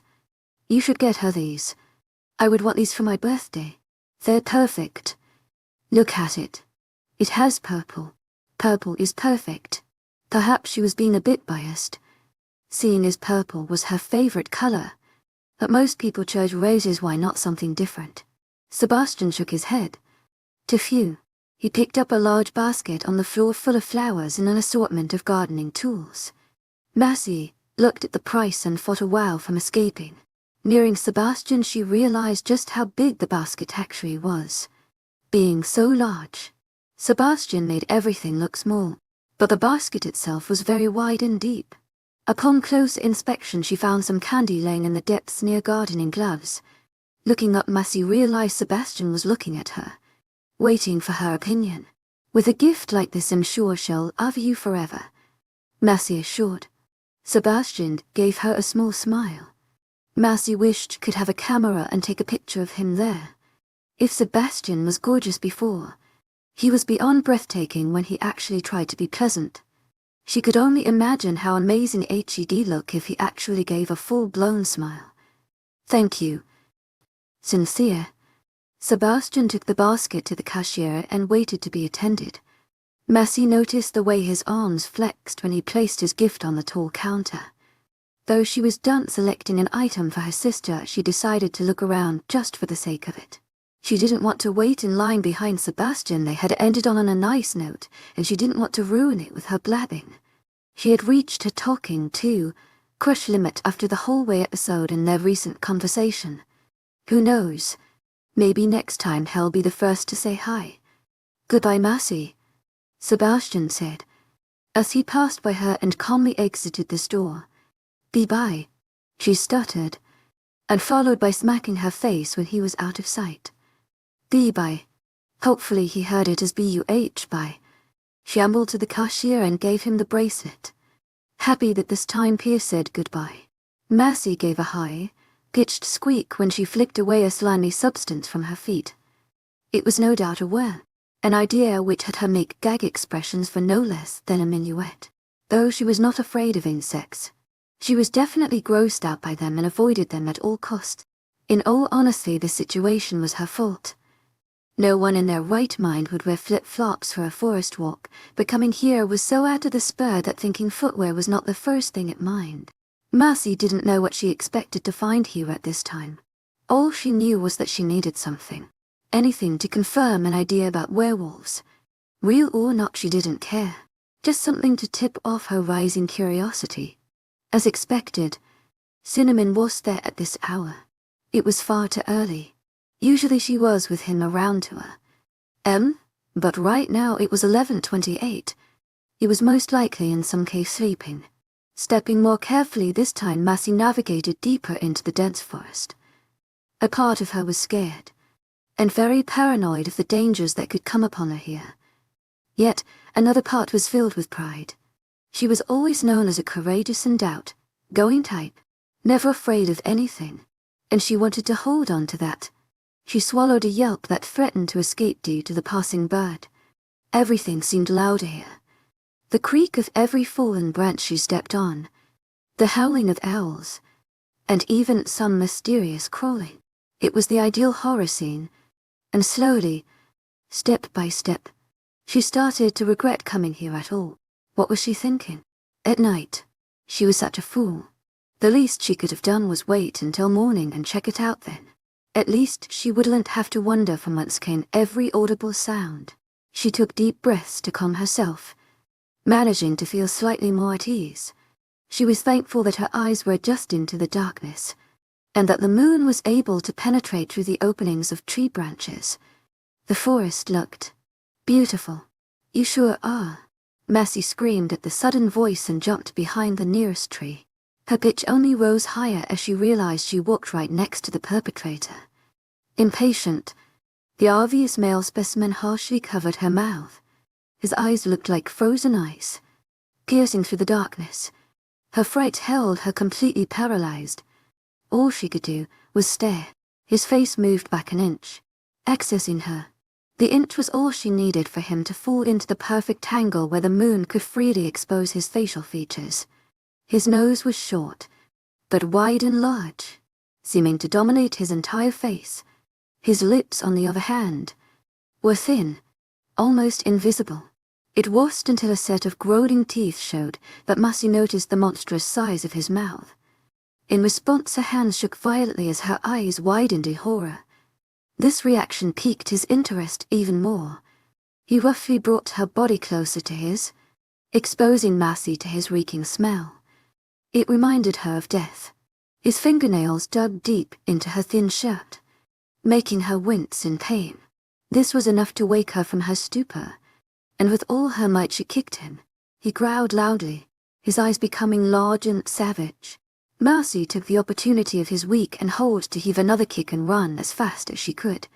Adrenaline pumped through her veins, giving her an energy that propelled her forward at a speed she didn't know she could obtain. Never in her life had she been in threatening situations like this, but she stupidly asked for it by going into the dark forest alone. She tripped over a large branch, but managed to get her balance before falling over. However, luck was not on her side, for just as she managed to regain her speed, her flip-flop caught itself in a hole. She cursed herself once more for coming into the wild with the worst gear possible. She looked back, something someone should probably never do.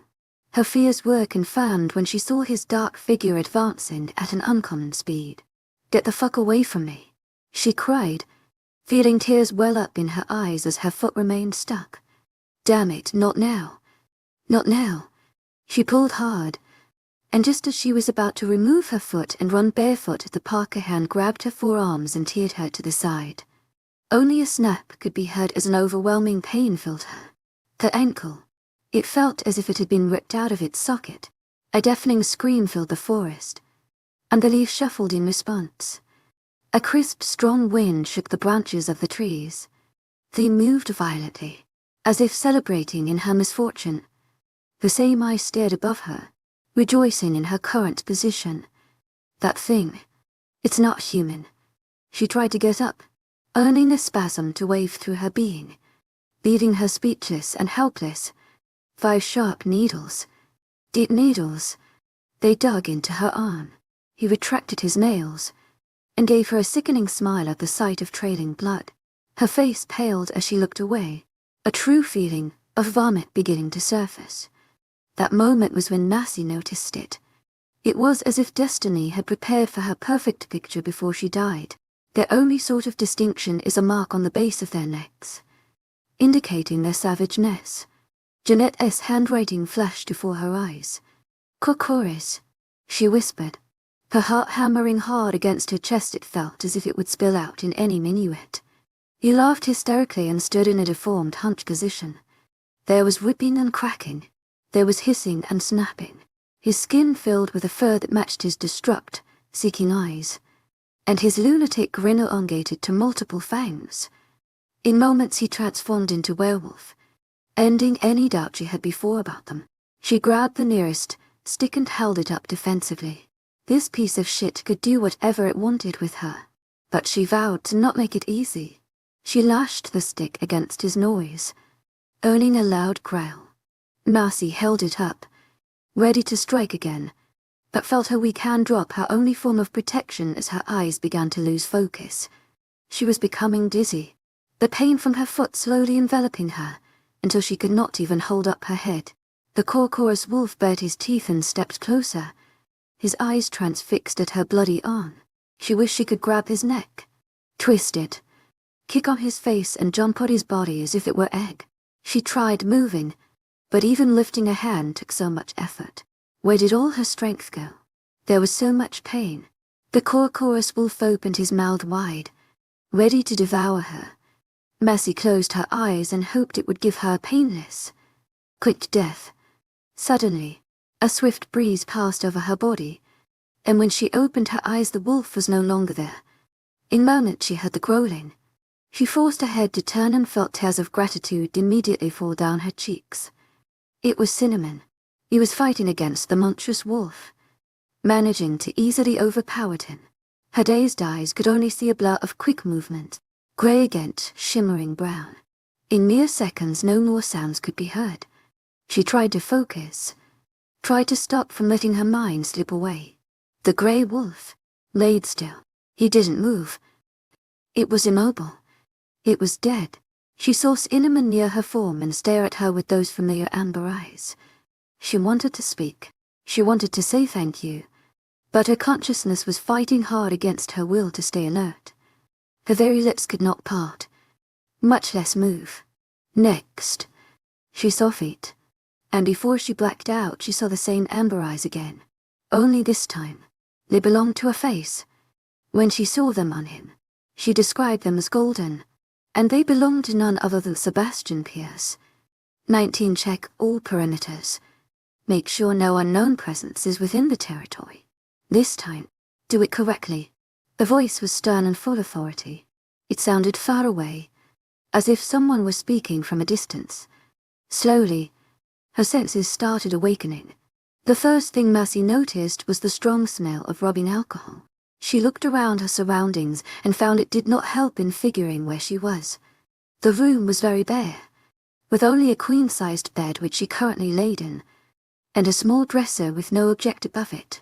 She saw the figure of a silhouette just outside her door and propped herself up, only to feel a strong sting on her right arm.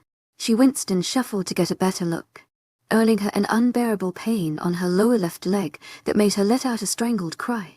The silhouette appeared to have heard her, for in seconds he entered the room. His golden eyes were hard as they accessed her. Immediately Massey was reminded of everything that happened. her entering the forest, her finding a psychopathic wolf, the 𝐾𝐤𝐳 trying to devour her, and her 𝐊𝐳𝐬 and her 𝐊𝐳𝐬 man that now stood in front of her, Sebastian Pierce. It was crazy. How one moment she was reading about werewolves in a diary and the next she was intertwined with various of them. How could she not have guessed they were mystical creatures from the very beginning? Everything about them screamed supernatural. And yet just like all the others she had waved it off as nothing. Now knowing, everything made sense. The way they sat together in lunch, their height and physical prowess, it all fit together. Much more their estate in the middle of the forest, that should have tipped her off the most, along with the fact that a large group lived together. Gosh, she had really been dense. Now all she could do was gaze in wonderment at the handsome man before her. He looked taller, more overpowering, but that could have been due to the fact that he was standing while she was sitting down, or the anger waves that radiated off him. Which one of them it was, Mercy was sure. "You are awake," he noted, narrowing his eyes. Oh, so he was angry with her. "Yes, I am. Is this your house?" she questioned, knowing the answer but still asking anyway. Sebastian nodded, his lips forming a strict line. He approached the side of her bed in order to better check her wounds. He was wearing a black shirt that revealed all of his arm, as well as his impressive muscles. He lifted the covers and cursed when he caught sight of her arm. "What were you thinking when you entered the forest at hour?" It was clear her arm had been cleaned earlier. Now, however, after her abrupt movement, the injuries began to bleed again and stained the covers below her. Her eyes widened upon seeing them as well. It was so much blood. How hadn't she felt it before? To be honest, I really hadn't been thinking at the time. The answer didn't satisfy him. Sebastian growled and grabbed a large cotton pad from a low table she hadn't noticed before. She leaned to get a better look at it, but only got to glimpse a few first aid supplies before the golden-eyed male grabbed her shoulder and stopped her. "You're putting pressure on the wound. Lay down. 𝐾𝐤𝐳𝐬𝐑𝐞𝐝 𝐿𝐿. Heartfelt thanks for your unfailing enthusiasm." Sebastian took the alcohol bottle and spread it on the cotton pad. Without as much as a warning, he passed them over her cuts. Mercy hissed, reflexively pulling her arm away. Sebastian expected that and held her arm tighter. Every time the alcohol dose passed over a cut, she had a sharp intake of breath, but nevertheless swallowed her cries. She stared at him as he concentrated on her wound. The slight shock of him being a werewolf had fallen, and now it was slowly being replaced by embarrassment. All along, her beloved wolf Cinnamon was her school crush. Abashed, she looked down, letting her hair cover her face. She rarely blushed, and when she did, she never let anyone see it. All those secrets, her plans to capture 𝐊𝐲, how much she liked him, all of it she had ignored not revealed to Cinnamon. And now, to think that it was Pierce all along made her face heat up like a stove. She closed her eyes and breathed, aiming to shake away her embarrassment. There was nothing she could do to take those words back now. After he was done cleaning her cut, Sebastian quickly wrapped it, tight enough to give pressure, but loose enough to be comfortable. Finally having her face back to normal, Mercy looked up and smiled. His eyes did not soften.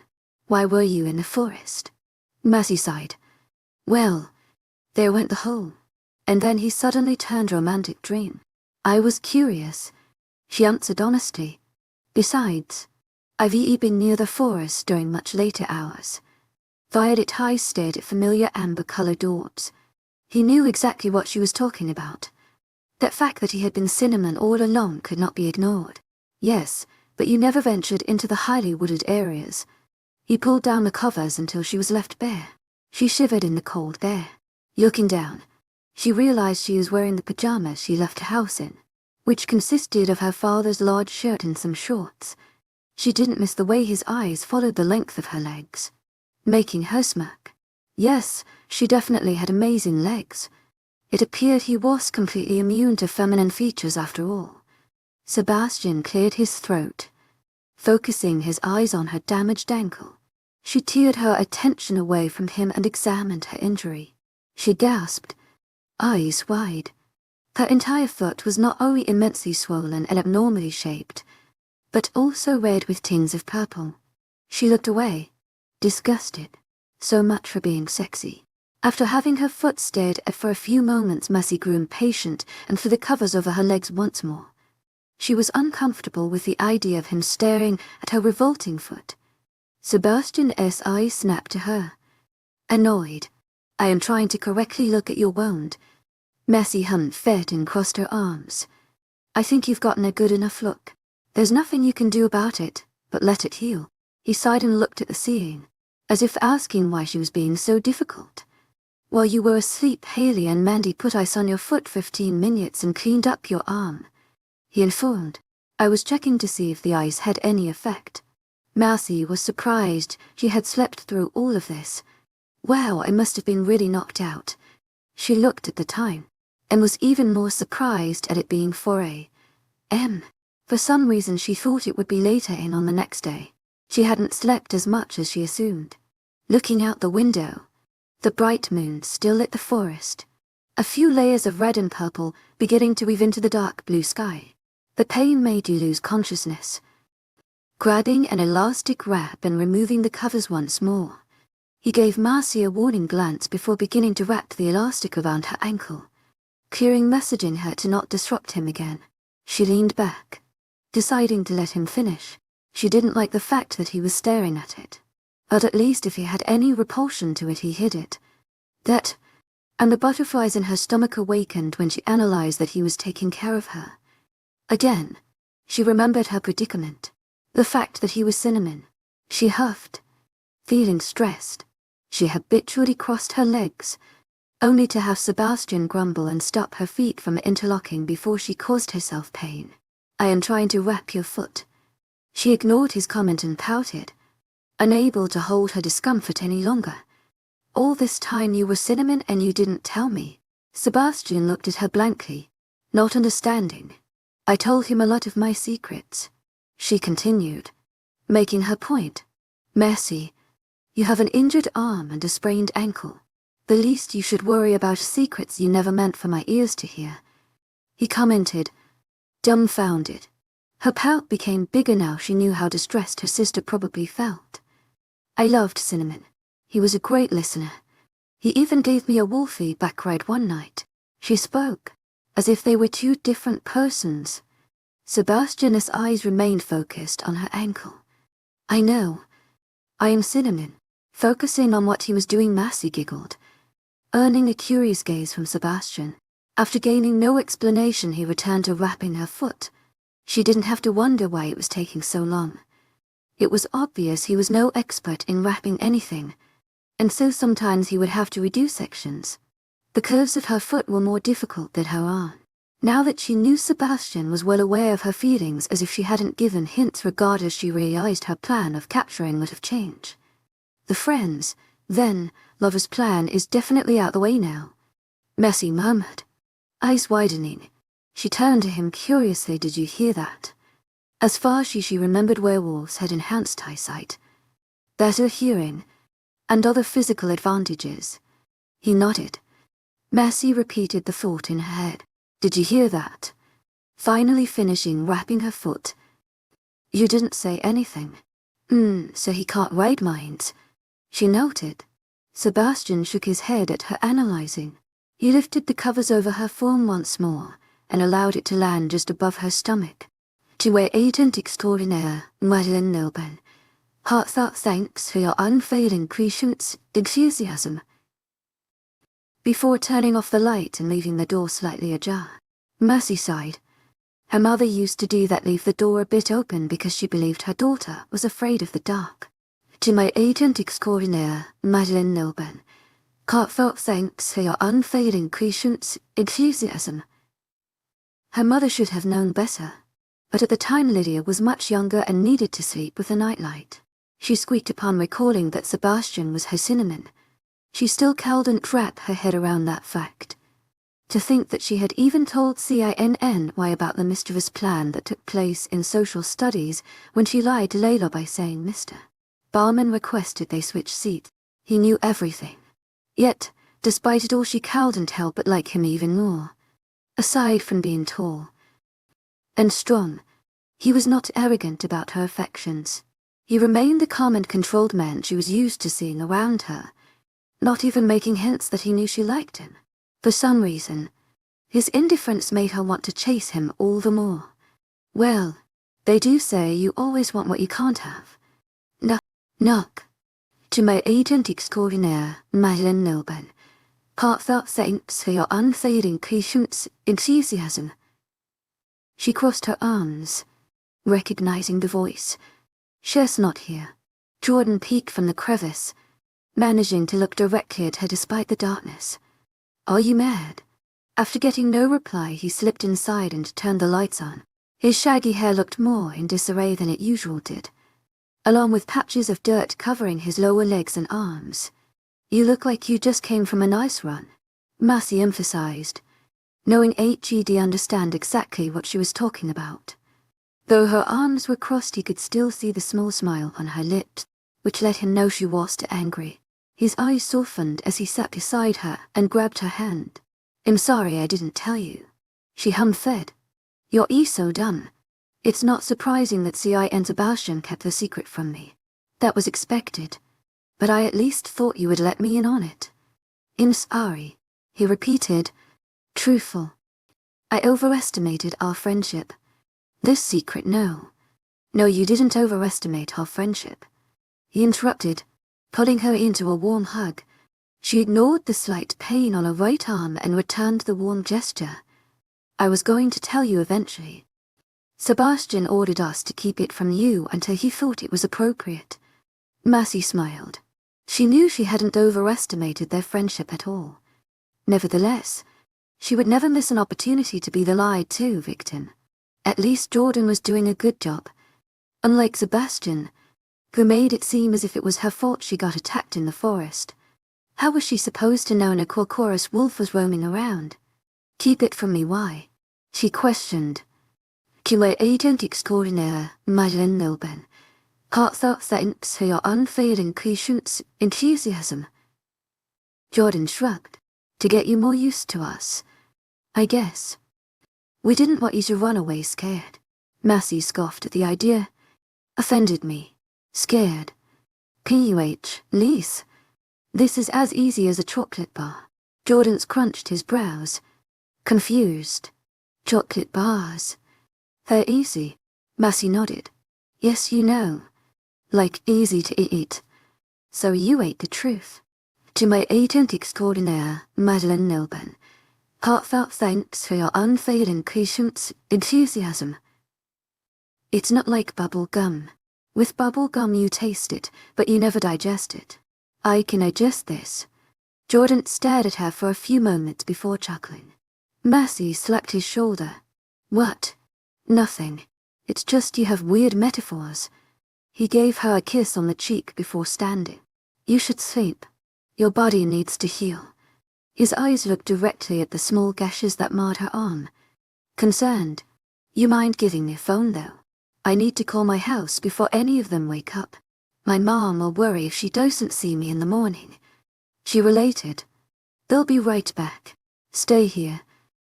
Before turning around and exiting the room, Massey shook her head at his ironic order as she stared at her covered swollen foot. Stay here. As if she had any other option. Just moving her foot brought painful waves. The idea of walking seemed unbearable. Thinking back, Massey found it interesting how Sebastian ordered the cult to not say anything for fear of her being afraid. She hoped it was because Sebi was more interested in having her around than he let on. Especially now that she was aware that he knew she liked him. Since the friends, their lover's plan was out. It looked like she would just have to steal his affections the more obvious way. I found the house phone, Jordan supplied, entering the room and handing her the phone. I'll check on you later. Remember to rest. Thank you, Dr. Smith. Massey joked, waving him away. As he walked away, he smelled his shirt. Yes, you do need a shower, she commented, and laughed when he narrowed his eyes.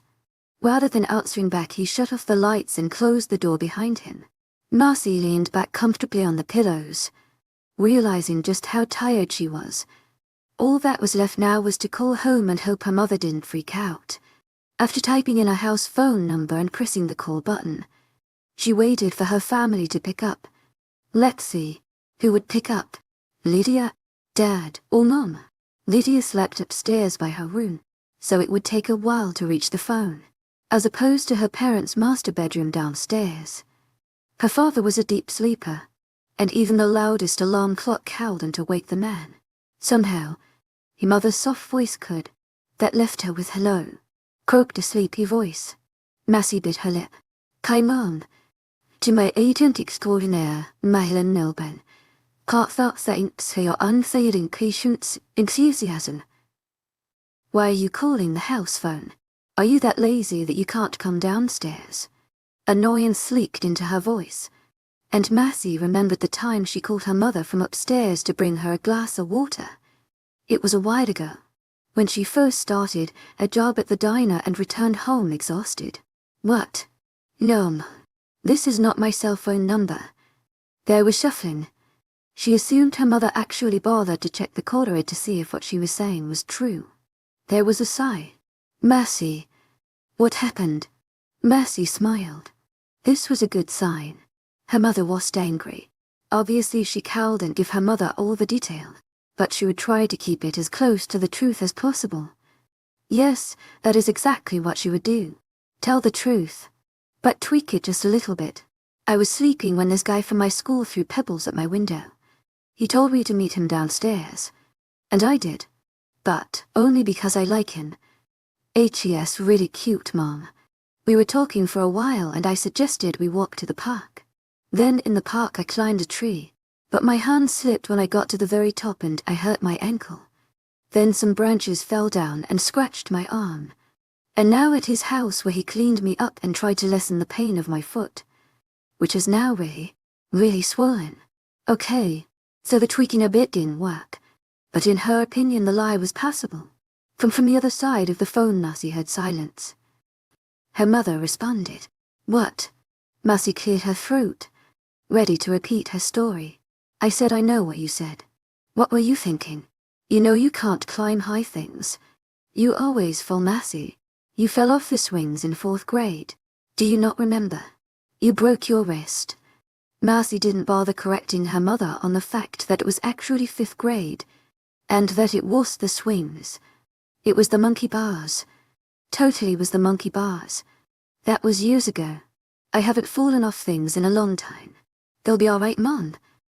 Do you want me to pick you up? And you never told me about this guy you like. Were you planning on no? No, I was not. Massey interceded, stopping her train of thought. Now that she thought about it, the story would deem it possible that they went to the park to have sex. Good, her mother replied, satisfied. You're too young for that. None of that until you're married. What's his name? Whose name? Plain dumb. Her mother yawned. This boyfriend of yours, Sebastian Pierce, she blurted, her eyes snapping to the door, as if expecting him to waltz in.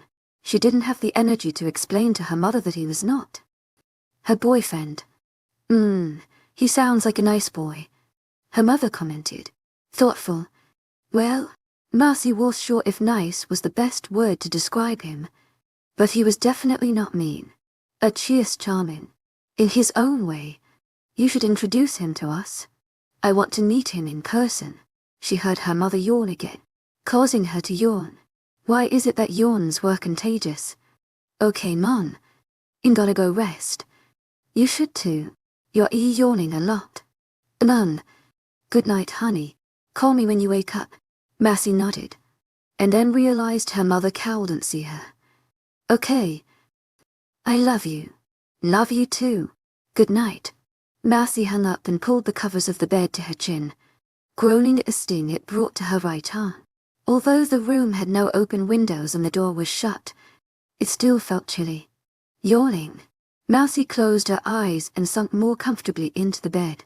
Now with her nose pressed up against the fabric she could smell the lingering smell of lavender. It brought a calm, soothing effect that helped her doze off into a peaceful sleep.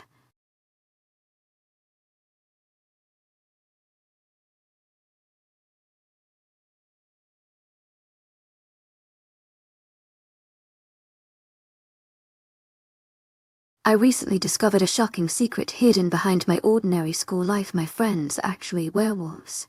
20 Mercy. Wake up. Mercy blinked several times until a picture of Kristen appeared above her. She yawned and stretched her arms. Hey, she croaked, squinting her eyes from the room's brightness. The window's curtains did not do much to dampen the sun's rays. Mandy made a salve of mixed herbs to reduce the swelling of your foot. The job is rather messy, and it applies much better if you're sitting up. Mercy slowly sat up, giving Kristen better access to her swollen foot. She winced at the sight of her grotesque foot. If anything, it looked worse than it did yesterday. Even her cute toenails couldn't save her now. As Kristen applied the salve, Mercy looked to her right at the clock. The red numbers showed it was 9 in the morning, a few hours since school started. Looks like I'll be missing school today. Mercy yawned. Glancing at Kristen, she remembered what Emma told her when she first started school. Kristen dropped out. You don't go to school anymore, right? She questioned, curious for an explanation. She hoped she wouldn't be touching a sore subject. Kristen nodded, seemingly not bothered by 𝐊𝐲𝐳. I dropped out last year. I didn't feel it was necessary to continue attending when I was going to leave for college. Mercy blinked. Wow, I never thought of not going to college. 𝐊𝐲𝐳𝐬 𝐑𝐞𝐝 Heartfelt thanks for your unfading patience, enthusiasm. You are a werewolf. The very word felt awkward leaving her lips. The idea of the entire cult being werewolves was something she accepted, yet it still didn't fail to have her slightly dumbfounded. Kristen looked up and smiled. To be honest, I wouldn't have it any other way.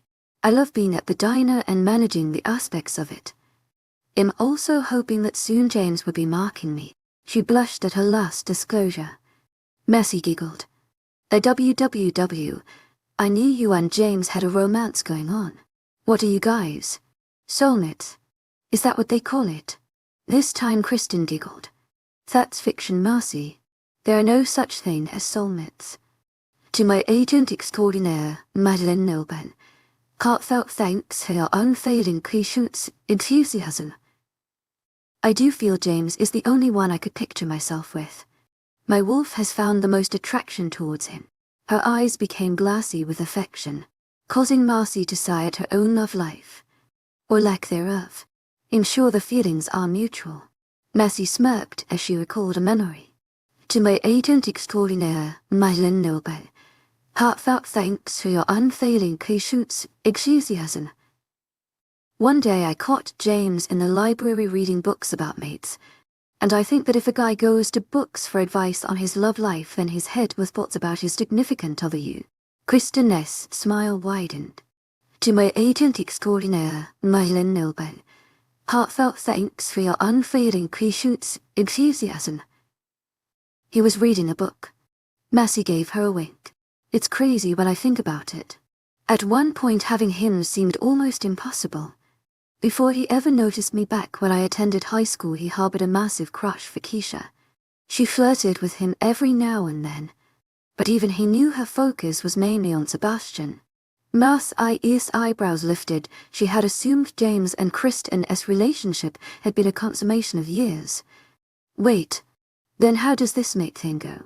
Don't you just know you're made for each other? Like destiny. Would colored eyes looked at her. Amused. Werewolves mate similarly to humans. You find someone who you feel you could be the rest of your life with, and then you mark them. Kind of like a wedding. Only with werewolves there is no such thing as an annulment. The moment a male marks his mate, an impenetrable bond is created until death. Mercy nodded, absorbing everything Kristen told her. What if you fall for a human? Kristen shook her head. Mating with a human never happens. As werewolves, our nature is guided towards reproducing.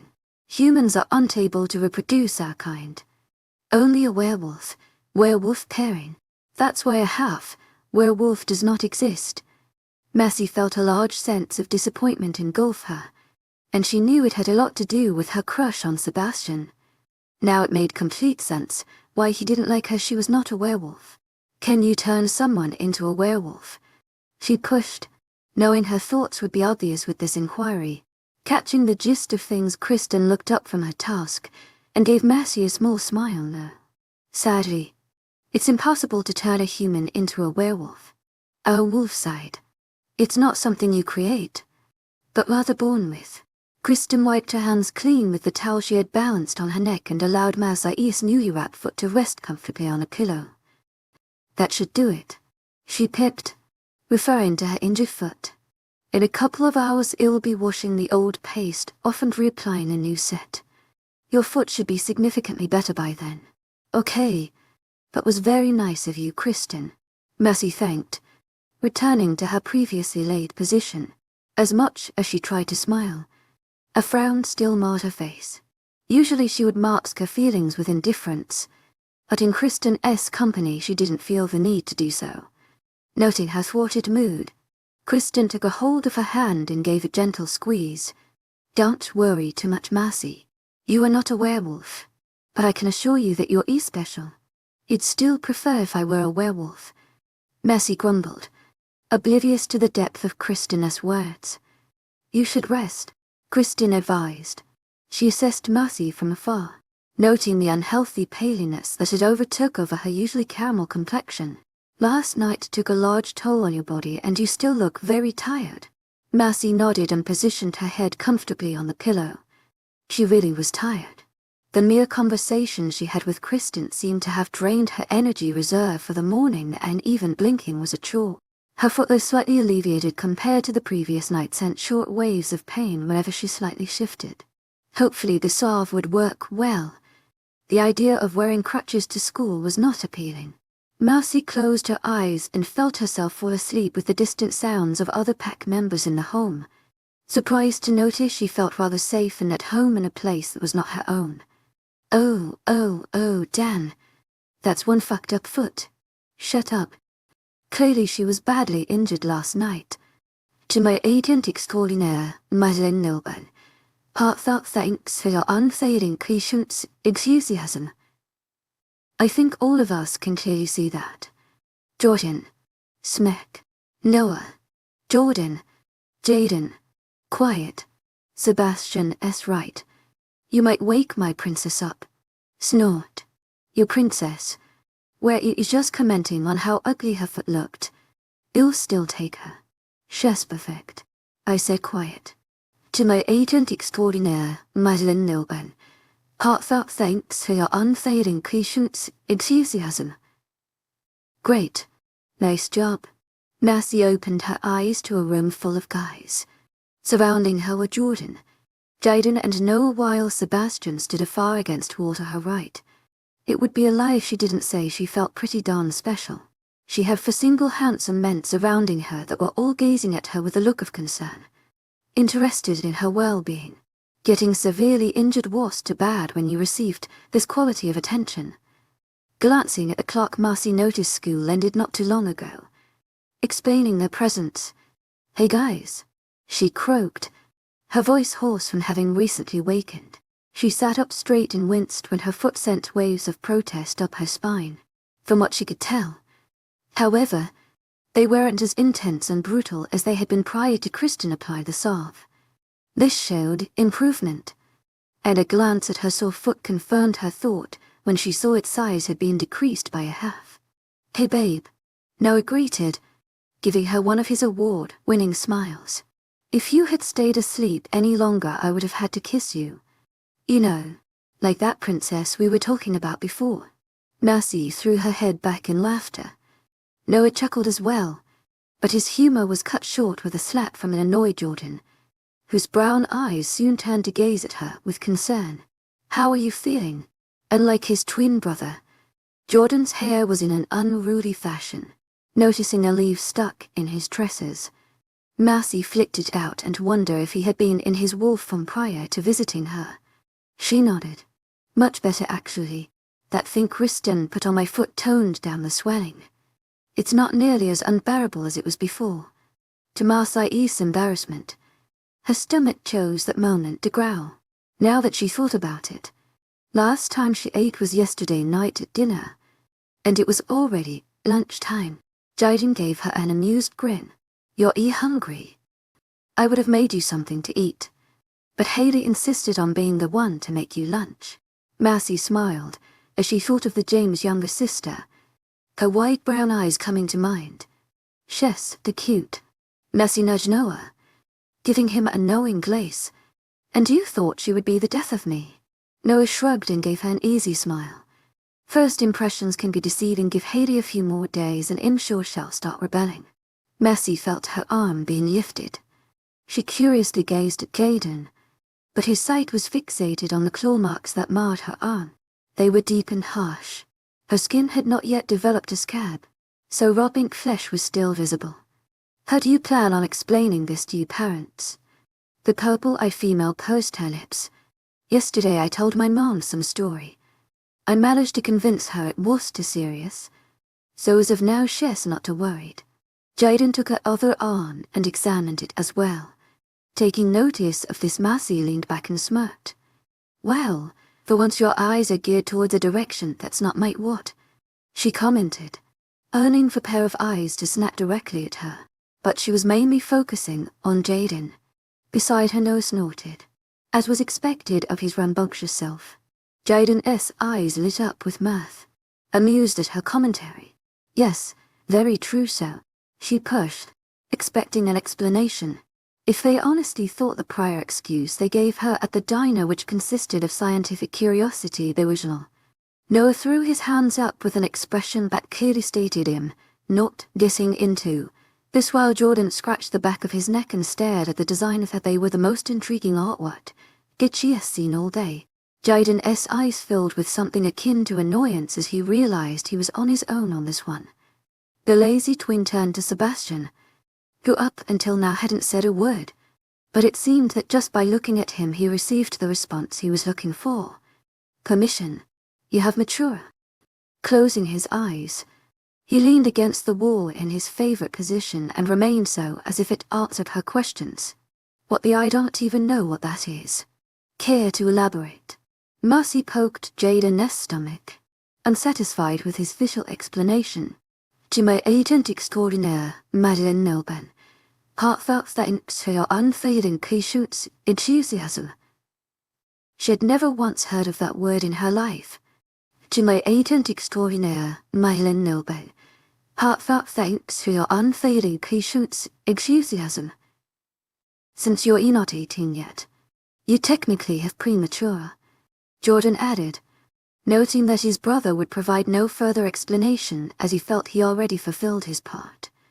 Once you reach 18 you'll have it fully. Massey's eyebrows drew together in confusion. She still had no idea of what they were talking about. So what does me having mature mean? That he'll be a werewolf? 𝐿𝐲𝐸𝐻𝐸 𝐊𝐴𝐻𝐸 heartfelt thanks for your unfailing 𝐾𝐥𝐃𝐤𝐴𝐬 enthusiasm. 𝐿𝐲𝐸𝐻𝐸 𝐊𝐴𝐻𝐸 heartfelt thanks for your unfailing 𝐾𝐥𝐃𝐤𝐴𝐬 enthusiasm. Noah laughed, amused by the width of Massey's imagination. No, babe. It means we want to have your babies. Smack. OWW man. Why you gotta hit me so many times today? He gave Jordan a wide-eye puppy look that even made Massey want to hug him. Because you're always saying stupid shit. Jordan glared at his companion, who in turn merely shrugged at ease. He turned his attention to Massey. Ignore what he said. What it means is that your body can do things other humans can't. Yeah, 'cause, you know, we need more baby mamas to produce other baby mamas. Noah supplied. Jordan sighed, as if too overwhelmed to even bother censoring his friend any longer. Massey looked at everyone at her room before blinking. I still don't get it. She began to comb her hands through her hair, unleashing numerous tangles from her thick mass of black hair. She briefly wondered how crazy she looked. Her hair was probably a mess. Hey, James. Massey greeted as she spotted a familiar mohawk enter the room. I overheard the conversation from outside. He related. The small smile that lingered on his lips let Massey know that it entertained him. He took a quick scan of the room and stepped up to her side. He had noted Sebastian's indifference as he stayed as far as possible from the purple-eyed girl. No's obnoxious snickers due to finding the predicament hilarious, Jordan's peeved glare towards his friend, and Jaden's resigned posture. It looked like it was up to him to educate her on her situation. Mercy, you have premature. Next week when you turn 18, you'll have mature. When werewolves mate with humans they have no offspring. Our sperm, speaking in scientific terms, rejects the egg that resides within a human female. For whatever reason, 𝐊𝐢𝐳𝐸, heartfelt thanks for your unfading patience, enthusiasm. Type seems to be the exception. Your egg accepts our genes and is able to produce a full-blooded werewolf. What Noah meant with his baby mama philosophy is that unlike she-wolves, you have a 50 chance of producing a female baby. Regular she-wolves have a 30 chance, as you could have probably noticed by the sheer amount of men in our pack. Females are not as easy to come by, and are sorely needed for the future of any pack. Mercedes' mouth dropped. Well, when one puts it like that, it made a lot more sense. So that's why the cult was so interested in her. She was an enhanced baby machine. In a sense, she should have felt insulted that they were more enthralled by her special parts than herself as a person, but she didn't find any anger to latch onto. She always said she was special just for the sake of saying she was, big confidence and perhaps arrogance that added up to making her who she was. Now, she was actually special. Different. How can you tell someone has mature? She froze. Oh my gosh. Does my Venus has a distinctive smell? She cried. An expression of worry etched on her face. Noah bawled in laughter again, unable to contain himself. This time, Mercy did Jordan the favor and smacked him herself. He afterwards caught her hand and planted a kiss. Don't worry, babe. You don't have a distinctive smell. It's more of an essence. I can't explain it. My wolf can just tell when a girl has mature. Wolves are naturally attracted to unmarked women such as yourself. Mercy sighed in relief and released the tension that had built up in her shoulders. At least she didn't have to worry about something as awkward as that. She smiled at no mentioning a wolf's natural attraction toward her kind. That meant that as much as Sebastian loved to fake he was uninterested in her, some part of him was, which would explain why in his wolf form he was much warmer and open to her. Is there anyone else in this pack who's like me? Mercy questioned, thinking of the other girls she acquainted with on her first visit. Jaden opened a lazy eye and smirked. 𝐊𝐢𝐳𝐸, heartfelt thanks for your unfailing patience, enthusiasm. Nurse's eyes sparkled. Her interest spiked. Who for the first time in the entire engagement Sebastian spoke. My mother, 21. Mercy's face broke into a wide smile when Haley entered the room. She bared a large tray stacked with food and walked purposefully in her direction. Jaden had notified her earlier of Haley's decision to make her food, but seeing her now she found the image absolutely adorable and wanted to shower her with kisses. I made you something to eat, Haley declared. The food looked delicious, and as the tray was carefully placed above her lap, the aroma that wafted up her nostrils agreed with the yummy view. Mercy took a bite out of the lasagna. It's delicious, Hale, she complimented, sitting up straighter so that the food went easier down her throat. Haley clasped her hands together, satisfied. I would stay with you, but Jaden needs to me in the kitchen to finish cooking for the others. Mercy shook her head. Don't worry, hun. Just by bringing this you've done enough. She gave Haley an affectionate kiss on the cheek before waving her off to her duties. The little girl smiled before skipping her way out the room. As she began to eat her food, Mercy pondered on the excuse she would tell her mom this time as to why she was sleeping over the cult's house again. At least her mom was blasting her oath at right. She did leave her phone at home. Either way, she doubted her mother was getting too worried. She knew as good as anyone else that Mercy could take care of herself, as long as it had nothing to do with psychotic supernatural beings, that is. Chorus wolves. She found it ironic how the events in her life mildly correlated with that of Jeanette from the diary. 𝐾H, and to think there's in the fiction aisle. Now that she thought about it, what more of the fiction pile was truly fiction? If there were werewolves, Did that mean vampire? And all the other storybook creatures she had grown to know about were actually real. Did her enhanced Venus extend to those creatures too? Mercy giggled, which made her almost choke on her food. She took a sip of the water Haley had provided to clear her throat. Yeah. She was definitely going to spend more time in the library as of now reading those archives.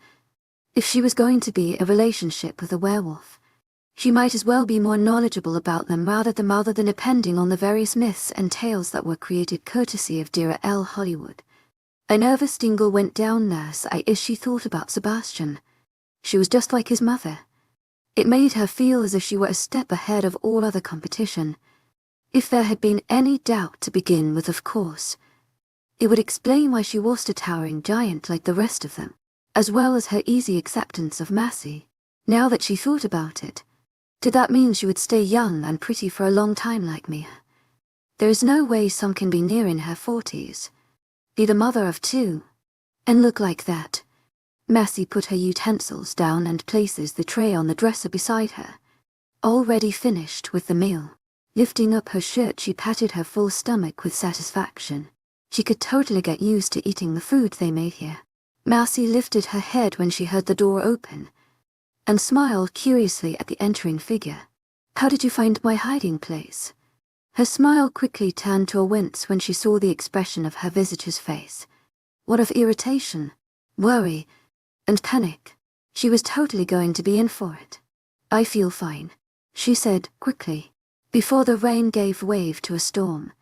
Lydia glowered at her, unamused.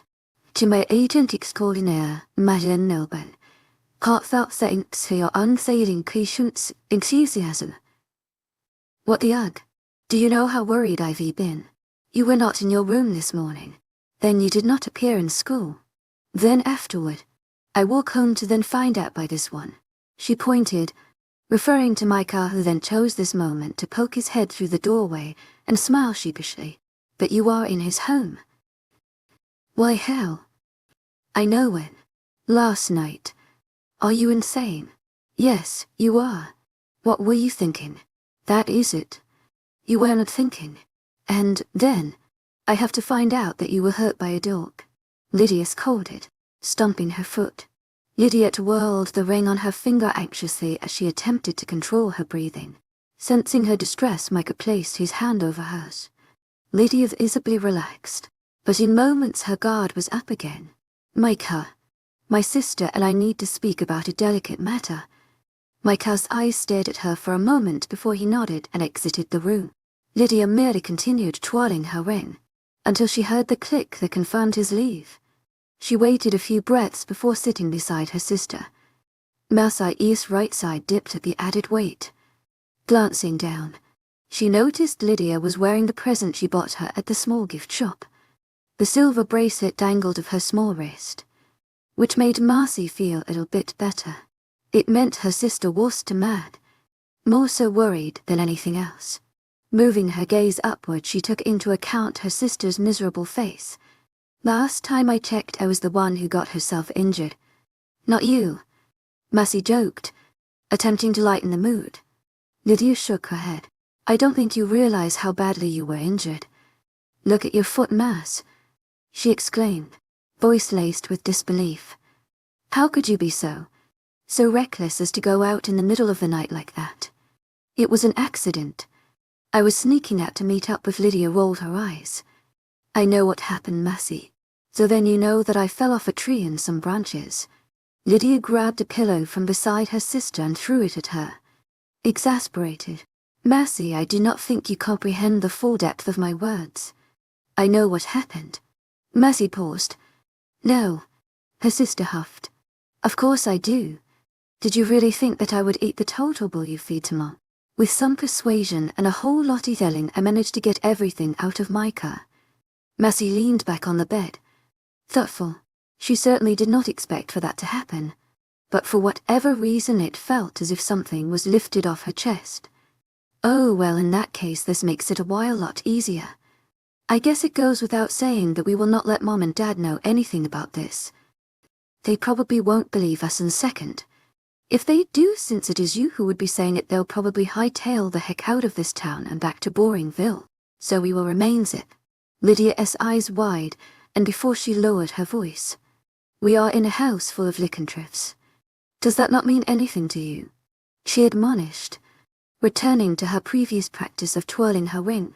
It was then that Marcy realized that Lydia's distress went deeper than just her physical state. She was well aware of how smart and practical her sister was, always taking the logical approach to things.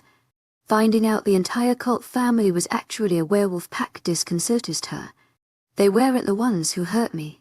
If it weren't for them, I would probably be dead by now on my foot. As awful as it looks, would be a lot worse. You should feel more at ease around them. Mercy placed her hands around her sister's ringing fingers for comfort. Lydia clenched her jaw. Did not like you. Her eyes brimmed with tears. I can't just find out this sort of stuff and be okay about it. You do know why they even talk to us, right? How do you know if they would have still saved you if you didn't have a different reproductive system? Mercy blanched, for once not having an immediate response. She had never thought of it in those terms. When Lydia put it that way, it certainly sounded more selfish than an act of kindness. But it was Sebastian who had saved her, and he certainly did not make any moves on her that would make her think he planned on taking her on romantically. He did it because he didn't want to see her hurt. The rest of the cult had been nothing short of courteous and kind when it came to her injuries, and she considered them her friends. Lydia, don't say that, Mercy whispered. Tears fell down her sister's tan cheeks. I have it too, that dreaded thing. It's no wonder Micah pays so much attention to me. For a while I almost thought he actually liked me. But it's this thing 𝐻 after. Clearly affected by the turn of events, Mercy moved more to the left of her bed, giving space for her sister to further move in. After patting the open space, Lydia lay down beside her, allowing Marcy to put an arm around her shoulders. Micah really does like you. Let him find some other girl with a reproductive system that can pop out lycanthrope babies. I will not be used, she stated. I'm not saying matura has nothing to do with it, but it's not the only reason 𝐻 after you. Think of it as a physical trait, which now that I think about it, Marcy reasoned, trying to console her wounded sister. She knew her sister instinct was right on the dot. This time her sister had totally fallen for Micah, despite her not being completely aware of it now. Some people like those with blue eyes, and others are attracted with people with brown eyes. I happen to like both, and a guy with an amazing body. If Sebastian didn't have the body he has now, I doubt he'd even bat an eye in his direction. We all seek physical attraction. Ours just happens to be different. Mercy felt her sister trace her fingers around the indents of her arms. For a brief moment she remembered the beast clawing her weakened form. Lydia sighed. I don't know. Trust me, if this enhanced Venus was all I needed to get Sebastian, I would have had him by now. But do you see us all couple, like no? Lydia laughed at her outburst, her trodden mood slightly uplifted. Is that what you call it? I guess you're right. Well, see. Mercy read through his sister's words. She needed time to adjust to these new truths and think them through. Darling, don't you know? I'm always right. They both giggled and allowed themselves to enjoy each other's familiar company. Mercy shifted in her queen-size bed, only to sigh and move again. After Lydia left her room to go share with Haley, Christian entered and applied a new layer of poultice on her foot, decreasing another inch of her swollen flesh. Now, she could lift it up and down with feeling too much pain. Her uneasiness probably had a lot to do with the conversation she had with Lydia prior. Despite being responsible for getting sister out of her mood, now she was struck with an unpleasant perspective. Did the cult really ever talk to her just because she had matura? She knew her relationship with them went deeper than that, but for whatever reason the thought still pierced her heart. It really would be a depressing thought if they had ever only feasted their attentions to her because of her Venus. She groaned. Since when did she become so sensitive? Angry. She pushed those thoughts away. The covers around her were soft and light enough that she didn't feel ensnared by them. She pulled them tight against her for a feeling of security. She almost jumped at hearing her door being opened. but instead closed her eyes to pretend to be asleep. It was probably Jordan or Noah coming to check up on her, but she knew that if she kept up her facade they would leave her to rest. Marcy yelped when she felt a wet tongue lick her cheeks. When she opened her eyes, her heartbeat slowed to her normal rate when she realized it was Cinnamon. Wolf chased Wendy to Marcy, cowed and helped but smile at the creature beside her. It felt weird seeing him indoors, having been so accustomed to meeting him outside at the edge of the playground. In the closed room, Cinnamon seemed much larger, but no more intimidating. She kissed his nose and caressed his head. A voice at the back of her mind gently reminded her that he was no longer a random wolf she became friends with in the dark hours of the night, but Sebastian Pierce, her school crush. Seeing him like this though, it was easy to forget. I am feeling much better, and my foot is not ugly like the first time you saw it, she updated, lifting the covers to show. Because the lights weren't on, only the moon's light from outside gave a clouded picture of her injured foot. Marcy winced. Okay, so while her foot was no longer swollen with inflammation, the colors of her foot still looked rather grotesque. To my agent extraordinaire, Madeleine Noble, heartfelt thanks for your unfailing patience, enthusiasm. Never mind. Cinnamon yawned dismissively, as if the appearance of the foot was of no importance to him. Marcy narrowed her eyes. You do realize I will have to go to school tomorrow, and if people see my foot like this I will be knocked down at least a point. The wolf moved his head sideways, confused. Marcy sighed. On a physical scale of 110 I am obviously a 10, but now since my foot looks like this, I can be bumped down to an 8. Marcy leaned back against her pillow, pensive. Unless I make up a cool story as to why I have it, then maybe I can give that brave cool girl vibe. Cinnamon landed her with an "Are you serious" expression. Marcy shrugged and returned his look with a duh. She sat up on the bed and stretched, lifting her arms above her head and giving a satisfied sigh when she worked the kinks out. She really was not used to being bedridden for so long. While the idea of returning to school with an injury sounded annoying, she was looking forward to getting out this bed and moving along. Marcy went to untangle the mass of hair on her head, but found it tedious when she realized how knotted it truly was. She decided she would get the brush that was currently residing in the bathroom. Marcy placed her feet at the edge of the bed, wincing slightly when her heel landed on the floor a little too harshly. Compared to the first night here, the pain was significantly lower, but still painful nonetheless. It would have to remain on, weight-bearing for the next 3 days at the rate it was healing. Mandy's poultices were truly a miracle worker. Standing up, a wave of dizziness hit her, making her almost fall over to the ground. Thankfully, Cinnamon was watchful and she was able to grab onto him to remain steady. He barked at her in disapproval. Marcy groaned. "Why are you mad at me for? All I wanted was to get my detangle brush from the bathroom," she defended. He growled and gave enough force to make her topple backwards, right back into her bed. He then trotted to the bathroom and returned quickly with her purple brush. Marcy smiled, retrieving the detangler from his mouth. "Well, aren't you just a doll?" She kissed his forehead and then proceeded to comb out the nest on her head. When she finished, she gazed at Cinnamon, who was laying down on the floor appearing to be at rest. He seemed so far away. Usually when they meet at the park he was always right beside her. "Cinnamon," she called. He lifted his head, as if to say what. "Come here." She patted the area beside her on the bed. His bark was shortened to the point. It was clear he said no. Marcy pouted. "Pretty please, my cinnamon bun. My sweet cinnamon toast crunch." He got up from the floor and neared her bed, but made no move to join her. "I'll brush your hair and pet you," she bribed. "One over." Cinnamon went to the empty side of the bed and climbed on, being mindful of not accidentally hitting her foot. Marcy giggled with glee at her victory. She loved when she got exactly what she wanted. Keeping true to her promise, she proceeded to brush out his hair with her detangler, feeling safe and happy to be so near the one who saved her, especially knowing who he truly was. "I thought I told you before to put on some conditioner after you shampoo Cinnamon."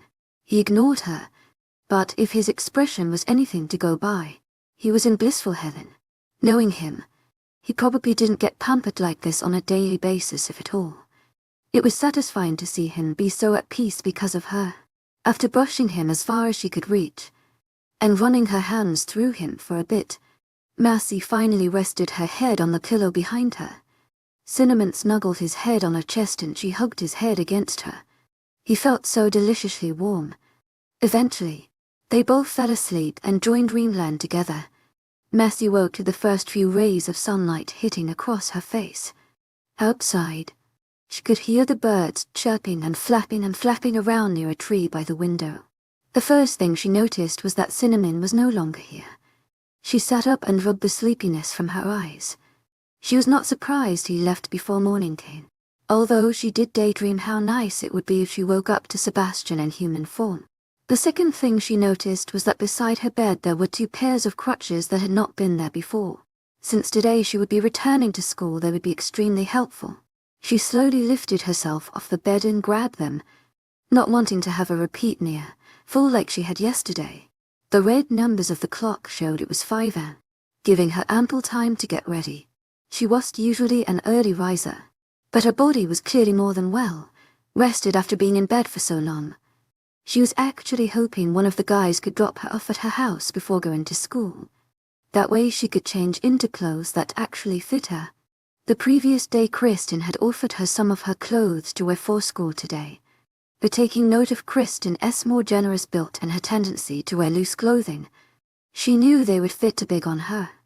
Oh well, maybe when she got pregnant with Sebastian's babies, she would gain more weight in the right places and be more curvy too. Yes, positive thoughts only. Upon entering the bathroom, Mercy was able to situate herself on the bath chair Kristen brought in yesterday. It was a convenient apparatus made of durable plastic that allowed her to shower without having to stand up. She didn't know why they had such a thing, but she figured with all the hard training these wolves did, it was possible they could sustain injuries leading to the need to make use of this.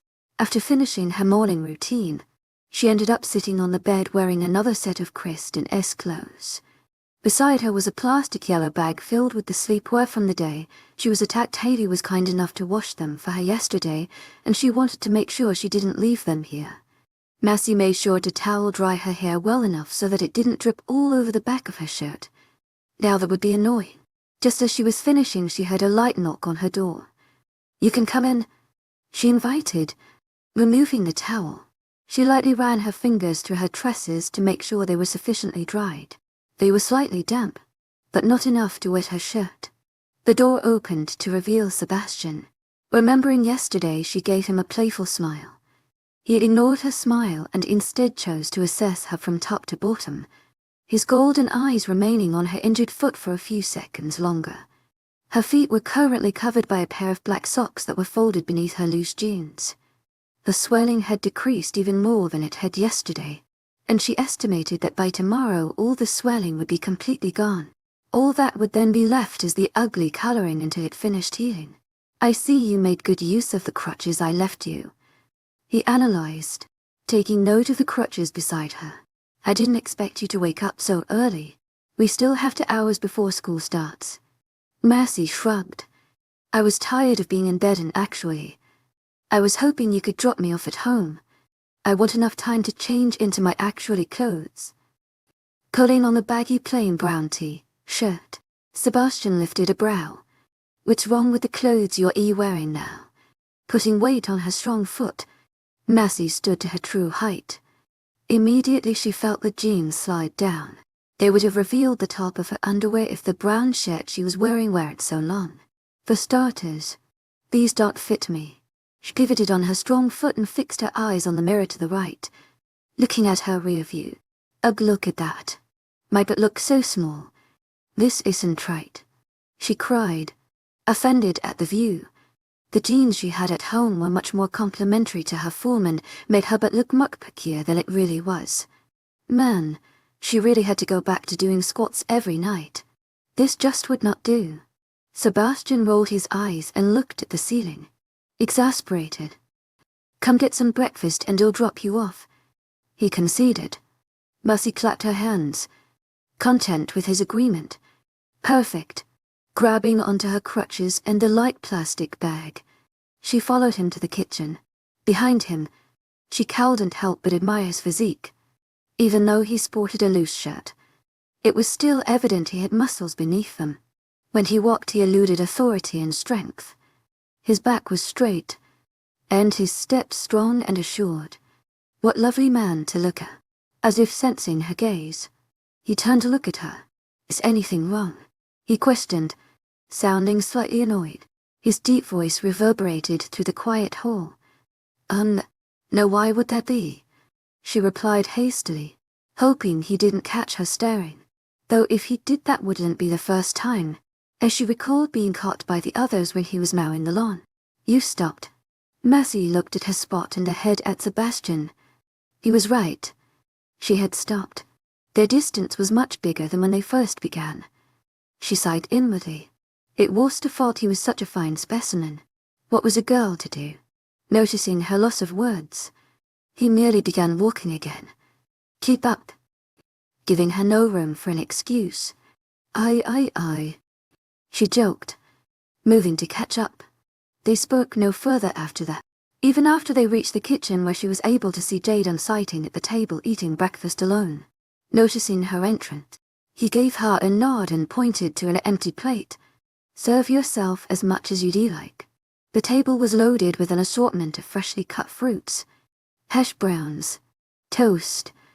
To my agent extraordinaire, 𝐊𝐿𝐬, heartfelt thanks for your unfailing patience, enthusiasm. And bacon. Marcy sat down on an empty chair and began to fill her plate. Noticing the rather empty table, she wondered where everyone else was. Isn't anyone else coming to eat breakfast? She inquired. After gulping down some orange juice, Jaden shook his head, his shaggy hair in sync with his movement. You're a half hour early. Be thankful. Otherwise it's doubtful there would be any food left on the table. Jaden divulged, as if hearing her inquiry. In came a sleepy-looking Noah, still sporting pajama bottoms and completely topless. He yawned loudly and stretched, blinking multiple times when he noticed Mercy before giving her a large grin. Hey, princess. Coming up to give her a kiss on the cheek. Mercy giggled, pleased with his term of affection. Good morning, Noah, she replied, poking at his ABS. They felt so hard. It's been a long time since Jess felt such something this nice. Taking advantage of her distraction, Noah grabbed her fork and downed half of her eggs and a few slices of bacon. Noah, sit down and serve your own food, Sebastian ordered, sounding slightly peeved. Mercy looked up at him. You're not eating, she pointed out. Since the moment they entered the kitchen, he remained standing and had not down. I already ate. It would be helpful if you hurried up and finished. Phew. What had him in a tizzy? Deciding to ignore his comment, Mercy merely returned her attention to the rest of her food. Despite Noah managing to eat much of it in a bite, she found herself not really minding. Haley had taken great care to make sure she was well fed during her stay here, so she wasn't feeling very hungry. After downing the rest in a few quick bites, she stood to carry the plate to the sink. This proved difficult as she had to use crutches. Taking note of her struggle, Sebastian silently took a plate with utensils and placed them in the sink himself. Mercy mumbled a quick thanks. I'll be back, he announced to the two, taking a pair of car keys from his back pocket. Noah wiggled his eyebrows suggestively. Where are you guys going? And he questioned. Sebastian gave him a glare. In dropping her off home. That's it. His voice was hard as he answered. Noah merely chuckled. I was just asking. I can drop her off myself, he offered casually, dumping a large portion of hash browns on his plate. Jaden smacked his hand where he moved to take more. I'll see you when I get back, he said with finality. It was clear by his tone that he wanted no more words to proceed from Noah's mouth. See you later, princess, Noah garbled, stuffing his mouth.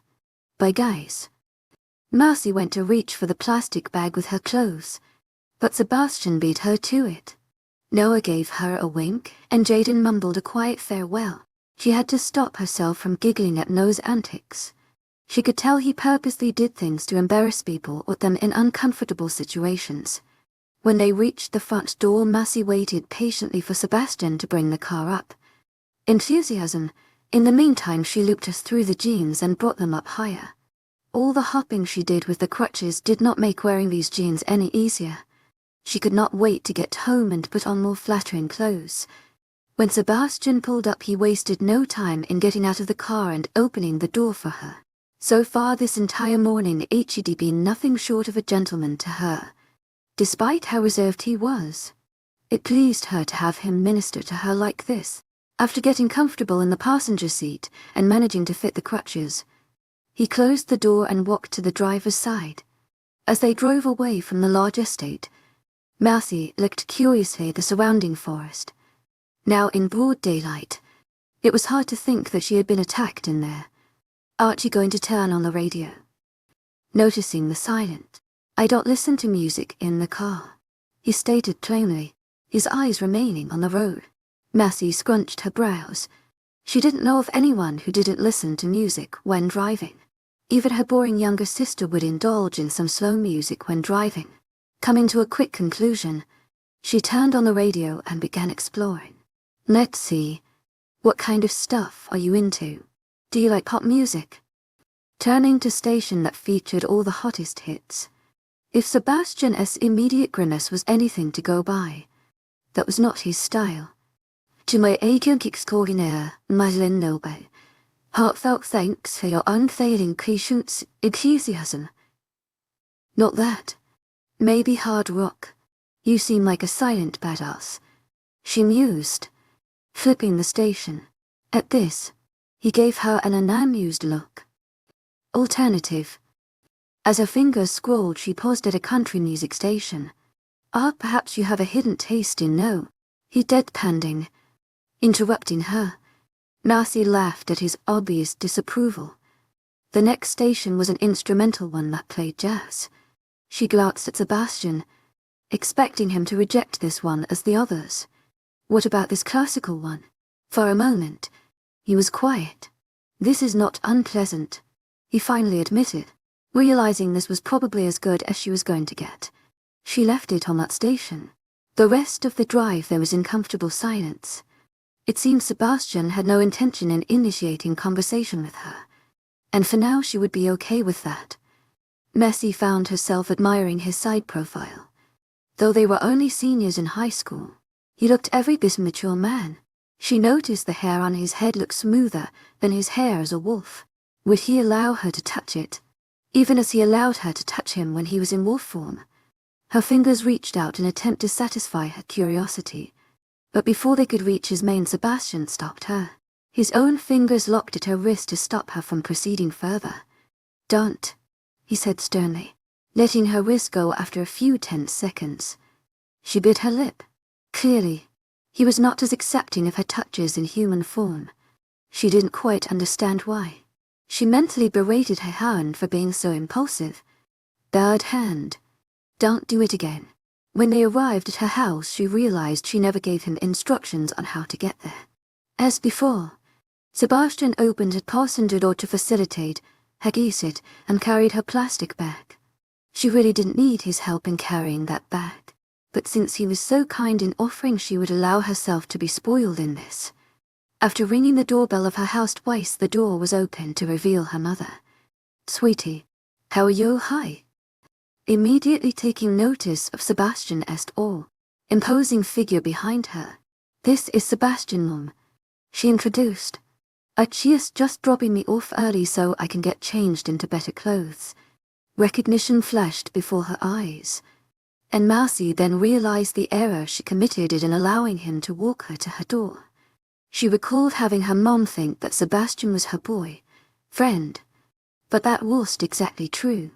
Mrs. Wilton smiled approvingly. "Oh, so I finally get to meet 𝐵𝐵 at 𝐻'sboy. Wow," she yelled, aiming to cover her mother's voice. "Look at the time. Noah must be anxious waiting for you." "Yeah, Mom, another day. Sebastian's very busy and he needs to leave now." Right. By Sebastian, she rushed, getting into her house in one hop. The last thing she saw was Sebastian's very puzzled face as she quickly closed the door with a frenzied smile. After hearing the loud click, she let out a huge puff of air. Relieved. Now that was close. 23. Mercy expertly avoided her mother's suspicious eyes. She knew it was very abrupt the way she slammed the door at 𝐨𝐴𝐵𝐴𝐵 face. But if his attitude was anything to go by, him finding out her mother thought he was her boyfriend would cause needed problems. No thank you. She just kettled her way out of this one for as long as she could. Is there anything I should know? Her mother asked, wary of her daughter's behavior. Mercy cleared her features before giving her an innocent look. No, everything is fine. Prior to dropping me off, he mentioned needing to do something for his cousin. And just making sure 𝐊𝐲's not being held back or anything like that, she said casually, hoping to abate her mother's cynicism. Her mother continued to eye her critically, but appeared to give in. To my 𝐊𝐲𝐳 𝐂𝐷𝐼𝐬, heartfelt thanks for your unfailing patience, enthusiasm. Just remember, I expect a proper introduction for your father and I next time he comes around. There's no need to hide a relationship from us. It's not as if we forbid you from having a boyfriend. Yes, mother. Mercy conceded. Before the conversation could drag on any further, Mercy moved towards her room to change. Upstairs, she settled for a nice flattering pair of jeans matched with a casual purple top. Deciding she didn't want her hair flapping around all day as she moved in crutches, she opted to tie her hair into a high ponytail. With her hair up, she looked younger but slightly more edgy, which was the look she was going for. When she arrived in school, it was just as she expected. Her friends erupted with questions at her injured state. Oh my gosh, what happened? Asked 𝐾𝐿, eyes wide as she took in her injury. Lily's small tender hand went above her lips, covering a silent gasp. Is this why you didn't come to school yesterday? Mercy nodded, though she was thankful it had healed so quickly. Within 2 days the swelling had almost subsided. The multiple socks layering over her bandaged foot made it look bigger than it really was, but she appreciated how it served as a protective cushion. Though she hadn't thought up a cool story to tell her friends, there was a better idea in mind to describe her accident. I was climbing a tree and ended up falling. Thankfully, Sebastian was there to rescue me. He really is such a sweetheart. It's so great to hang out with strong friends, she mentioned casually, but Mercy noticed how her friends showed immediate interest. Emily's eyes narrowed in jealousy. You were hanging out with Sebastian? She questioned, disbelief apparent in her features. Mercy smirked. She knew saying this would press some of her buttons. Lily's eyes shined with awe. Wow, that is such a fairy tale. So like a knight in shining armor. She gushed. Emma merely gaped. I don't know how you do it. How on earth did you manage to befriend him? Mercy shrugged. When things are meant to be, they happen. Destiny is pulling us together, she said confidently. And truly, she believed this to be the case. Not only was Sebastian physically appealing, but as she witnessed this morning, he was also a gentleman. Knowing he was cinnamon made her more drawn to him than before, especially since he was noticeably more affectionate in wolf form. She desired to continue getting to know him, as well as the rest of the pack. She couldn't imagine letting them go now with all they've done for her and all that she knew. Emily sneered. Don't get ahead of yourself. You're not even dating yet. You're so cocky about something that isn't even yours. Mercy rolled her eyes. Emily had a valid point, but she trusted her instincts more. I want you to remember this day when I end up being Sebastian's girlfriend, because I won't even waste a breath telling you I told you so. Giving her a wide cocky grin. Before Emily could give a snark remark, Emma raised her hands to diffuse the rising argument. To my 𝐊𝐲𝐻, heartfelt thanks for your unfailing patience, enthusiasm. So since you're injured, you probably need help carrying your books. They'll be more than glad to help you, she offered, successfully bringing that attention elsewhere. Mercy smiled sincerely. She had made a good choice when she befriended her at the beginning of the school year. Thanks. I appreciate it. Throughout the day, Emma kept true to her word. She carried all her supplies from class to class, even courteous enough to return with her to her locker when she realized she missed a different notebook for math and social studies. When they entered Mr. Simon's math class, Massey expressed her gratitude once more. "Thanks again for doing this. After this class you won't have to come get me. I'll ask Jordan to do it." Massey sat down on her desk and found place for her crutches. Emma nodded, dropping her books onto her desk. "No problem, girlie. I'll catch you after social studies." As she left, Massey noticed Jordan and Sebastian speaking in low tones just outside the doorway. Emma sneaked a look in their direction when she passed by them. Massey propped her hands under her chin, wondering what they were speaking about, as if feeling her gaze. Their eyes shifted to her. If she didn't know any better, she would have assumed they were talking about her. Massey blew them an affectionate kiss. Jordan was kind enough to return her gesture, but his golden eyes counterpart merely shook his head, disdainful of her kiss, since Sebastian was already aware of her feelings toward him. Massey figured there was no use in her trying to hide it or feign disinterest. She would have fun breaking through his tough layers. The duo finished their conversation after a few more seconds, and Jordan managed to be in his seat by the time the bell rang. Math class had officially begun. Professor Seaman was not in a mood to teach, for his request was that the students do practice questions from a text box as he sprawled lazily on a chair and graded what appeared to be test papers from another class period. The class happily took it in stride. This meant they could have conversation whistle they worked as long as the noise level was kept in check, of course. Massey crossed her legs in Jordan's direction. "What were you guys talking about in the hallway?" she finally asked, curiosity burning through her mind. Jordan smiled cheekily, a sharp canine peeking through. "Wouldn't you like to know, eh?" His eyes gleamed with hidden knowledge. Massey grabbed his arm and pulled him towards her. "Tell me," she pressured. "All I can say is that it has to do with your upcoming birthday. Sebastian will probably have a private talk with you about that." Jordan passed her fingers across his lips. The message was clear. He would not be indulging her with additional information aside from what he disclosed. Massey swooned. She felt as though she were in a huge happy bubble flying higher and higher into the sky. By next week she would be turning 18, meaning she would have matured. "I hope he asks me to have his babies." Wistful, Jordan roared with laughter, which he had to tactfully turn into a strong cough when Mr. Seaman gave him a pointed look. Massey narrowed her eyes, offended. "Okay, will say this. Babies were not involved in the conversation." Massey felt her happy bubble pop, sending her at a most abrupt fall from bliss. "I knew that had been too easy," she grumbled, turning her attention back to the practice problems at hand. When the bell to Mr. Barman's social studies class rang, Massey didn't miss a beat and tapped the shoulders of the man a seat ahead of her. Throughout class, Sebastian hadn't as much in her direction, much less start a conversation. "Are you going to continue being a gentleman to me and carry my books for me to my next class?" Massey asked, looking at him expectantly. She knew Emma had agreed to come get her after this class, but she much preferred Sebastian's interaction. The dark-haired male didn't lift his gaze from the phone in his hand. Massey was amazed he even had one. He seemed to anti-social to be communicating with anyone. "One of your friends promised to come here and do that for you," he remarked dismissively. Messa 𝐿𝐲𝐷. When Emma said that, it had been inside Mr. Seaman's class.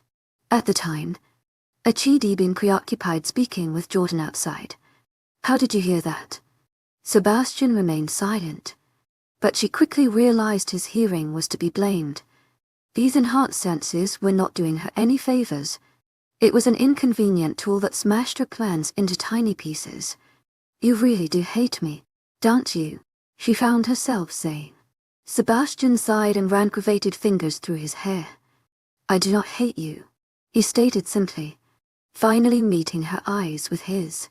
His amber flames burned her inner core with their sincerity. "You do, otherwise you would be nice to me," she accused, her bottom lip protruding. Why couldn't he just comply with her wishes? She was used to men falling for her every whim and agreeing to her requests. "It's not even like I'm asking for much. We both have lunch after this anyway." A small smile graced his features. Have you always been this dramatic? Without waiting for a response, he picked up a few books and joined them with his own. Marcy was startled at the sudden change of events, but felt a warmness sweep up her cheek at his commentary. As they walked together in the hallway, she noticed Sebastian was mindful of not moving too fast ahead of her. This was a nice change from the previous times when he purposely walked faster to lose her. He truly had been evading her presence before. She looked forward to seeing her friend's face when they saw her enter the cafeteria with Sebastian holding her things. Before they entered the lunchroom, Sebastian stopped on his tracks. My sister wishes for you to come visit after school. She plans to check your foot and apply another layer of salve. 𝐊𝐬𝐬, she responded, smiling. She was thankful of Kristen's thoughtfulness. She owed her rapid healing to her diligence in applying those treatments. The idea of going to their home again caused excitement to bubble in her chest. Sebastian nodded. James will drive you to our home after school. He will find you, he informed, before launching into the cafeteria. 𝐊𝐢𝐳𝐸𝐻𝐬 𝐑𝐞𝐝𝐬 𝐊𝐢𝐳𝐸𝐻𝐬. The incessant chatter rang loudly against her ear, a stark contrast to the emptier hallway. The smell of cheap pizza assaulted her senses, letting her know the food today was not going to be appetizing. Already she missed Jaden and 𝐊𝐢𝐳𝐸's cooking.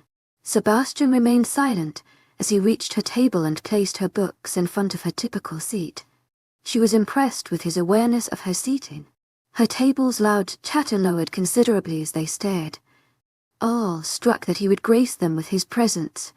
He waited for her to sit in her seat before leaving to his own table without as much as a goodbye.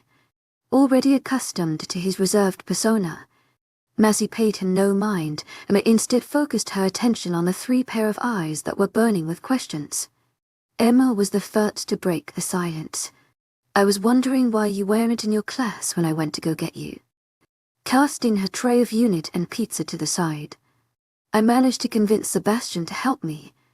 I'm surprised he even did it, she answered honestly. Lilith's eyes followed Sebastian's movements as he sat at his usual table with the colt. I won't be surprised if you end up sitting with them eventually. Time will tell. She didn't miss the look of jealousy that crossed Emily's eyes at comment, nor Emma's reluctant smile. Maybe having Sebastian drop her books off a good idea. She didn't want them to resent her for the extra attention they gave her. While Lily was ever the sweet, supporting friend, Emma was probably slightly annoyed she got this much preference. Marcy didn't blame her. If the roles were switched, she would feel the same way. To avoid this, she would keep the rest of her cult interactions under wraps. They were a werewolf pack anyway, and she now needed to be more discreet. Accidentally exposing their secret could only cause unneeded troubles. Your foot is looking great. I don't think you'll be needing to apply any more salve after this. The rest will heal on its own, Kristen said, beginning to cover her foot with a new set of bandages. Marcy nodded her head optimistically. One day with crutches and already she wanted nothing more to do with them. Her arms were sore from all the hopping through the halls and going up and down the stairs. And second, she was tired of having to find place for them every place she went. Their only redeeming quality was having Sebastian pamper her by carrying her books to lunch. Thanks, Kristen. I truly appreciate it, Marcy said. She began to slowly slide on the layers of black socks once Kristen finished trapping it. By now the pain had subsided substantially. This time when she stood, the pain was bearable on her feet. Walking, however, was a different story. If she tried to leverage her weight, evenly her walk became unsteady and a limp was inevitable. James stood against the wall, eyes fixated on his girl kneeling before her. His were filled with fondness and desire. Marcy, if you don't mind, I'd like to speak with Kristen for a few minutes before I drop you off home. Marcy smiled knowingly, causing Kristen to blush. 𝐊𝐢𝐳𝐸𝐻𝐬 𝐊𝐢𝐳𝐸𝐻𝐬. Heartfelt thanks for your unfailing patience, enthusiasm. Don't let me stop you. They'll be looking for one of the guys to bother. Gathering her crutches, she left the couple to their privacy and headed to the living room. Save for the plump, comfortable-looking brown couches and homely decorations, Emptiness greeted her there. Fortunately, her ears caught the distant sound of movement and grunts. Deciding to follow this, she was led further back in the home to a rear door that opened to a spacious backyard. When Marcy approached this, she was greeted by a most beautiful sight. A group of males were working out. To the far right were the younger ones, and she noticed Sebastian seemed to be coaching them all into an intense exercise. To the left were the older ones working independently. She was easily able to spot the twins moving some heavy ropes against a tree. Phew. Maybe if she trained herself to do those. Using crutches wouldn't be so tiresome. Glancing at her crutches with distaste, she left them inside and slowly limped her way to Noah, who was the closest to her. "Hi, honey bear," Marcy greeted, stopping a few feet away. He was on the grass doing one-arm push-ups. Noah gave her a toothy grin. "Princess, you're not sure you should be out here, but I can't say I don't enjoy your presence." He was probably right. This was clearly a male-dominated area, and she stuck out oddly. "I came to admire the view. I am in blissful male heaven," Mercy cheered, looking at all the shirtless male bodies around her. Some of them gave her curious glances, but the majority seemed to be focused on their task. "Don't stare too much. I might start getting jealous," Noah warned playfully, giving her a wink. Mercy smirked. "My eyes are only on you, honey bear. You look positively striking doing those one-arm push-ups, so very strong," she praised. And truly he did. It made sense now why the cult was so well built. Aside from their obvious wolf genes, these people took training seriously. 𝐊𝐢𝐳𝐸𝐷𝐞𝐝 𝐊𝐢𝐳𝐸𝐷𝐞𝐝 Confronting for your own failing patience enthusiasm, Noah said casually, switching to his other arm. "This is nothing. I could do these with you on my back," he boasted confidently. "Let's test that out then," Marcy challenged, moving to get on his back. Noah paused for a moment to give her time to hop on. Pressing her back against his, she laid over him and crossed her legs to condense her form, not that she really had to. Noah was large enough as it was. Keeping true to his boast, Noah easily continued his workout and chuckled when she clapped. "Is this how you guys usually work out?" Marcy noticed the different methods of training they used. Some were utilizing large tires, others were on the pole, up bars, and some were even jumping rope. It looked like an outside gym. "The actual training begins when we start fighting." Marcy stared at the trees thoughtfully. She never considered fighting as a way to train. It sounded rather dangerous. She remembered the day she babysat Haley and cut her finger. The little girl had been surprised she didn't heal sooner. She assumed they probably healed way faster than humans did, which would explain their willingness to engage in such harsh activities. "I hope I'm not getting too heavy. I don't want to wear you out before the real hard stuff begins." Noah snorted. "You're very light. Even with you on me, it's still an easy warm-up. Just making sure it isn't overly straining." She sang Ed. By now she had gathered a few more glances, but this did not make her uncomfortable. She was used to gathering male attention. Noah stopped momentarily, but she could already see the smile as he said the following words: "It's an honor, princess, on my back. Besides, you feel very soft." Mercy sighed, satisfied. "In that case, young servant, keep going," she joked, waving a permissive hand with an air of flair. Mercy closed her eyes and allowed the sun to warm her face. This felt so nice. Laying on the back of a strong man, enjoying the breeze of the day, getting a nice-faced Anne. Could today get any better? Suddenly, she felt a presence overshadow her, blocking the sunlight. Mercy blinked in discontent and was faced with Sebastian's imposing figure. For a moment, she was arrested as she gazed at his smooth skin and clear-cut abs, which had grown longer over the past week, was slightly over his face, but did not hide the steely expression he currently wore. "Noah, quit playing around. Mercy, get off his back," he ordered sternly. Mercy groaned. "Ugh, he only came to ruin all the fun." Sticking her tongue out, she met his eyes with her own. "Nope. Can't you see I'm getting a faced Anne?" she replied, flipping her hair defiantly. Sebastian remained unchanged. "Now," he hissed, his eyes darkening. Wow, was it just her or did it just get hotter out here? He looked so sexy staring down at her like that. Massey winked flirtatiously. "Why don't you pick me up yourself, big boy?" Below her, Noah chuckled, clearly amused. Sebastian rolled his eyes, seeming disturbed by her comment. "Stop being childish and get up." Enjoying his state of unease, she placed the back of her hand on her forehead like a damsel in distress.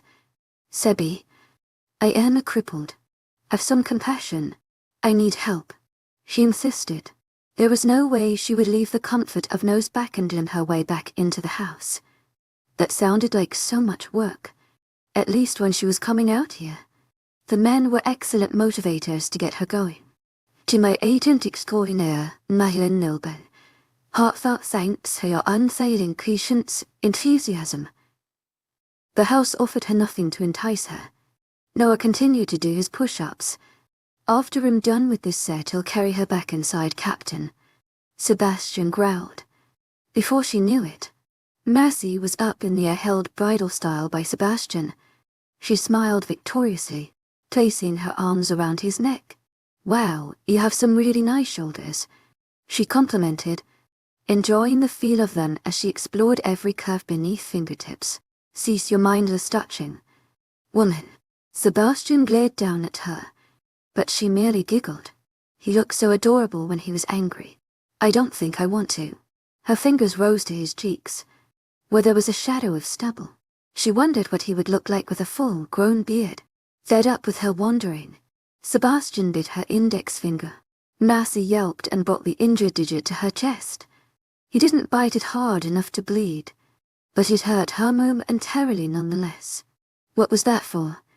"I have low tolerance for disobedience," he said darkly. Massey gaped. Is this how werewolves correct each other biting? They reached the rear door, and she was surprised at the care he took to place her down delicately, seeing as he was angry at her. Before releasing his hold on her waist, Sebastian's eyes sought hers. They were full of meaning. "Don't forget what I am." Massey knew he was referring to him being a werewolf, but she didn't see why he felt that part of him would deter her. She was about to respond, when a voice halted her.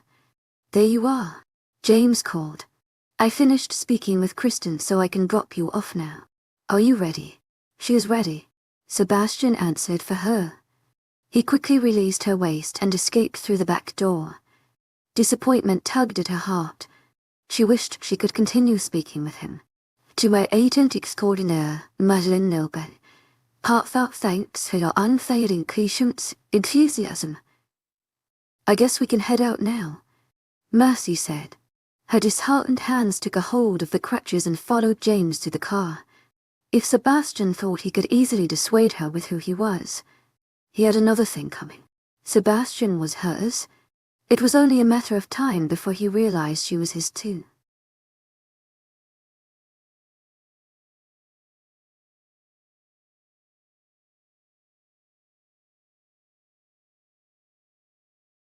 I spent an entire hour perfecting my hairstyle and put on my favorite purple dress, ready to shine at school.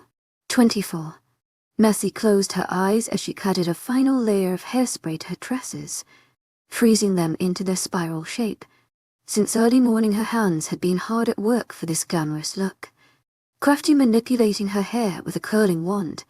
By now, an hour later, her arms felt heavy and strained, but the result was undeniably fantastic. Her shiny locks rippled behind her in luscious waves as she moved her head from side to side. They looked like the type to be in a hair commercial. This was only the beginning. A thin layer of make-up was smoothed over her face, and she had been extremely mindful of keeping it light. The cocky look never suited her, and her clear skin didn't need much to hide. Only a slight buffing to hide any unevenance. Her natural glow was subtly amplified by the latest highlighter, which for a moment she considered adding more to give Sebastian the ability to pinpoint her words by her blinding shine from any part of the halls. But she figured his other senses did a good enough job of that. Her outfit consisted of a stylish two-piece with long bottoms that made her behind look like she's been doing squats since the start of her youth, and a top that showed a small sliver of her belly. As expected, her outfit included her favorite color by being purple and white stripes. She added cute white wedges to match. Her foot finished healing 3 days ago, allowing her to get a much-needed pedicure and wear whatever footwear she liked. Truly, she was a sight for sore eyes, and she couldn't wait to show off her look at school, especially to see the reaction of a specific someone. After spraying 2 pumps of her favorite perfume, she was good to go. Stepping out of her room, she encountered Lydia, who unlike usual actually stopped to take in her attire. If her sister was impressed, then this was a good sign. Wow, you really don't play games when it comes to your birthday. Slightly taken aback by her extreme efforts, Lydia was the type to draw much attention to herself, preferring to blend into the background and go otherwise unnoticed. Mercy shrugged. Today is a very special day, little sis. Not only am I 18, but I also have mature. Maybe this year I'll be getting a werewolf husband. Mercy wondered if going from premature to mature made her more irresistible than before. Something that would be an appreciated advantage when dealing with a stoic male like Sebastian. She understood werewolf men were drawn to her because of it. Yet it was as though any had dropped on one knee to mate her. The majority of the cult were just friendly and open to spending time with her. She was glad of this, although judging by her sister's negative reaction, Lydia was receptive to her own possession of premature. Rather, she rolled her eyes, clearly put off by her prediction. Go ahead and get your man, baby maker. Unlike you, I desire a future that doesn't tie me down to this place, she said distastefully. Mercy waved her hand dismissively. To each their own. Who was she to dictate her sister's love life? Staying in Dark Falls did not sound like a bad thing to her. She very much liked it here. It'll be a great baby maker. A young, beautiful, happily married baby maker, she replied, purposely adding an extra dose of fluff to make her sister more irritated. Mercy laughed heartily when Lydia stuck a finger in her throat and fake gag. They'll be waiting when you change your mind. Living in my own upscale condo in the city making tons of money. The birthday girl shook her head. Mercy supposed being wealthy had its own appeal. At one point she did picture herself marrying a rich billionaire and being a housewife in one of those popular shows. However, she dated a rich kid once and was to put off by his delicate and needy character. She much preferred Sebastian's rough and raw persona over her previous suitor. Mercy patted her sister's shoulders, feeling like a grown adult teaching a toddler the do's and don'ts of life. It's not all about money, dear. What good is living in a huge expensive home if you're all alone? At least if I marry, I'd have a fun family to go home to every night, and people I enjoy spending time with. However, if things don't work out, I'll happily freeload over all your riches, my genius sister. Not knowing how to reply after such a statement, Lydia resigned to staring at her thoughtfully. After a few moments, she murmured, "Whatever." Mercy grabbed a side rail of the stairs. "Your earbook, smart girl. But when it comes to matters of the heart, you're guarded. Learn to risk it a little." Lydia hut. "You have the ability to make her babies and suddenly you're of expert now. Give me a break. You don't even have a man yet. What are you going to do if in the end of your nonsense he doesn't even want you?" Mercy lifted her hand, stopping her from going any further. So far, this was the second time someone told her she was in over her head. "I'm walking away from your negativity now, especially since I believe I have a chance with Sebastian." Decidedly brushing the criticism from her thoughts, "You're in for a rude awakening, chasing after some handsome, popular guy that probably won't give you the time of day. And if he does, it's only for a moment before he turns back to a better option. I bet he doesn't even like you. She's probably just being nice." "My goodness, Lydia. Did anyone hurt you recently?" Mercy countered jokingly, completely baffled by her sister's words. Despite their harshness, Mercy was not hurt by them. If anything, She was curious as to why her younger sister was so strongly opposed of her feelings for Sebastian. While she was previously supportive of them, she hadn't been so vehemently against them the way she was now. It sounded off coming from her. She usually allowed Massey to freely pursue whoever she desired, regardless of any reservations. "I'm warning you before you get hurt," she screamed back, lifting her hands in agitation. "Liking this Sebastian guy has brought you trouble. Don't forget how you got into that accident.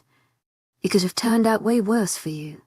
Besides, I've seen him in the hallways with some brown-haired chick behind him sometimes. Judging by the way she looks at him, I'm pretty sure they have history. I can guarantee she'd prefer one of his own over a girl with maturer." Massey expelled a large puff of air. She knew the girl Lydia was referring to was most likely Keisha, the beautiful, dusty-skinned, blue-eyed girl who was probably as into Sebastian as herself. She recalled Emma mentioning Keisha was very territorial over Sebastian, even though they weren't dating. In her sister's eyes, she could see how it could appear like they had some sort of relationship, and at the end of the day Massey didn't have knowledge of their past to make a good judgment call on that. "Listen, I get it. I'll be the first to openly admit Sebastian hasn't necessarily done much to return my affections. At the same time, that doesn't mean I'm not going to try. What's the worst that could happen? Him rejecting me. I'm pretty sure he'll eventually get over it. It's not the end of the world if a guy ends up not liking me LYD. Lydia's eyes flashed with fury. "You're and it. You're placing your heart on a platter and basically saying here I am. Stab me if you please. Run me over if that's not fun enough for you. Why would you do that to yourself?" Massey eyed her sister critically. "When I asked if someone hurt you, I was sort of joking. But now I think I might be onto something. This sounds like a case of misplaced anger. Who's the guy?" "No one." Lydia's response was so quick. Massey knew she was lying. To further prove her assessment, her sister began to twirl a ring on her finger, a habit she did when she became nervous. "Guys are bound to piss us off at some point. But I hope 𝐊𝐲𝐿, Massey continued, paying her no mind. "I was kind of hoping you'd be into Micah. 𝐊𝐲𝐿's a nice boy." At the mention of his name, Massey noticed her sister visibly recoil. "Why on earth would I bother?" she answered coolly, her voice hard and distant. "𝐊𝐲𝐿's got some werewolf girl after him, just like Sebastian. It's why I'm warning you to not waste your time." The birthday girl frowned, immediately sensing waters ran deeper than Lydia let on. What exactly had happened between Micah and Lydia? As far as she remembered, Micah was a cute, sweet teenager. She remembered him originally telling her Lydia was mean to him, and she encouraged him by saying Lydia generally did that with boys she liked. "Are you guys in bad terms? What's going on between you two?" Massey asked, taking a delicate step in her direction. For a moment, a look of pain crossed Lydia's features, but immediately she saw her sister build a wall, brick by brick, until all that was left was a fade of indifference. "Nothing's going on, Mass. I stupidly allowed myself to grow feelings for him, but in the end I shouldn't have gotten my hopes up. I don't want to talk about it anymore," she answered definitively. Sensing her sister would not divulge more information, Massey decided not to push on the matter any further. At least for now. At a more opportune time she would get the full details. And in a time when Lydia was not so edgy and determined to cover her frustration and sadness, wanting to somehow comfort her, Massey pulled her sister to her chest and enveloped her in a hug, one which Lydia did not immediately respond to, but rather glared in her direction. "I told you I feel fine," she grit. Massey shrugged. "It's my birthday. Shouldn't I be showered with affection? I'm amazing. I deserve this hug." As expected, her statement made Lydia relax her tensed shoulders and return the gesture. "Happy birthday, big sis," she mumbled quietly. Massey ran her fingers through her sister's wavy locks. Unlike her, Lydia rarely bothered to straighten her hair or even curl it for any special look, preferring instead to wear her hair as natural as it came. Because of this, she had little to no split ends, and Massey was able to easily detangle her tresses. After a few moments, Mercy stepped back and looked at her sister in the eye. I may be a little boy crazy, but always remember there's other fishes in the sea. Regardless of what happened between you and Micah, you still have the Wilton genes in you, which means by default you're awesome, beautiful, and amazing. Don't close your heart off because of an experience you had with one guy. Lydia stayed quiet, unresponsive to Mercy's statement, deciding she would let her words sit. Mercy planted a kiss on her forehead and headed to the stairs. She hoped whatever animosity had built up between them would dissolve and somehow fix itself. Lydia had never had a boyfriend before, much less love interest, so her first one was bound to have her level-headed sister in a teasel. A part of her cowed and helped but also pondered Lydia's words. Was it truly so wrong of her to openly display her preference for Sebastian, especially when he himself did not show much interest? On this she did agree. Doing this placed her in a vulnerable position. Nonetheless, she figured it was harmless. The moment he fixed his attention elsewhere on some girl, or specifically told her he didn't like her, she would move on. She'd freely wear her heart on her sleeve. Oh my gosh, you look so hot. Happy birthday, Emma congratulated, giving her a gift bag. Seriously, you look like a supermodel. Lily agreed. Here you go, birthday girl. She handed her 3 helium-inflated balloons with birthday engravings. A swirl of colors came from every direction. Mercy accepted their gifts and hugged them, appreciative of their thoughtfulness. "WWW, thanks for the gifts, ladies. And I'm glad to hear my early morning efforts were not put to waste." She gave them a 360-degree turn for extra effect, generating more wows and so pretty. To add to her joy, Emily's usual presence was nowhere to be seen. This was convenient, as she rarely ever had something positive to say, especially where it concerned the purple-eyed beauty. She most likely avoided joining the duo and went to class early to bypass congratulating her. But Mercy hardly felt miffed by this. Throughout the day, Mercy did not cease to receive congratulations everywhere she went, including from people she was not friends with. Her outfit alongside the gifts her friends gave her made it obvious today was her birthday. The countless compliments and words of praise boosted her already high esteem. Yet in spite of this, her heart anxiously hammered with anticipation. She wanted to see Sebastian. Everywhere she went in the halls, even while appearing to be giving her attention to the countless faces, she was in reality more focused on her peripheral view, hoping to catch the familiar band of friends. Much to her disappointment, she failed to see Sebastian and was even finding it difficult to pinpoint anyone from the cult. It was almost as though they were purposely avoiding her.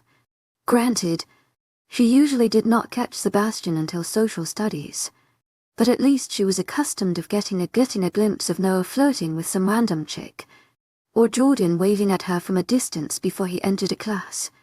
Nonetheless, for the first half of the day, Mercy didn't see any of them with the exception of Keisha, whose form of congratulation was wrapped in the form of a seething glare that clearly said, "I don't like you," before disappearing around a corner.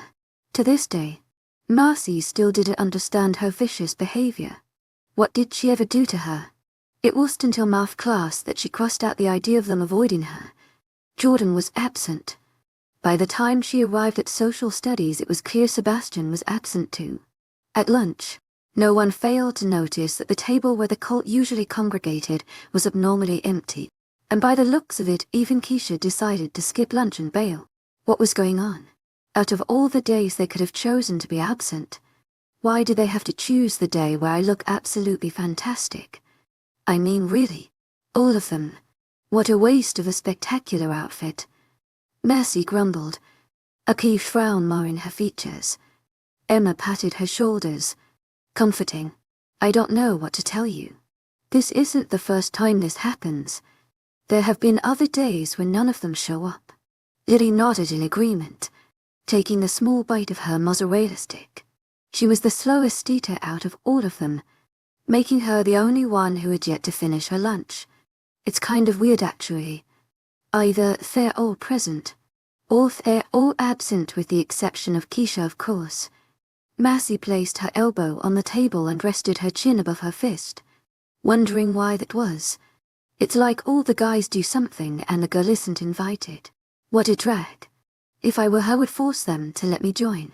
I mean, look at her. She probably cut the remainder of school and went home. 𝐿𝐸𝐵 gaze steered to the empty table. Despite its availability, no one thought to sit there. Even in the cult's absence, people refrained from impinging on their supposed space. Emily shrugged. Most likely. This rarely happens, though. I think this is the third time during the school year. It's a shame it was on your birthday. Massey expelled a large puff of air. Her fingers reached to touch her perfectly sculpted hair. The hairspray had done an excellent job at maintaining her hairstyle throughout the day. By now, her hair did not feel as hard by the hold, but softer. Aside from my birthday, I can't think of any other event I would look like this good for, Massey said thoughtfully. Had she been attending one of her previous schools where girls dressed like they were walking the runway, wearing something like this every day would not be out of place. In Dark Falls, however, the people dressed rather plainly and washed out. After strolling through the fashion center, most of the outfits were simple everyday wear. It didn't surprise her that their citizens were outward expression of that. To my agent 𝐿𝐸𝐳 𝐊𝐸𝐵, heartfelt thanks for your unfailing enthusiasm. We have the Winter Wonderland dance coming up in a few weeks. Lily supplied, finally finishing her last mozzarella stick. She wiped her hands with a tiny napkin nearby and gave her an excited smile. It's the event of the school year since we don't have prom. Massey felt like someone hit the brakes too hard and caused her a minor case of whiplash. Wait, what? How do you not have prom? It also sounded weird to her that they would have Winter Wonderland in a place where they did not have snow year-round. Emma looked up in thought. Judging by her lack of frustration on this topic, it was obvious she was not as disturbed as her by this school's lack of event.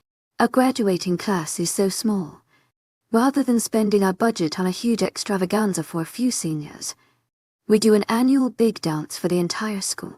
Everyone can come, from freshmen to seniors.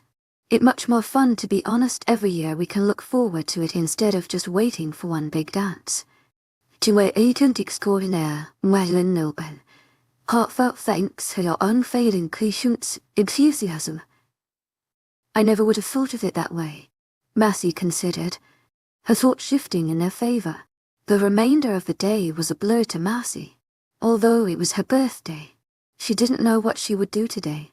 Her family was not one to make a big deal of birthdays, so she knew there was nothing waiting for her at home.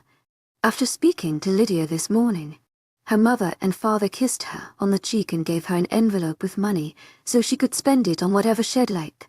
Although some would find such gift to be thoughtless, Massey preferred it this way. She doubted her parents would choose anything she'd like anyway. Perhaps she could go shopping.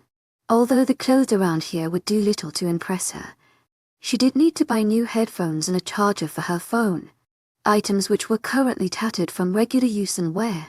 The remainder she would place in her vacation fund. It's where she usually put most of her wages. Had this been any regular day, she would work at the Dark Falls diner. But seeing she was so close from recovery, Kristen insisted she take an additional week off. At the time, it had been a no-brainer. She said yes. Now she kind of wished she had rejected the kind offer. Somehow, work had warmed up to her and she found herself enjoying it. Especially the awesome tips. Had she worked, would Haley have been there tonight? She especially enjoyed working with the sweet girl, figuring she would find a way to distract herself for the remainder of the day. Massey finished putting away the things she wouldn't need in her locker. She took out a binder filled with all her homework assignments, which thankfully happened to be few, before finally closing her locker shut. To my agent extraordinaire, 𝐿𝐸𝐵, heartfelt thanks for your unfailing enthusiasm. A voice called out her name. That's weird. It almost sounds like Sebastian.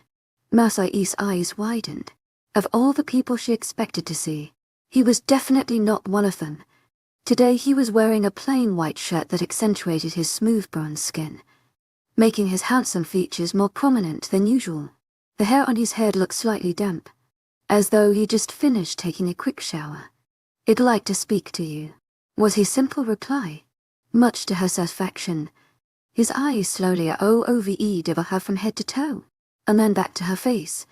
For a moment, his golden eyes darkened and flashed with an emotion, but he blinked as quickly as it came, rendering her unable to discern what it was. Sure, Massey agreed, easily complying with his request. Hearing this, Sebastian turned and started heading towards the school exit. Massey grinned secretly, all too eager to follow him. She recalled Jordan telling her a few days ago that Sebastian wanted to speak to her regarding her birthday, but refused to give her any additional information aside from that. Feeling bold, Massey looped her arm through his.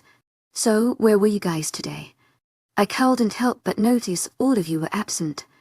To her slight surprise, Sebastian seemed to take that additional closeness in stride, not making move to detach himself from her. We had some packed duties we needed to accomplish. We went out of town last night and returned today in the afternoon. Wow, I didn't know you had packed duties out of this town. I thought you guys only stuck to Dark Falls. Sebastian shrugged, pulling her towards him when they made a sharp turn and she started lagging behind. Massey quickened her steps.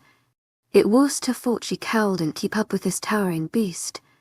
Though these wedges were comfortable, it by no means meant she could run a marathon, much less keep up with his long, quick strides. We have agreements and business deals with other packs near us. If it's an easy assignment, they usually give it to us, as we are considered novices. When I turn 18, I will most likely receive harder ones that take longer to accomplish, he informed. Hearing this, the signals in 𝐊𝐴's brain had a minor combustion, causing her to miss her step and almost trip in the process. Large hands reached out to steady her and brought her near his form. She could feel the heat radiating off him in waves. Woman, can you keep up? Sebastian scolded softly, eyes full of dismay at her clumsiness. Ignoring him, Massey gasped. Oh my gosh, you're younger than me. In the pervert, she cried, a distraught expression taking over her features. In the past, the men she fell for were older than her, or at least her age. Sebastian's height. The way he carried himself, all of it pointed towards an older male. Would she be considered a cougar? Was it even legal to date someone younger than you once you reached 18? Sebastian merely raised a brow, his collected demeanor a stark difference to her current hysteria. It was obvious he was unperturbed by her recent discovery. Yes, I am younger. My birthday is in 3 weeks. Not too far from yours. Massey detached herself from Sebastian, placing a hand on her head. This is a tragedy. I'm going to go to jail. Impartaking in forbidden love. This time, it was Sebastian's turn to ignore her behavior. He placed a hand at the small of her back and redirected her back towards the exit of the school. Meanwhile, Massey's mind was popping out ideas for making this relationship work despite it being illegal. She reckoned that as long as they didn't date until after he was 18, there wouldn't be a problem. Besides, she highly doubted that in 3 weeks Sebastian would magically decide to opt, so she could use this time to get to know him. Pleased with her conclusion, the corners of her lips lifted to a delighted smile. I see your dramatics are over, Sebastian noted, perceiving her untroubled demeanor. Massey noticed there was a hint of humor in his eyes.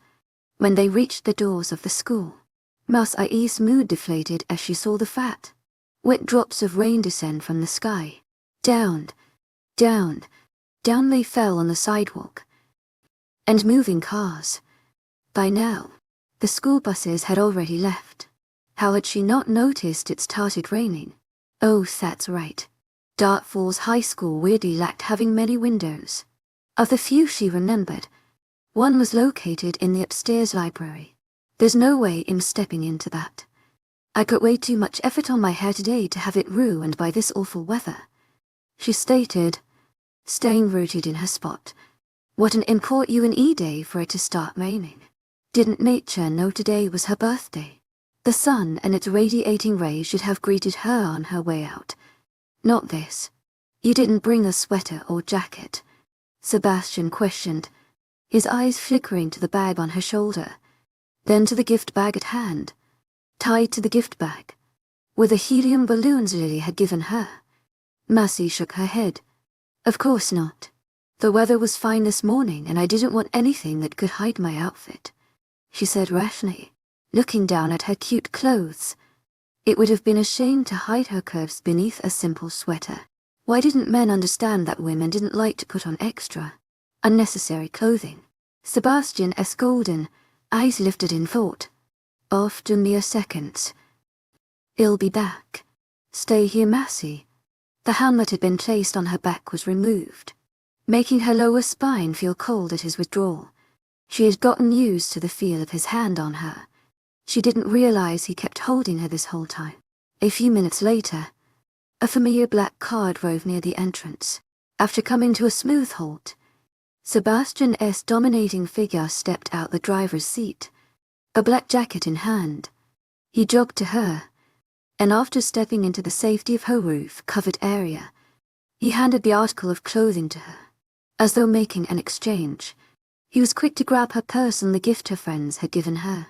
Whoever said chivalry is dead did not meet you. Or aren't I a lucky woman? Massey enthused, giggling at the sight of Sebastian holding a very feminine purse and colourful gifts. In response, he nudged her forward. Let's go. His deep voice prompted her to get going. She pulled the jacket above her head, and as expected the large article covered her better than a large umbrella.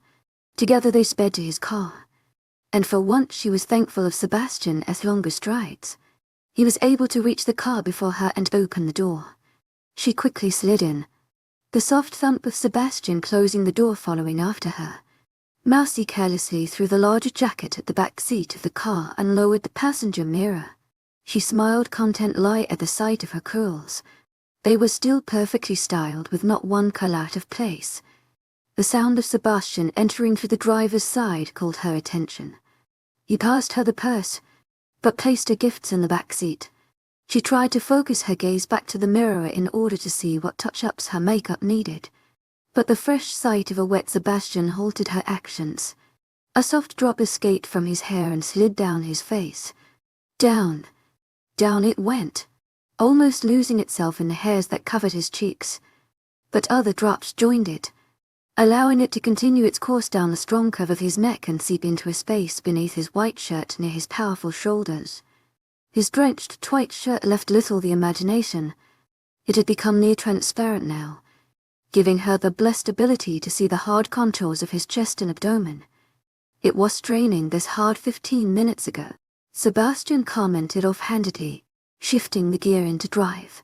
Tearing her gaze from the fine specimen that is Sebastian Pierce, Massey instead looked around for a bottle of water. She was suddenly very thirsty despite the pelting rain.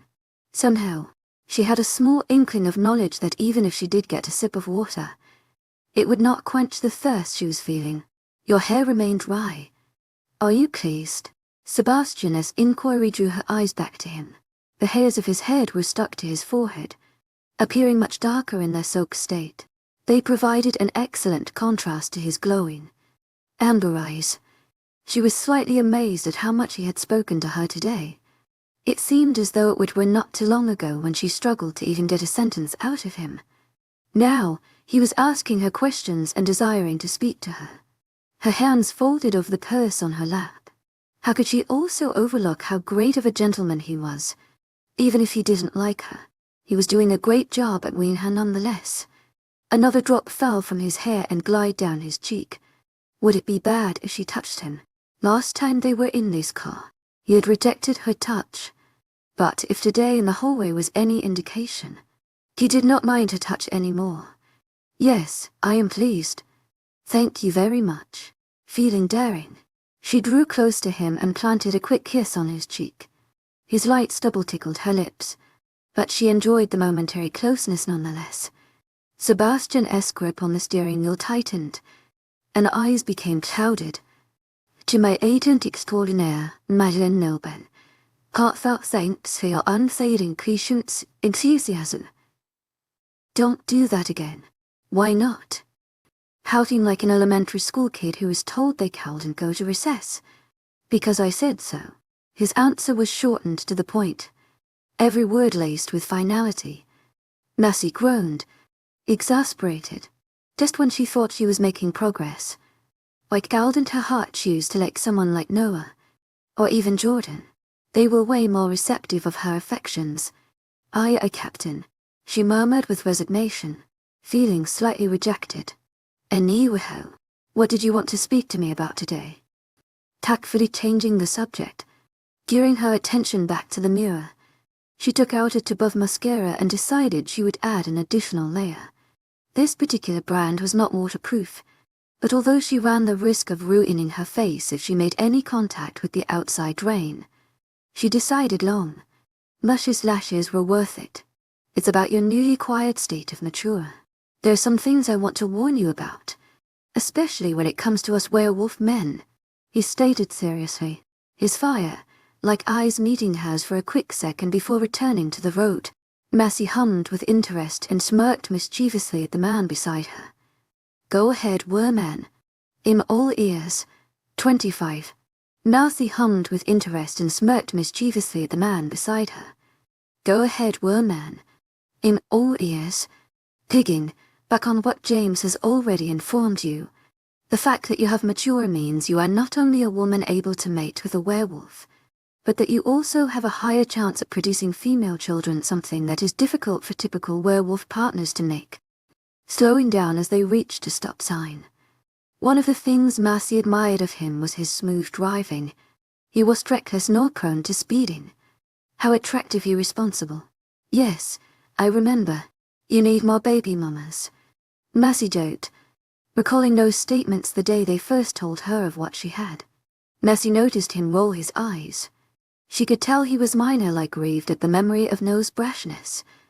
"If you want to word it that way, sure.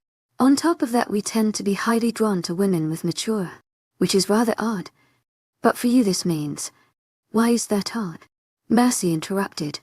To her it made sense that they would be attracted to her if she could have their babies. Weren't they intimating and such?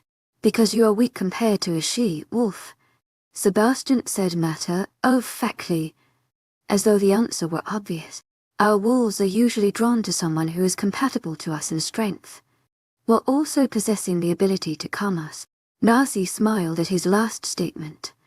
"IWWW, at the end of the day the big bad wolf just wishes to be tamed." "She could."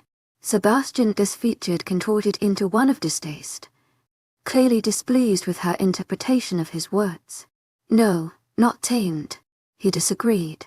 He then shook his head, as though figuring he did not want to delve into that any further. "It's odd because regardless of how strong or weak the wolf is, he will still be drawn to you. That being said, with your overly friendly disposition, you need to make sure you are not sending the wrong signal to a wolf. You don't want to accidentally make him think you're open to him mating you." Mercy lifted a brow, finding it ironic how the very man she was making it plain she was telling her this. "Sebastian, I believe I make it clear whether or not I want a man. In case you hadn't noticed." The male beside her seemed to brush off her statement. "It is especially important that you try your best to stay away from males while they're in a moment of heat. Our pack prides itself in high self-control compared to other packs. Nonetheless, it is good for you to be cautious by a male in heat. Isn't it the girls who get in heat?" Mercy placed a finger on her chin. "I'm sure I read it somewhere in a werewolf book," she murmured quietly to herself. No more interrupting. Annoyance slipping into his tone. Mercy crossed her arms, giving him the side eye. "Well, excuse me for being an active learner. I need to know the things I'm asking you so that I can be a well-informed wife." The car went into a screeching stop, causing them to jostle forward. "Who are you pursuing?" Mercy smacked her forehead. She was not going there today. "Not right now. Just answer my question. In students, though, I get to ask questions." It was Sebastian's turn to give her the side eye. "Males go into heat.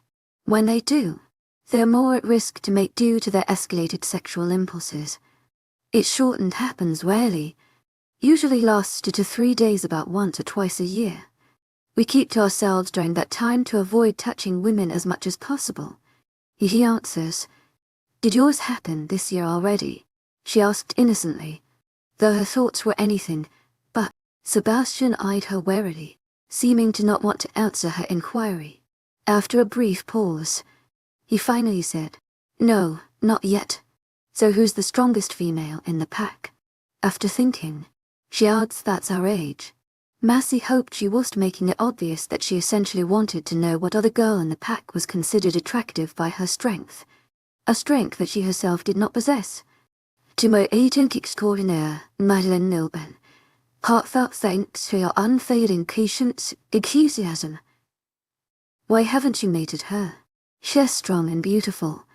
Not to mention it's obvious she likes you," Massey said bluntly, genuinely curious. It was obvious to her that Sebastian was the head of the werewolves in his age group. He took after his father in the alpha genes, though he was not one yet. Why would a male like him not have mated with such a great kick like 𝐾𝐞𝐬? As much as she didn't like the girl for her crude personality, she would have to be blind to not admit how gorgeous she was. And now, hearing how she was the strongest, it didn't make sense that the two weren't dating. "That's none of your business," he answered darkly. Massey put a hand on her heart, slightly put off by his caustic demeanor. 𝐿𝐤𝐧𝐼𝐸 heartfelt thanks for your unfailing patience, enthusiasm. Don't need to be so acidic. You're burning my heart, Zebby. She rubbed her chest for extra measure. 𝐿𝐤𝐧𝐼𝐸 heartfelt thanks for your unfailing patience, enthusiasm. 𝐿𝐤𝐧𝐼𝐸 heartfelt thanks for your unfailing patience, enthusiasm. It's okay, heart. It's not you. Sebastian clenched his jaw. "If you must know, my wolf is attracted to her, but not enough to want to mate her. He is especially conflicted as of late. Regardless, Werewolf can't successfully mate until the age of 18. To her dismay and pleasure, they pulled up to the front of his home. Dismay, because she wished to speak to him further. Pleasure, because he didn't just drop her off home. How perfect. She would get to see the rest of the cult. In a nutshell, be mindful of no wrong impressions, and stay away from wolves in heat. He stated firmly. He paused, and then repeated. Stay away. I'll make sure to warn you if I or anyone else is in heat. I also want you to know that just because a male is not in heat does not mean he has miraculous self-control. Mind the kind of clothes you wear, specifically the ones that show stomach. His eyes fell to the sliver of stomach, her current outfit exposed. The purple-eyed beauty raised a brow. That was barely anything compared to the true crop top she owned. This guy had no idea how really revealing she could dress if she really wanted to. The stomach. An exposed stomach is a sign of submission. Coming from a female, it is. He shook his head again. Just be careful. I'm not so worried for those in our pack, they know better. Sometimes other wolves from other packs come visit. Or if you ever encounter one in the future, I wanted you to know. Mercy took a deep breath. Thanks for all the info. They exited the car and headed to his estate. Since Sebastian would be the one to drop her off home, she decided she would leave her gifts there. Better to enter the house empty-handed than with things she could accidentally leave there. When she passed the door, she was ever so pleased to see some of the cult waiting for her. There's the birthday girl, Jordan cheered, picking her up and swirling her in a circle. Marcy laughed and kissed him on the cheek. Noah gave a loud wolf whistle. You look stunning, princess. We would have gone to pick you up, but this selfish wolf wanted to keep you all to himself. Sebastian rolled his eyes at his accusation. I needed to speak with her on some important things without you interrupting with your useless banter. Noah ignored him and chose instead to envelop her in big bear hug. Mercy felt herself drown in his massive arms, but she relished the feel of them around her. She was so thankful to have sweet friends. Noah pulled away from her and instead allowed a lazy arm around her shoulders. Jaden is in the kitchen with Haley. You can probably already guess what they're doing for you. Massey jumped animatedly. Already knowing her way, she raced to the kitchen, the males on her tail. She knew that if they wanted to, they could beat her there. 𝐊𝐲 ran to her when she saw her, and her small arms wrapped around her in a familiar way. �Merse bent and dug her face into her hair. "Thank you, sweetie. It smells great in here." The little girl beamed at the compliment and pulled her to where she was cooking. "We were trying something new. It's Parmesan herb-crusted pork chops with mashed potatoes," 𝐊𝐲 conveyed, bringing her alongside Jaden. He looked ever more composed twin, slowly mashing some potatoes. "We're pretty much done. You guys can take a seat. By the way, happy birthday," though it lacked the rambunctiousness of his previous friends. He gave her a sweet smile. "Thank you, Jaden." �Merse hugged him appreciatively before joining the others at the table. Jordan and Noah seated themselves beside her at either side. Sebastian across from her. Was it just her? Or did he just clench his jaw? She easily dismissed it. Her attention soon pulled away as the chef duo filled the table with food. Since it was her birthday, they allowed her to serve herself first. "Move it, Noah." Him sitting next to �Merse, 𝐊𝐲 commanded, her little form pulling on his hand to move a seat over. The large woman peered at her petite form and laughed, very much amused. "You're either going to have to try harder and be much stronger to succeed in that." 𝐊𝐲 glared, her eyes glinting with something dangerous that �Merse never saw before. Was this the same 𝐊𝐲? She never looked quite so dangerous. Suddenly, she lifted her hand and �Merse saw her regular nail transform into sharp claws. "I will rip you to pieces," she threatened. �Merse almost choked on her potatoes, which was saying much since they were perfectly smooth. This must be the dark side of 𝐊𝐲 that Noah had warned her about all those weeks ago. Perhaps those frightened babysitters weren't incompetent after all. It was just her luck that the little girl happened to like her. "To my agent extraordinaire, heartfelt thanks for your unfailing patience, enthusiasm." "Noah, up," Sebastian charged, quickly taking 𝐊𝐲 aside. The corners of his lips quirked ever so slightly. Noah grumbled under his breath, words like unfair and little monster escaping into the air. He slid onto the next seat, eyeing a feisty youth with grim lips that said this isn't over. 𝐊𝐲 smiled triumphantly, taking her rightful seat beside �Merse and serving her food in a rather dignified way. The purple-eyed beauty giggled behind her hand, finding this to be rather amusing and awfully glad she would never be a recipient of such harsh treatment. Midway through their meal, James and Kristen joined them, having come from some outdoor task. Kristen sat next to her golden-eyed brother, and �Merse was pleased to see Sebastian's eyes soften at the view of his sister. "So you're the big one right now, aren't you?" Kristen grinned, serving herself a rather generous helping that almost rivaled Noah. "The girl could eat. That's right. Old enough for Sebastian to give me the grown-up talk of the birds and the bees." �Merse joked, making conversation. "Did you know that aside from your ability to mate with werewolves, your kind is also compatible with vampires?" James disclosed. "They actually highly value your kind, seeing as the species has difficulty reproducing. It's not uncommon for them to mark young girls who they find to have premature, and then finalize it when they're 18. He was the type that spoke with his hands, and judging by his movements, it was evident he found this information rather intriguing." Noah scoffed, as though finding the idea repugnant. "Don't give her any ideas. She's sticking with us. We're way better than vampires anyway, right, babe?" To her surprise, the entire table peered at her curiously, genuinely eager to know her thoughts. �Merse shrugged. "I don't think I've ever met a vampire before. Otherwise I'm sure they would have marked me. But in any case, I much prefer you guys." At her response, 𝐊𝐲 enclosed herself under her arm, approving her answer. "To my agent extraordinaire, 𝐿𝐲, heartfelt thanks for your unfailing patience, enthusiasm." Unlike us, vampires can't naturally sense when a woman has matured. They only find out by accident when they suck their victim's blood. James elaborated. One of her hands absnessed and reached for her neck. Messi wondered what it felt like to be bitten by a vampire. Would it be painful? She would have asked them, but she knew they've probably never been bitten by one to know.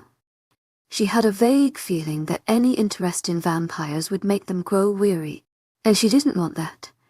Besides, she meant it when she said she preferred werewolves. Her love interest was a part of them, and she quite enjoyed this family. My friend told me of a winter wonderland they host in school every year. Do you guys go? Messi brought this up because she wondered if they estranged themselves from all school activities. She knew they refused to partake in school sports or clubs, but did they also keep away from dances? Kristen shrugged. Before I dropped out of high school, I didn't go. This year I'll be going as James State. Oh, you can bring someone even if they're not part of the school. Kristen nodded. Yeah, as long as they pay for the ticket, they don't have a problem. The guys usually go, she mentioned, her eyes shifting past the males on the table. So I guess this year it will officially be all of us. Awesome. Do you all have dates? Marcy figured Noah and Jordan, what with their out, going in friendly personalities, would already have dates. Sebastian was probably going solo. She couldn't imagine him asking anyone to be his date, though with some minor prodding on a part he may be willing to ask her. One thing's for sure. For as much of a flirt as she enjoyed to be, she would never ask a guy to be her date. It just wasn't her style. Jordan stepped in to answer. Only some of us. Jaden is going by himself. Sebastian is going with Keisha. Noah with some random chick in his class. And I am going with you. Marcy laughed at how he so easily appointed himself as her date, which was a welcome distraction from the sting she felt at hearing Sebastian was going with Keisha, a girl he admitted having a pull for. Did he ask her out himself? Willingly. Jordan was aware of her attraction to the brooding, golden-eyed man. She was thankful for his quickness in thinking of a way to not make her feel down at the news. She gave him a meaningful smile, and he returned it just as easily. Sebastian cleared his throat, cutting through their moment like a sharp knife. Once you're done eating, Gil drop you off home. AWWW, why does she have to leave so soon? Haley wind, pouting ever so prettily. Then, her expression shifted, as though a light bulb turned on and illuminated an idea. How about she sleeps over in my room again? Another day. Sebastian dismissed. For a moment, Marcy almost expected her to pull the same aggressiveness she did when she disputed with Noah. She meekly nodded and went back to eating her fruit. Marcy felt slightly miffed at his refusal, but quickly squashed that feeling down. It was as though she brought extra clothes anyway. The remainder of the meal was spent chit-chatting about random things. They even asked her what she was doing with her family after this. Messi explained her family was big on celebrations and chose that moment to express her thanks at their thoughtfulness even further. She never minded having an unspectacular birthday, but having them commemorate her birthday through a dinner and spending time was certainly priceless. Sebastian ended up driving her home much later than she anticipated. Even after finishing their food, they stayed in the kitchen to continue talking. Sebastian himself barely putting any input to the conversation, of course. Did her mentioning nothing waited for her at home cause him to do this? She wasn't sure, but she enjoyed the moment nonetheless. At last it came time for her to leave, and she kissed all of them goodbye, holding Haley in her arms for extra time. Of them all, she was the saddest that Marcy couldn't stay. When she entered Sebastian's car, they settled into a comfortable silence. Sebastian turned on the radio, and it went to the jazz station she introduced him to. The cheeky grin that made its way to her face could not be stopped. Why are you smiling? His voice was inquisitive, and she was slightly surprised he had been paying attention to her at all. From her viewpoint, he looked very much concentrated on the road, because the man who never listened to music while driving is now playing jazz. She admitted, giving him the honest answer. They returned to their previous lapse of silence. Sebastian led his fingers on the steering wheel, his shoulders tense. Marcy wondered what was going through his mind. She refrained from asking. He would probably just tell her to mind her own business anyway. To her surprise, he actually spoke,